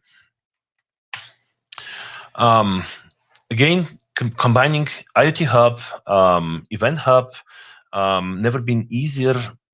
Basically, to connect any data source, it's all you have to do is to identify which digital twin needs to be updated and call in the REST API. The most important thing on that Azure Digital Twins is able to provide is take data, visualize it properly, enable you to model that in a way that gives you the comfort that you're not going to break anything, but also visualize it into actionable insights and actions in a very, very secure fashion. So basically, this is a very typical IoT reference infrastructure, connecting devices, sending everything to IoT Hub, and it's basically a very, very easy way to take complicated, numerous data sources, connect them in a seamless way, and also convince the stakeholders, as the business stakeholders in a utility, which is an example of a very traditional company, very non-IT company, and basically have a story. Why would they give you funds to finance it? When it comes to financing, what Gain is a huge advantage is the ability to connect all those complicated systems to a complete set of computing, networking, and storage resources, which you can scale down or up depending on your basically needs and the money you have. So it's a very competitive price performance compared to anything that's on premises. And let's not forget, it's also super optimized, not only from cost control perspective, but also from security perspective. So basically, this is the role of the HPC computing, the high performance computing, which basically enables you to define and also predict in advance how much computing power you would need to run your operations without running into costly procurement of equipment that you're not even sure how much of that you will need, and that will require a constant operational expenses for updating and securing further. Quick note on how it all connects to what we've been doing. I've been talking in previous events about one of our startups, which is called PowerDrone, which basically connects information on specific grid elements and visualize them using our own platform. So what we do on the level of an object, this is a screenshot from our platform. We're now able to not only visualize what is happening with different elements, but also use machine learning and machine vision to identify, sometimes with almost 98% accuracy, what is the problem with a specific, let's say, power pole. And we've been able now to collect all this data. We have literally hundreds of thousands of objects gathered. And what we are quite interested to do is see how can we leverage the power of Azure to bring them basically to life. One of the things that we started doing is together with another partner company, MYX from Bulgaria, we started visualizing the grid. Actually, this is a screenshot of a small field near Sofia, near the ring road, and I'll basically showcase you in a second what we're able to achieve as visualization. So taking all the power of Azure Digital Twins, we're hopeful to be able to predict what can happen to the grid in a situation of earthquake, snowstorm, overheating, overcooling, strong winds, I don't know, bird migration, thefts, anything.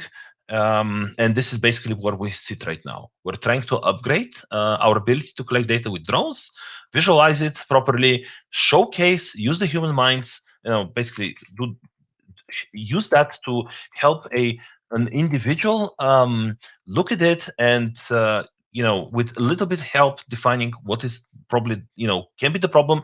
We're helping electricians take an informed decision where they need to concentrate their effort, and if needed they can do basically this. Let me actually share this. I'll share what we're currently experimenting with. Second. Yeah, hopefully you can see it. So this is the part of Sofia where we took a piece of Sofia and we started connecting a representation of real objects. So as you can see, those are real objects that we want to be able to enrich with data and allow for remote inspection. So this is near, as I said, the ring road of Sofia, next to a substation.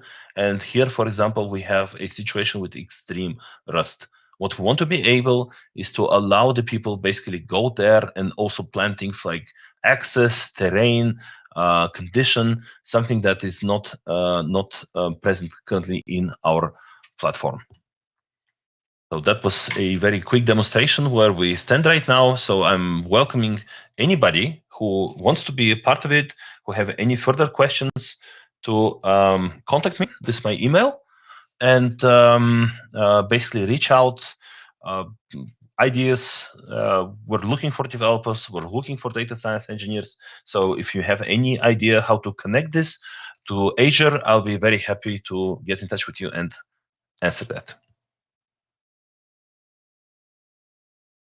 And that concludes my presentation. Thank you.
These days, if you don't have an app, you are falling behind. If you are not using your data, your competition is making better decisions. If you are not automating, your work processes are getting outdated. These days, no matter what industry you are in, you need tech R&D to stay relevant. And that wouldn't be a problem if setting it up was easy. Imagine that you could just press a button and have an R&D department spring to life. Imagine that the team already knows each other and works well together. Imagine that ways of work are industry leading, yet the culture is unmistakably your own. Imagine that you have access to an extensive network in an abundant, cost-efficient talent market. Can you imagine how easy scaling would be? Imagine there is a partner that could set it all up for you, operate it until it's up to speed, and then, when you decide, transfer it over to you. A partner that only succeeds when you succeed, that makes costs 100% predictable, gives you access to industry expertise, and makes every aspect of recruitment and HR effortless. Imagine the power of that. At Anthill, we imagined a service that would do all that, and then made it a reality. We think it transforms IT innovation from existential threat to low-hanging fruit, empowering your business to be well-equipped for the age of AI, virtual reality, and the Internet of Things. Learn more at anthill.one.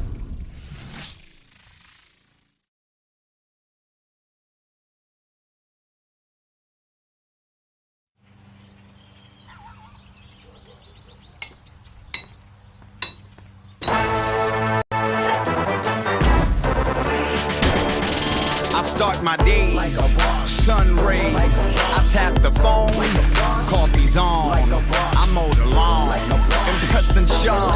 So connected, so effective. I let it drop, clean it up. Heating smart, I do my part. Get in the car. Superstar, they're watching me. IoT, IoT, IoT, IoT, IoT. I check my stock. What a shock. Buy some prawn. My oven's on. Coming home. Future zone. All for me. IoT, IoT, IoT, IoT, IoT. Live like a Bosch, with many connectivity solutions for a smarter future. From Bosch.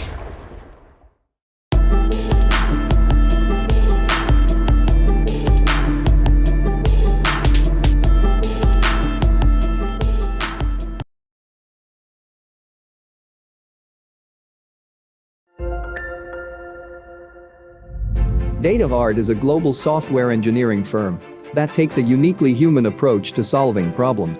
With over 20 years of experience, teams of highly trained engineers around the world, deep industry sector knowledge, and ongoing technology research, we help clients create custom software that improves their operations and opens new markets.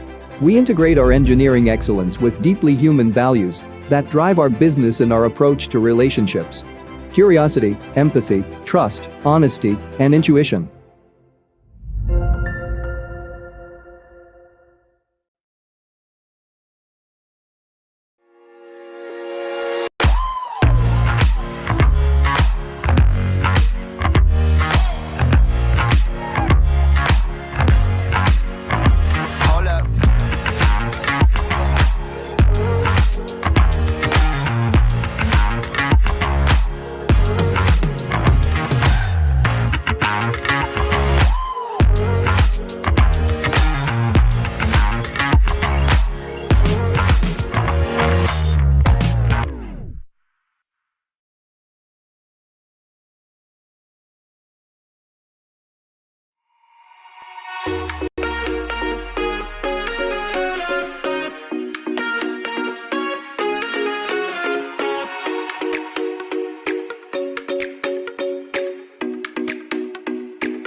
Независимо от работата от разстояние, в MentorMate продължихме да бъдем свързани.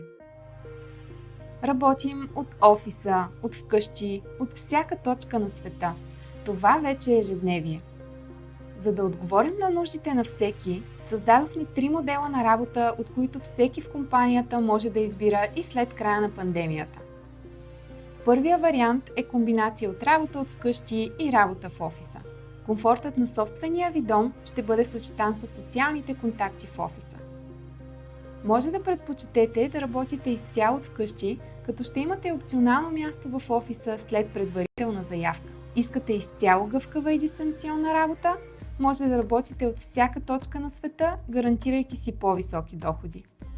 За да осъществим тези модели на работа, ще инвестираме $1 милион в висококачествено техническо оборудване, което да даде възможност на всеки да работи комфортно, независимо къде се намира. Придобивките за хората в компанията също стават гъвкави, като всеки ще може да избира най-удобните за себе си. Като компания, която цени служителите си, даваме възможност сами да избирате. Тези модели на работа важат за всички отворени позиции и не са ограничени за времето в пандемия. Посетете нашата кариерна страница mentormate.com/bg/careers и вижте отворените ни позиции.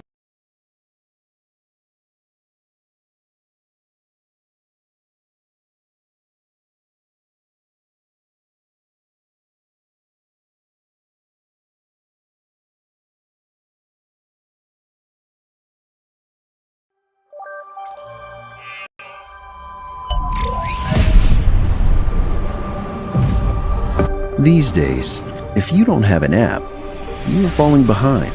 If you are not using your data, your competition is making better decisions. If you are not automating, your work processes are getting outdated.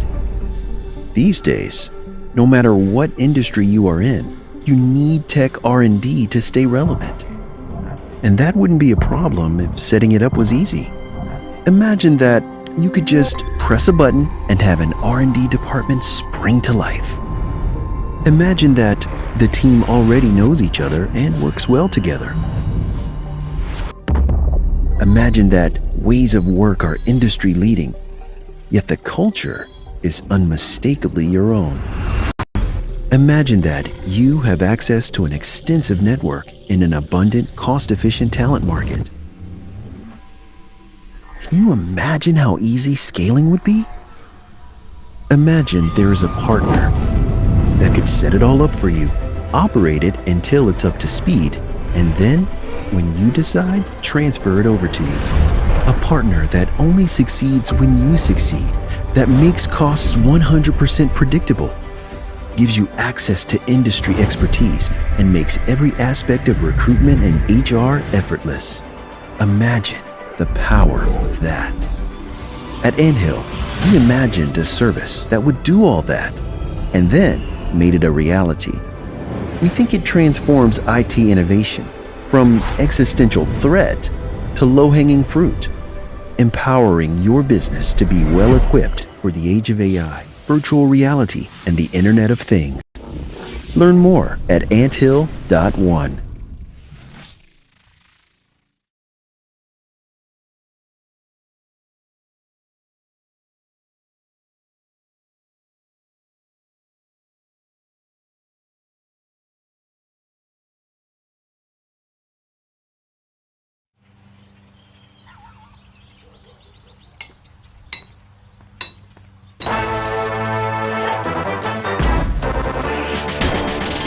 I start my days, sun rays. I tap the phone, coffee's on. I mow the lawn, impressing Sean. So connected, so effective. I let it drop, clean it up. Heated smart, I do my part. Get in the car. Superstar, they're watching me. IoT, IoT, IoT, IoT, IoT. I check my stock. What a shock. Buy some prawn. My oven's on. Coming home. Future zone. All for me. IoT, IoT. IoT, IoT, IoT. Live like a Bosch, with many connectivity solutions for a smarter future. From Bosch.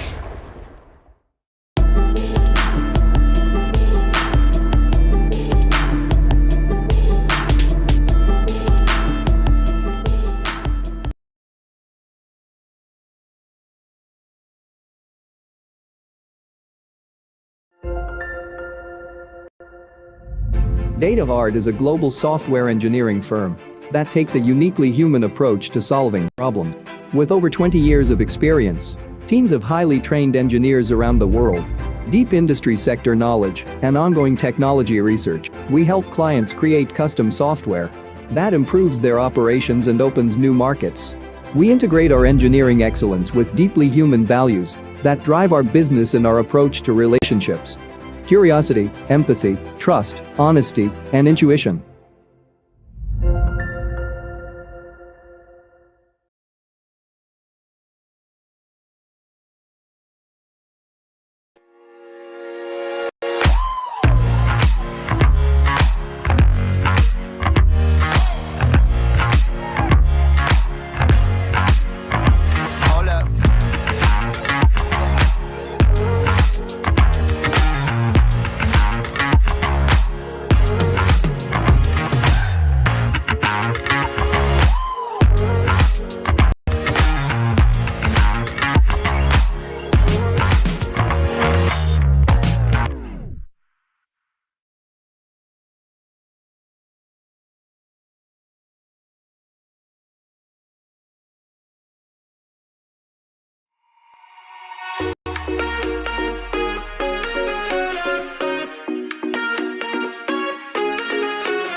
Независимо от работата от разстояние, в MentorMate продължихме да бъдем свързани.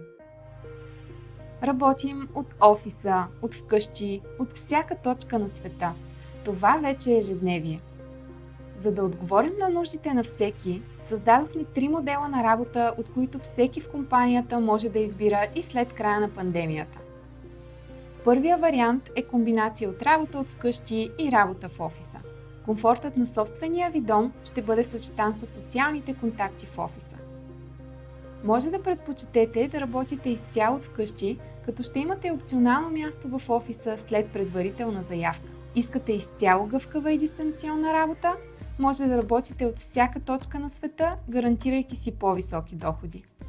За да осъществим тези модели на работа, ще инвестираме $1 милион в висококачествено техническо оборудване, което да даде възможност на всеки да работи комфортно, независимо къде се намира. Придобивките на хората в компанията също стават гъвкави, като всеки ще може да избира най-удобните за себе си. Като компания, която цени служителите си, даваме възможност сами да избирате. Тези модели на работа важат за всички отворени позиции и не са ограничени за времето в пандемия. Посетете нашата кариерна страница mentormate.com/bg/careers и вижте отворените ни позиции.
These days, if you don't have an app, you are falling behind.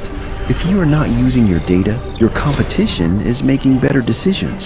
If you are not automating, your work processes are getting outdated. These days, no matter what industry you are in, you need tech R&D to stay relevant. And that wouldn't be a problem if setting it up was easy. Imagine that you could just press a button and have an R&D department spring to life. Imagine that the team already knows each other and works well together. Imagine that ways of work are industry leading, yet the culture is unmistakably your own. Imagine that you have access to an extensive network in an abundant, cost-efficient talent market. Can you imagine how easy scaling would be? Imagine there is a partner that could set it all up for you, operate it until it's up to speed, and then, when you decide, transfer it over to you. A partner that only succeeds when you succeed, that makes costs 100% predictable. gives you access to industry expertise and makes every aspect of recruitment and HR effortless. Imagine the power of that. At Anthill, we imagined a service that would do all that and then made it a reality. We think it transforms IT innovation from existential threat to low-hanging fruit, empowering your business to be well-equipped for the age of AI, virtual reality, and the Internet of Things. Learn more at anthill.one.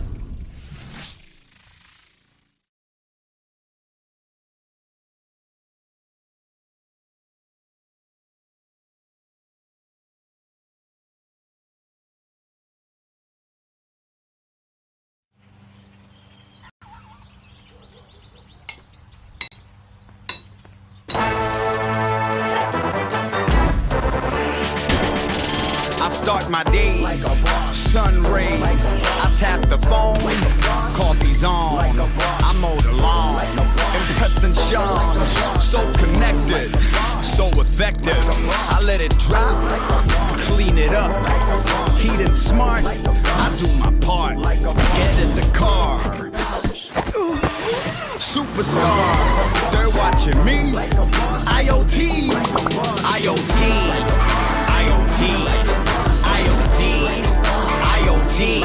I check my stock. What a shock. Buy some prawn. My oven's on. Coming home. Future zone. All for me. IoT, IoT, IoT, IoT, IoT. Live like a Bosch, with many connectivity solutions for a smarter future. From Bosch.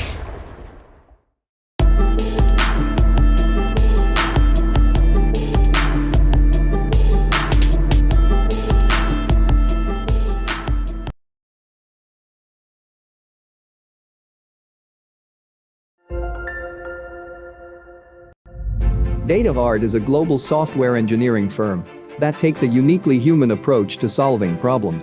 With over 20 years of experience, teams of highly trained engineers around the world, deep industry sector knowledge, and ongoing technology research, we help clients create custom software that improves their operations and opens new markets. We integrate our engineering excellence with deeply human values that drive our business and our approach to relationships. Curiosity, empathy, trust, honesty, and intuition.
Независимо от работата от разстояние, в MentorMate продължихме да бъдем свързани. Работим от офиса, от вкъщи, от всяка точка на света. Това вече е ежедневие. За да отговорим на нуждите на всеки, създадохме 3 модела на работа, от които всеки в компанията може да избира и след края на пандемията. Първия вариант е комбинация от работа от вкъщи и работа в офиса. Комфортът на собствения ви дом ще бъде съчетан с социалните контакти в офиса. Може да предпочетете да работите изцяло от вкъщи, като ще имате опционално място в офиса след предварителна заявка. Искате изцяло гъвкава и дистанционна работа?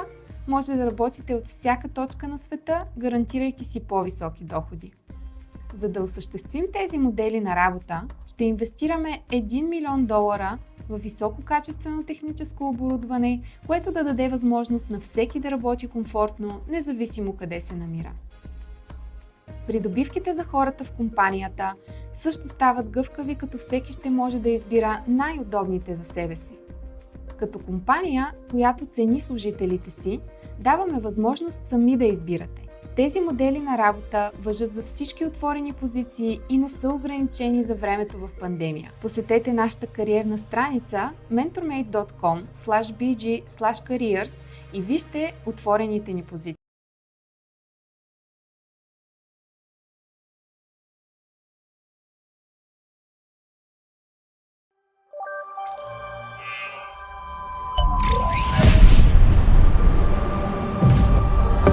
These days, if you don't have an app, you are falling behind.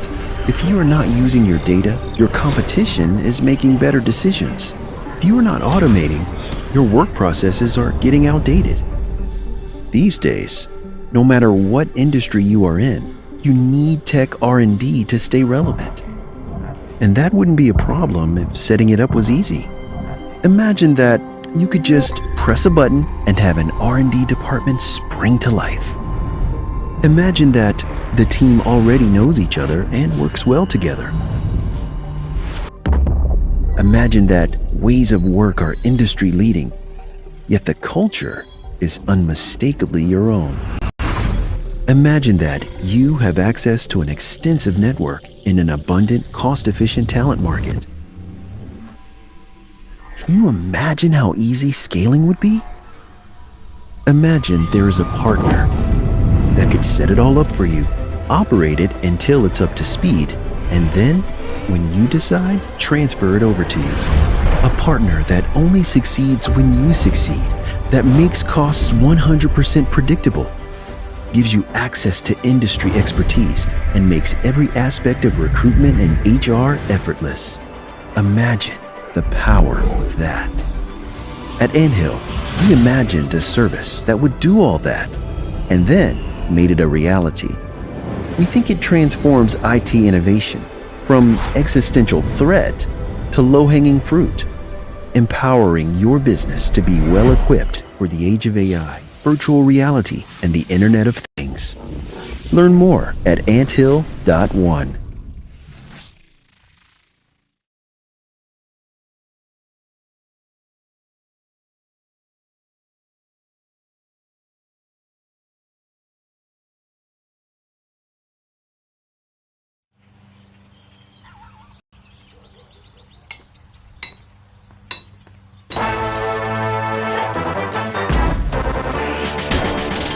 I start my days, sun rays. I tap the phone, coffee's on. I mow the lawn, impressing Sean. So connected, so effective. I let it drop, clean it up. Heated smart, I do my part. Get in the car. Superstar, they're watching me. IoT, IoT, IoT, IoT, IoT. I check my stock. What a shock. Buy some prawn. My oven's on. Coming home. Future zone. All for me. IoT, IoT, IoT, IoT, IoT. Live like a Bosch with many connectivity solutions for a smarter future. from Bosch.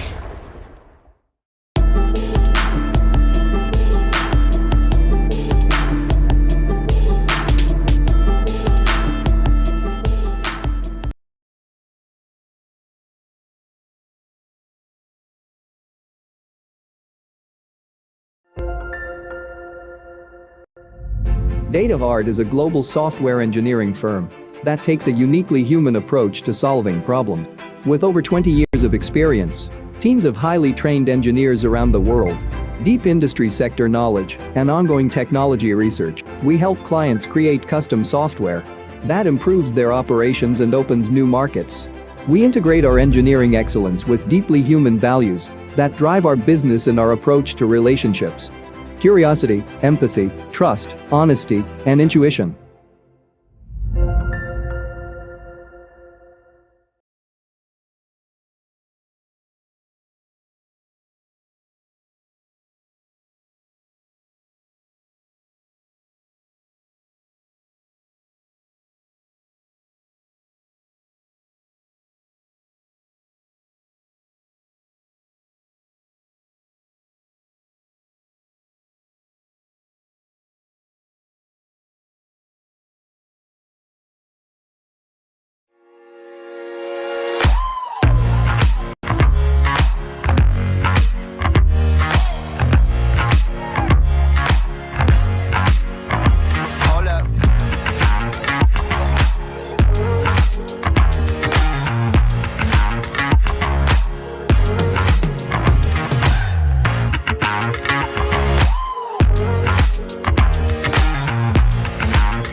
Независимо от работата от разстояние, в MentorMate продължихме да бъдем свързани.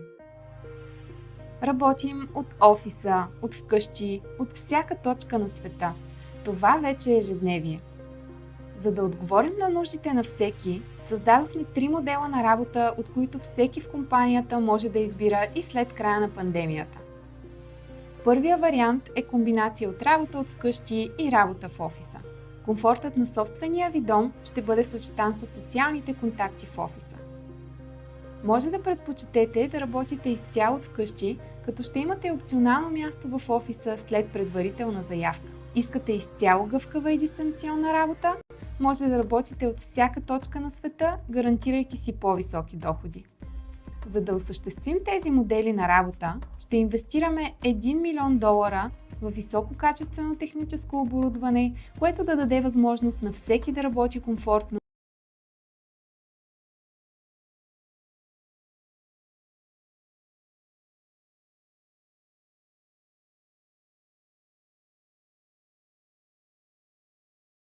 гъвкави, като всеки ще може да избира най-удобните за себе си. Като компания, която цени служителите си, даваме възможност сами да избирате. Тези модели на работа важат за всички отворени позиции и не са ограничени за времето в пандемия. Посетете нашата кариерна страница mentormate.com/bg/careers и вижте отворените ни позиции.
Hello, everyone. We are starting with a short delay from 2-3 minutes because we have now discussion with Facebook because their AI algorithms are not very well developed and they consider that we actually have some intellectual property which is not ours. I mean, for the organizers, our partners and speakers at this event. But in any case, it is not something which will prevent the successful conference and streaming. Just I'm explaining that probably next days you will be able to follow in social networks our interesting discussion with Facebook till they succeed to improve their AI algorithms. So the topic now is related to best practices of implemented uh, intelligent edge solution with Azure, IoT, and AI.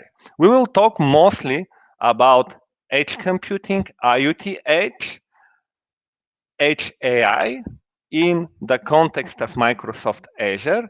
And the good thing is that these technologies share one common platform, and this is Azure IoT Edge. This is probably the best option to optimize any kind of analytics which you have on the edge when you have common platform. I will try to say first thank you to all our partners for support which we have at this conference. I will not spend time about me. I'm one of the co-organizers of Global Azure, working on this technology more than 10 years. Let's go ahead and start with IoT Edge. Probably many of you have some information or even experience related to IoT, or so we name Internet of Things. And you know that every year we have more and more connected devices. Nowadays, we have nearly 40 billion connected devices, and probably after 3-4 years, we will have 2 times more. So we have really very fast growth of connected devices and related to this case, Internet of Things solutions. So again, IoT is one of the fastest growing areas of IT industry which we have nowadays. We have almost all business domains covered from Internet of Things, so I will not spend much time about this. Really, at the beginning, most of things which were related to IoT were considered to industry, manufacturing, automotive, and some other areas. But currently, we can see this technology also applied in areas like healthcare, fintech, insurance, and many different areas, which probably from the beginning it was not possible to consider like related to Internet of Things. It is interesting to say some details about history of IoT Edge. We have not much time. Probably, if we want to cover everything interesting, we will need to have the whole day session. So I will try to make it shorter. Edge computing actually stay something useful when we started to have Internet of Things and connected computers, because in the beginning we had whole computing where we have everything around. I mean, sensors for data, some kind of devices connected directly to specific computer. After that, step by step, Internet technologies and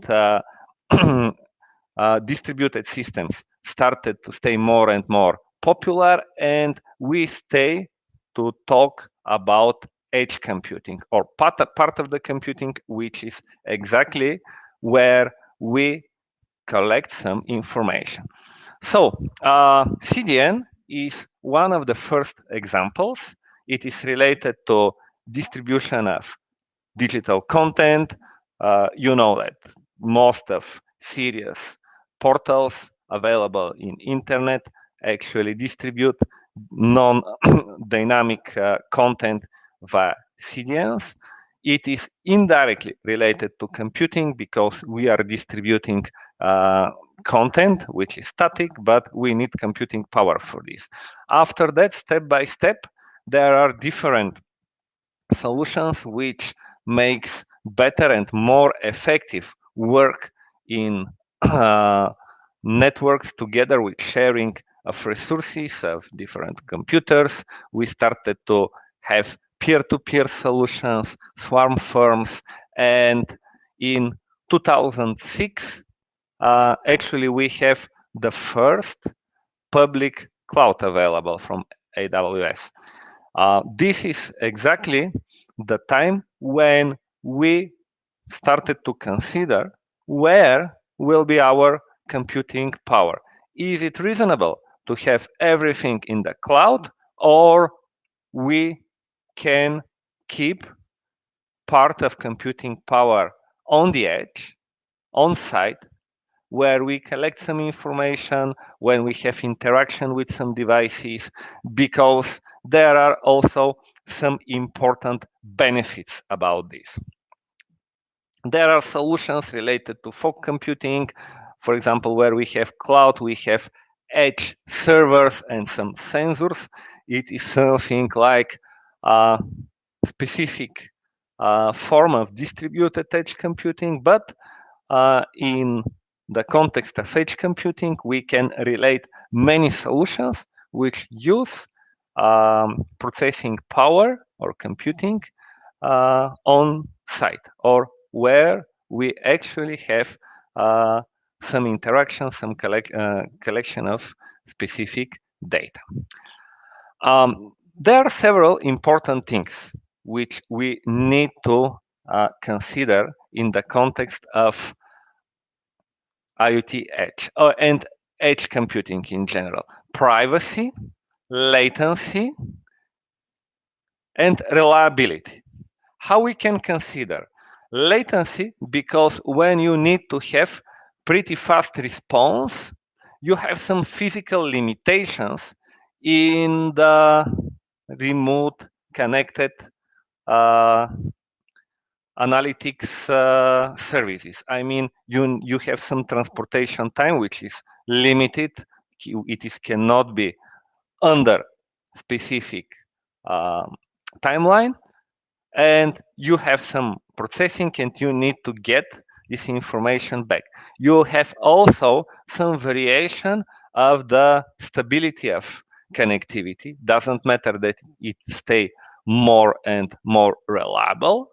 And that's the reason to say that edge computing is also relevant to reliability. Additionally, one huge area where we cover most of the things with edge computing is related to privacy.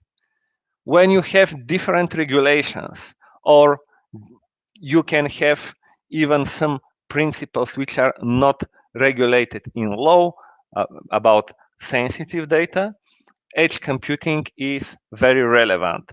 If you have, for example, healthcare and you have sensitive data of patients, it is quite important this data to be not distributed without some control. If you have some specific legal information or information about private data of citizens, also it is something which we need to consider. Nowadays, we have intelligent systems which have a balance between what exactly will be processed on the edge and what will be processed on the cloud. And because of this, we have quite good flexibility. If we go ahead with the general blueprint of IoT solutions, we have always some managed objects. We can say that these are sensors or some devices which actually collect information, interacts with end users, and we can have more or less um, here multi-layered structurings on site with different connected devices. And in the end, we have IoT gateway. You can also find this device under the term field gateway. And this is exactly the device which provides the connection via internet to the backend services usually hosted in the cloud. So we have, even for field gateways, many reasons to need computing power, because reliability and security are also related to specific computing resources. If you have encrypted connection, you need to have more powerful devices to be possible to encrypt, decrypt messages. And if you need to have additional functionalities, like, for example, to use these devices to route the messages between backend and other devices and objects, again, you need additional computing. Nowadays, we have different devices, from very simple to some quite complicated. We can say that also in the context of edge computing, we have different variations. We can have some smart devices with own computing resources, and to use for connectivity other devices, or to connect directly these devices, or you can have simpler devices with more powerful devices which manage the connection between devices on site and between devices and backend services in the cloud. So in such way, we actually can provide different solutions. For example, you can have sensors for the state of door, open or closed. You can have sensors for light. You can have camera. Most of these sensors and scenarios can be related to IoT. Nowadays, even it is quite difficult to make the differentiation between edge computing solutions and Internet of Things. Most of edge related functionalities can be also part of IoT solutions, but in general, if you have some connected things, some connected devices which are responsible for interaction or to get data from specific source, and after that to use this data for analysis and connectivity is via internet, it is exactly Internet of Things. Usually, when we have flow related to edge analysis, we actually collect information. Our edge computer is responsible for the decision how we can proceed. It is responsible about what kind of analytics can be done on the edge devices, and what kind of analysis can be sent on the backend in the cloud for analysis which is in different location. And that's the reason to say that edge devices stay very, very important key components in modern flows for IoT and AI solutions. We have some advantages, which is good also to consider when we talk about IoT edge and edge computing. It is not just because we have more reliability, because we have security, because we have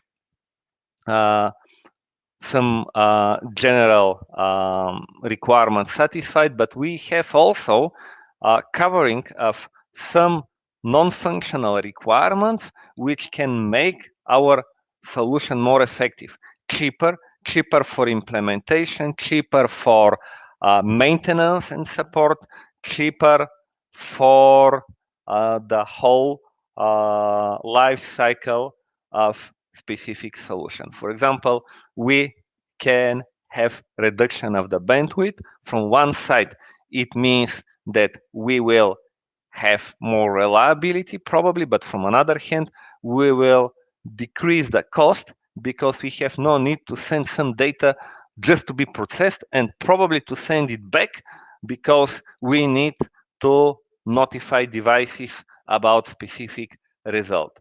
Usually we need to have just part of the data on the cloud or on the backend for future analysis, and a huge amount of data can be cleaned and aggregated on the edge. We have no need to think about how to transfer this solution. So we can talk, of course, about more additional advantages, but we can say IoT Edge from one side bring us flexibility, from another hand increase the SLA of solutions. That means we can rely much more on these solutions because we manage connectivity and some other things, privacy, security, and we actually can use edge computing for many different things. We can use it also for implementation of gateways on the field. We can host different functionalities which even you cannot directly consider related to IoT, but I can say we have common platform, and it is something which will grow next years more and more. We will talk a little bit later about event processing, machine learning, all these things which we have on the edge. We have data management not only in the context of data processing, but also about data persistence. We have SQL Server on the edge already and a number of models which will be implemented for edge solutions will grow. I will go a little bit further with Azure IoT Edge because it is the main point of our discussion. In general, I suppose that most of you are familiar with Azure IoT and what we have like platform, but I can say just few words. We have in Microsoft Azure probably the most developed modern IoT platform with many services which are from one side specific for IoT, like IoT gateway for connectivity, device provisioning service for provisioning of devices, plus many other services which can be easy, almost out of the box, sometimes absolutely out of the box, connected with these dedicated services to be possible to process, analyze, store data which is received from devices. And learning curve is not big. You can pretty easy start work with Azure IoT compared to many other platforms. About IoT Edge, we have almost the same functionalities implemented in a similar way, but on the edge. And it is something which we will see how exactly is implemented in Azure IoT Edge. We have also more optimized devices, more optimized solutions in the context of resources. I mean that our edge solutions stay more developed and require even less resources for the same functionalities in the next generations.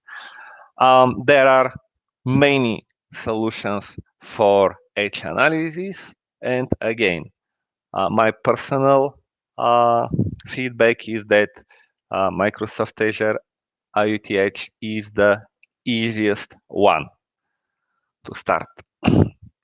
We have many different use cases for edge solutions, from autonomous vehicles, remote monitoring, smart grid, everything around energy and infrastructure solutions, where we have some remote devices which need to be somehow managed or to have some processing, are also part of the areas where you have pretty strong impact from edge analytics and from IoT Edge.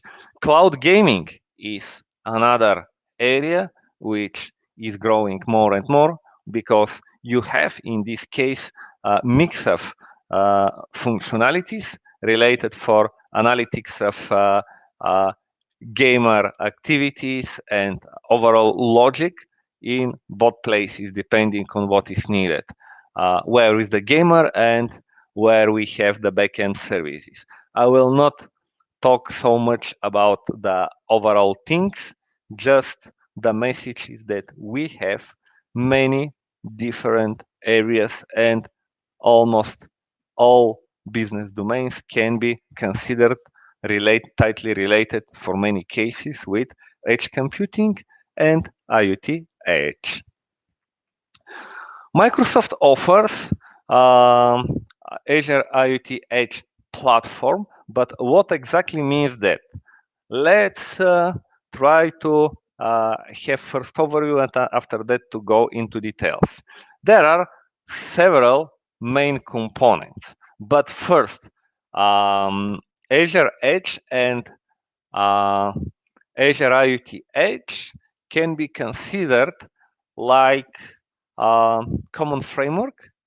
There are some specifics, because for Edge in Microsoft and Azure, we can consider also some other specific things, but we have one common platform which can be used for different type of analysis. Just it is preliminary considered for IoT mostly, and that's the reason named to be Azure IoT Edge. So we have common platform. From another hand, Azure IoT Edge is tightly related with Azure IoT. So we have the same or almost the same functionalities, usually, of course, with some limitations on the edge, which can be used pretty easy in the same way. We have three main groups of elements. We have IoT Edge models. IoT Edge models are containerized applications with Docker-compatible containers. And we'll talk a little bit later about this. IoT Edge runtime will be the main component which actually is needed, like prerequisite, to run these models. So you need to have this runtime where we have some libraries and several models deployed on our edge device before to be able to upload, to deploy and run different additional functionalities encapsulated as models of Azure IoT Edge platform. And we have also monitoring using IoT Edge Cloud Interface. It is part of Azure Management Portal. So in this case, we have this part of UI which allow us to make many things pretty easy. For most of these functionalities, you can use also a command line interface, so it is not 100% necessary to make it with cloud interface, but this is one very good feature. We can say that IoT Edge stay in the middle between devices and Azure IoT. We have some specific details which we share about these models, about these components. First, it's good to have some insights about edge models. Edge models, as I explained, are encapsulated into Docker-compatible containers applications. We have some models which comes out of the box from Azure IoT Edge platform. We have also models which come from other vendors, and you can build custom models.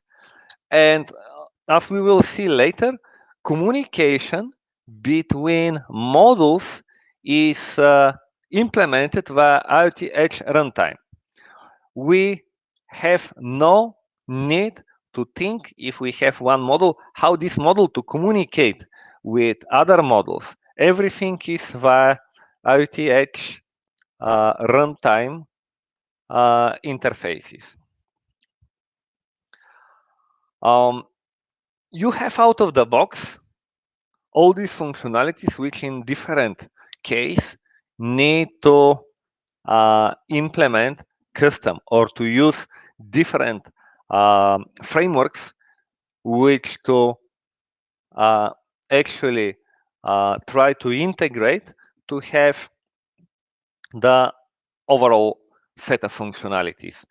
We have security of the local storage, security of the models, security which is provided to access device from Edge framework. We have from runtime also this support to monitor and check if all models are running, and if there are some issues, of course, this will be logged. There are options also ad hoc or scheduled to manage it, to restart models, or to have some other activities.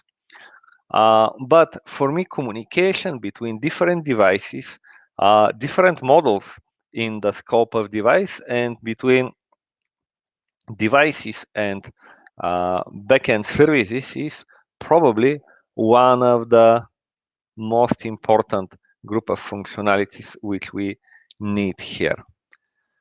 So let's see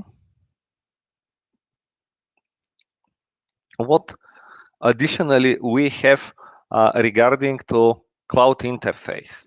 We will see it probably after 10 to 15 minutes at the end of our presentation. We have option to manage pretty easy integrated in the UI, which is part of also settings for Azure IoT Hub. Most of things which we need to manage devices, edge devices with deployed Azure IoT Edge framework, and to add models, restart models, monitor models, all these things which we already discussed. So one of the key modules, also part of Edge runtime, is IoT Edge Hub. Quite often, we just use Edge Hub instead IoT Edge Hub to be shorter and also to be easier to differentiate Azure IoT Hub from IoT Edge Hub. But it is exactly the peer of Azure IoT Hub which runs on the edge devices. Of course, we can have setup where we can have hierarchy with edge devices. We can have also devices configured to not have on IoT Edge Hub. It is quite deep dive topic, so I will not cover it in the current presentation. IoT Edge Hub is responsible also for support of protocols. Only MQTT and AMQP are supported. We cannot have on Edge Hub HTTP protocol because of many reasons. Some are related to security.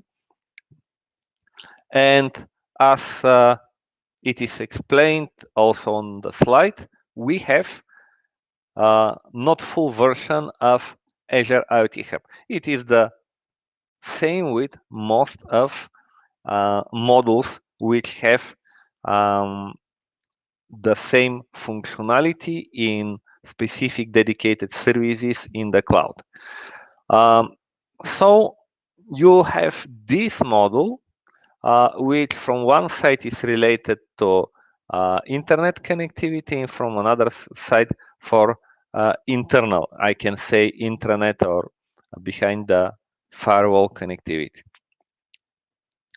We have some of services which are available for Azure IoT also on the edge, like for example Azure Stream Analytics. And nowadays also we have SQL database. Some other services are not supported for now, but we need to have specific cases for it. But some services actually can be used devices, of course, via IoT Hub. We will go ahead because of limitation of the time of this presentation, and we'll go a little bit deeper into IoT Edge architecture. As I already explained, we have for Azure IoT Edge implementation where Mobi platform is used to run container. It is lightweight open source framework. Actually, it contains main parts of Docker platform, and we are able to run the Docker compatible containers on our IoT Edge devices. We have these two models which always come with IoT Edge runtime. IoT Edge Hub can be for specific devices if we have more complex topology disabled, but IoT Edge agent should be available because IoT Edge agent is responsible for running of different models. So we need to have this model always functional, and in many cases also Edge Hub for gateway devices. Usually Edge Hub is the most critical model, of course, after Edge agent, because it is responsible for running of other models. And we have different types of connectivity. You have also flexibility to connect directly edge devices to the backend, depending on how is configured the field gateway.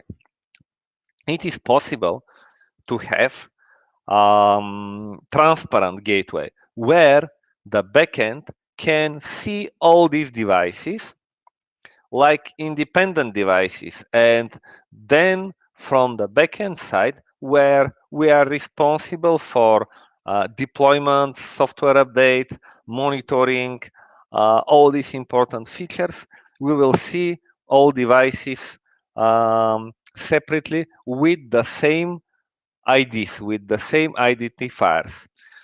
It is possible IoT field gateway to be configured in different way.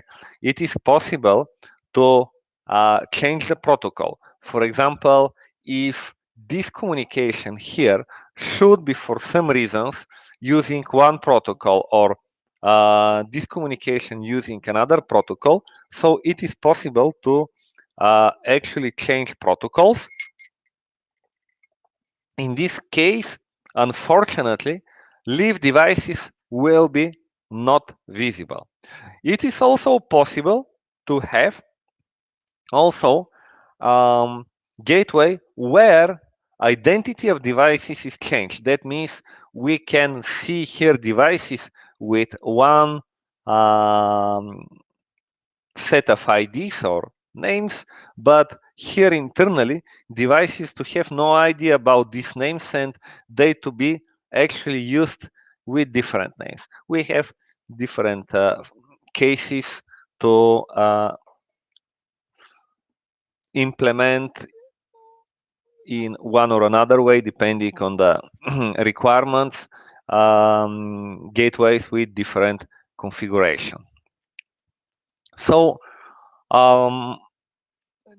we already also discussed that synchronization between models, I mean communication, also is something which is responsibility of Edge Hub. We are going from the next slides to save some time. Another important advantage is that if we have IoT Edge framework, Azure IoT framework, we can have very important flexibility to deploy models configured or probably even implemented with some differences in the logic for different regions or for different tenants. Under tenant, I'm considering different organizations because of different regulations and requirements. If we have all this logic on the cloud, we need to have much more complex implementation where to support conditional logic depending on different organizations and regions, for example. If we are able to move this logic into the Edge models, it is not needed to have it on the same place on the backend in the cloud, and you can have models dedicated to the specific logic and requirements for the region and tenant where these models will be deployed. It is good to know some good practices, which we will see a little bit later, regarding to how to consider our edge solutions.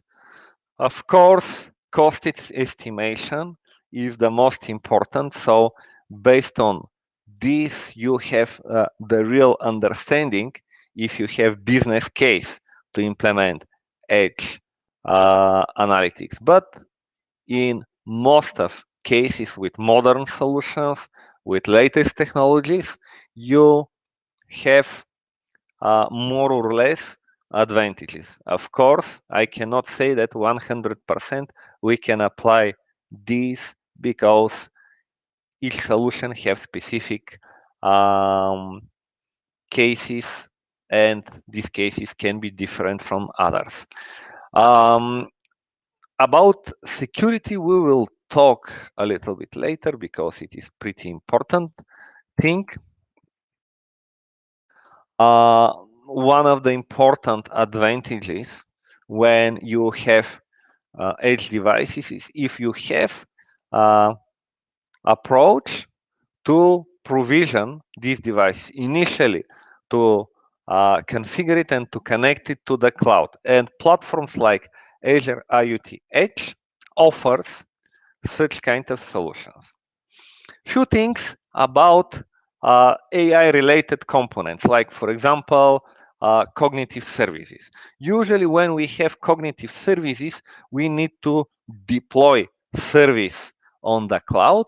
We have deployment of separate model in container on the edge, and we do not control the smart logic which is implemented in the edge model. What kind of functionality will be actually executed on the edge and what on the cloud. About cognitive services on the edge, there are some specifics still.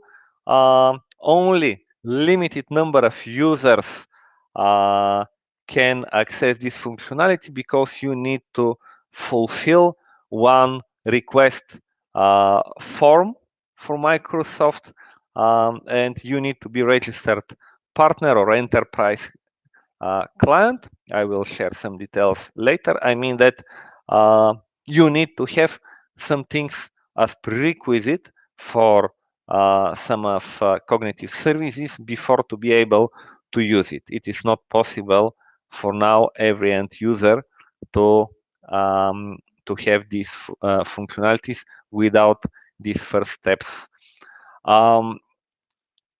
Everything which you need to implement is very straightway. You need to get for authentication API key and endpoint, and to set this also on the device.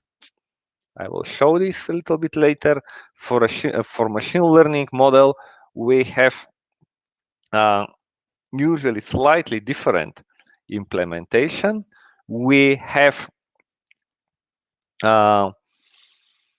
in these solutions the following steps. If we want to implement machine learning on the edge, we need to have data, we need to actually prepare experiment to build our model, to train it. We can deploy this model on the edge, and of course you can have, if you have some updates in your model to make it better and more precise in the analysis, you can have automated approach where to deploy these new updated models when you have newer version. About security, there are several things which are probably interesting. We already discussed about limitations of devices regarding to computing power, and because edge devices with more computing stay more and more important. And we also discuss about security, which provides the whole IoT Edge framework. So we will not cover it again. There are several more popular approaches for attack when you can see possible cases with sniffing and with spooling, for example, where it is possible someone to try actually to listen your traffic, and because usually we have limitation about also encryption for devices on site, it is much simpler to listen the traffic exactly in this part, because on the cloud we have from one side usually better security, better isolation, and we can have much more computing for encryption. Additionally, you can integrate also security center, Azure Security Center for IoT, and to have all monitoring which is offered using this feature also for Azure IoT. And you are able to have information about also your edge devices via, of course, IoT Hub. It is not possible directly to manage something on the devices, but you can receive information which is based on part of messages which we can get in our IoT solutions, and to provide specific analytics to see if there are some potential issues, some vulnerabilities. So this is probably the most important regarding to security. About deployment, we have from one side a very good option to use edge devices with device provisioning service and to have automatic deployment.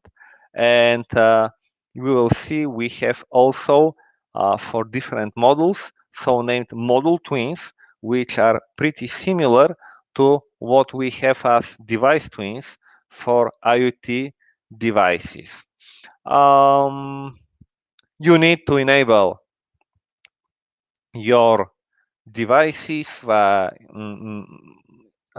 as edge devices on IoT Hub in several ways. It is possible to be done. It is possible to be done via UI. It is possible to be done via command line interface and with different APIs.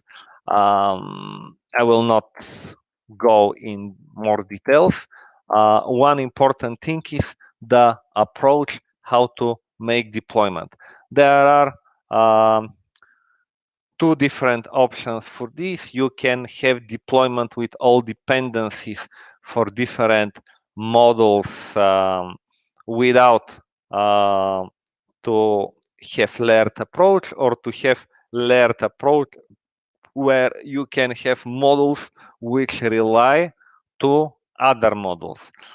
This solution from one side is a little bit more complex. Complexity is hard, but from another hand, it brings better experience and better performance regarding to software update. So personally, my feedback is that layer deployment is better, and even with a little bit higher complexity, you can have pretty good maintenance of this solution, and of course other things will be managed without problems. And there are some examples for layered properties. Also, you need to consider how to have rollback of specific deployments. Some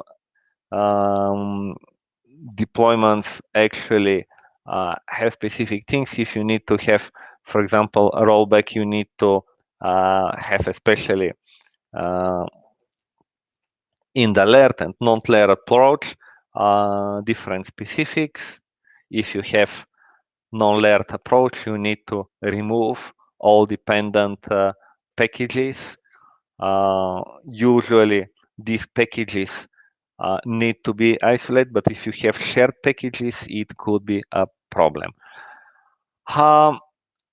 And you need to check set of things related to best insurance that you will have no problems with deployments. So about the demos, several things which I would like to demonstrate for 5, 6, 7 minutes probably. I will show now my Azure Management Portal. Let's just ensure if you are able to see this. Yes. Okay, I will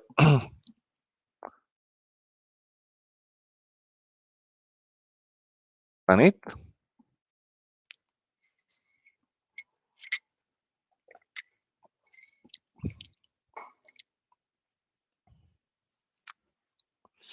And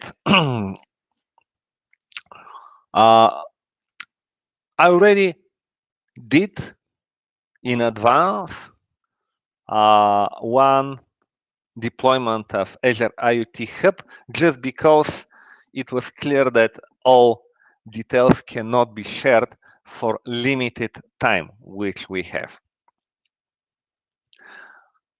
Azure IoT Hub has session with IoT Edge. You have different sections for IoT devices in general and for IoT Edge. And you have list of devices. I have one device deployed currently. There are several models. When you have deployment of Edge framework, you have runtime with these two models, Edge Agent and Edge Hub. Deployment usually need to be done from the device. You can use some model for download of packages like apt-get, for example, or similar solutions to download whatever is needed and to install Edge framework. And you can add custom models. In set models, for example, you can add several different type of models. One of models is Azure IoT Edge Stream Analytics. Unfortunately, I cannot show you last days Azure IoT Edge Stream Analytics because there are some ongoing changes in Azure and there are changes in the storage which we use in Azure Stream Analytics.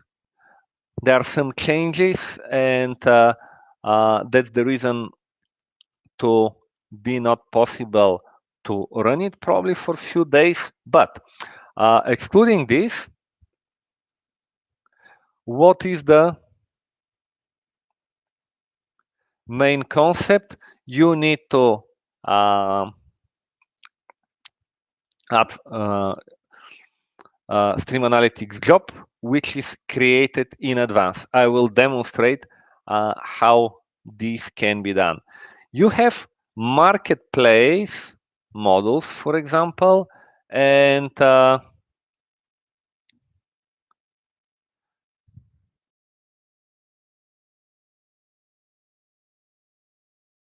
if we have need for cognitive services, you can get from here also some of these services. I already try to do something. You can see even I created one more edge on the edge model which is related to cognitive services. But if we choose specific model, we need to see settings which are related to restart policies, image pooling. You have environment variables. Here you need to set exactly endpoint for your, for example, if you have cognitive services endpoint of the deployed into the cloud peer of from the same type of cognitive services, you need to add API key and you can have some additional settings. For different type of services, this could be different. You have also some specific things, for example, which port will be used for connectivity, and we can have model twin settings. I already have one, I think, created here. So model twins can be configured with specific settings depending on whatever is needed for your model. We can have absolutely custom model. This one is actually deployed from sample Microsoft repository, and it is something like simulated device. And we have option to set specific configuration for the container. Plus, we have some configuration related to the general approach with model twins. Model twins can be updated from both sides, from the backend and from the model side in a similar way like device twins. And again, I'm glad to remind that model twins and device twin is simplified in implementation of digital twin concept. Of course, not so developed like Azure Digital Twin Service. Probably you attended the session of Andrei Bachvarov with real life cases about um, digital twins, but it is related to the same concept in general. If we want to create, for example, specific service which support also edge deployment like stream analytics,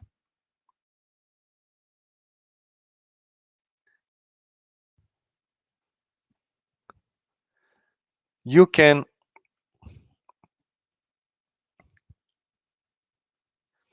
see that we have options to choose, excluding other settings, for example, like resource groups and some other things. We can choose to run this on the cloud or on the edge. If it is on the edge, we will not have many streaming units. You will configure everything in a similar way, like in the cloud. I even will show you just what we can have like configuration. You can have input settings where if we have, for example, new stream input, you can see that you have options to choose Edge Hub. For outputs, you also have option to use Edge Hub. So this stream analytics can process data which comes through the Edge Hub. And queries are pretty similar to whatever you have for streaming, for data processing during streamings when you use Azure Stream Analytics on the cloud. We can have many different examples, and really we have many cases. Unfortunately, this awesome conference is close to its end, so we need to stop with this presentation. So this will be the last thing which I shared exactly today about Azure IoT Edge. Thank you very much for watching, and we are expecting you after few seconds at the closing of conference. Thank you very much.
At the end of this event, I would like to say again, thank you for joining. Hope that you had a lot of good moments with our technical content, with our speakers and partners. We will provide you also additional interesting information. Just a few minutes ago, one of our partners, Anhil, said that they will have very interesting, cool awards with books. So we will provide you additionally links for Anhil raffle, and if there will be additional presents from our partners. So stay tuned, and I think that you will have many options to have very interesting awards. And we will try to have every month sessions related to cloud data platform and AI, like part of our meetups, and expecting 26th of June when we will have our AI and IoT conference. We work on this conference from several months, and I suppose that it will be great event. We will do the best. We will expect you. If it is possible to join on site, we will do it. In any case, it will be a hybrid event, so we will stream it. But if it is possible, people who want to join on site are welcome. We will have very interesting things. So thank you one time more for joining, and I would like to wish you good evening, and we will meet again no later than at AI and IoT conference.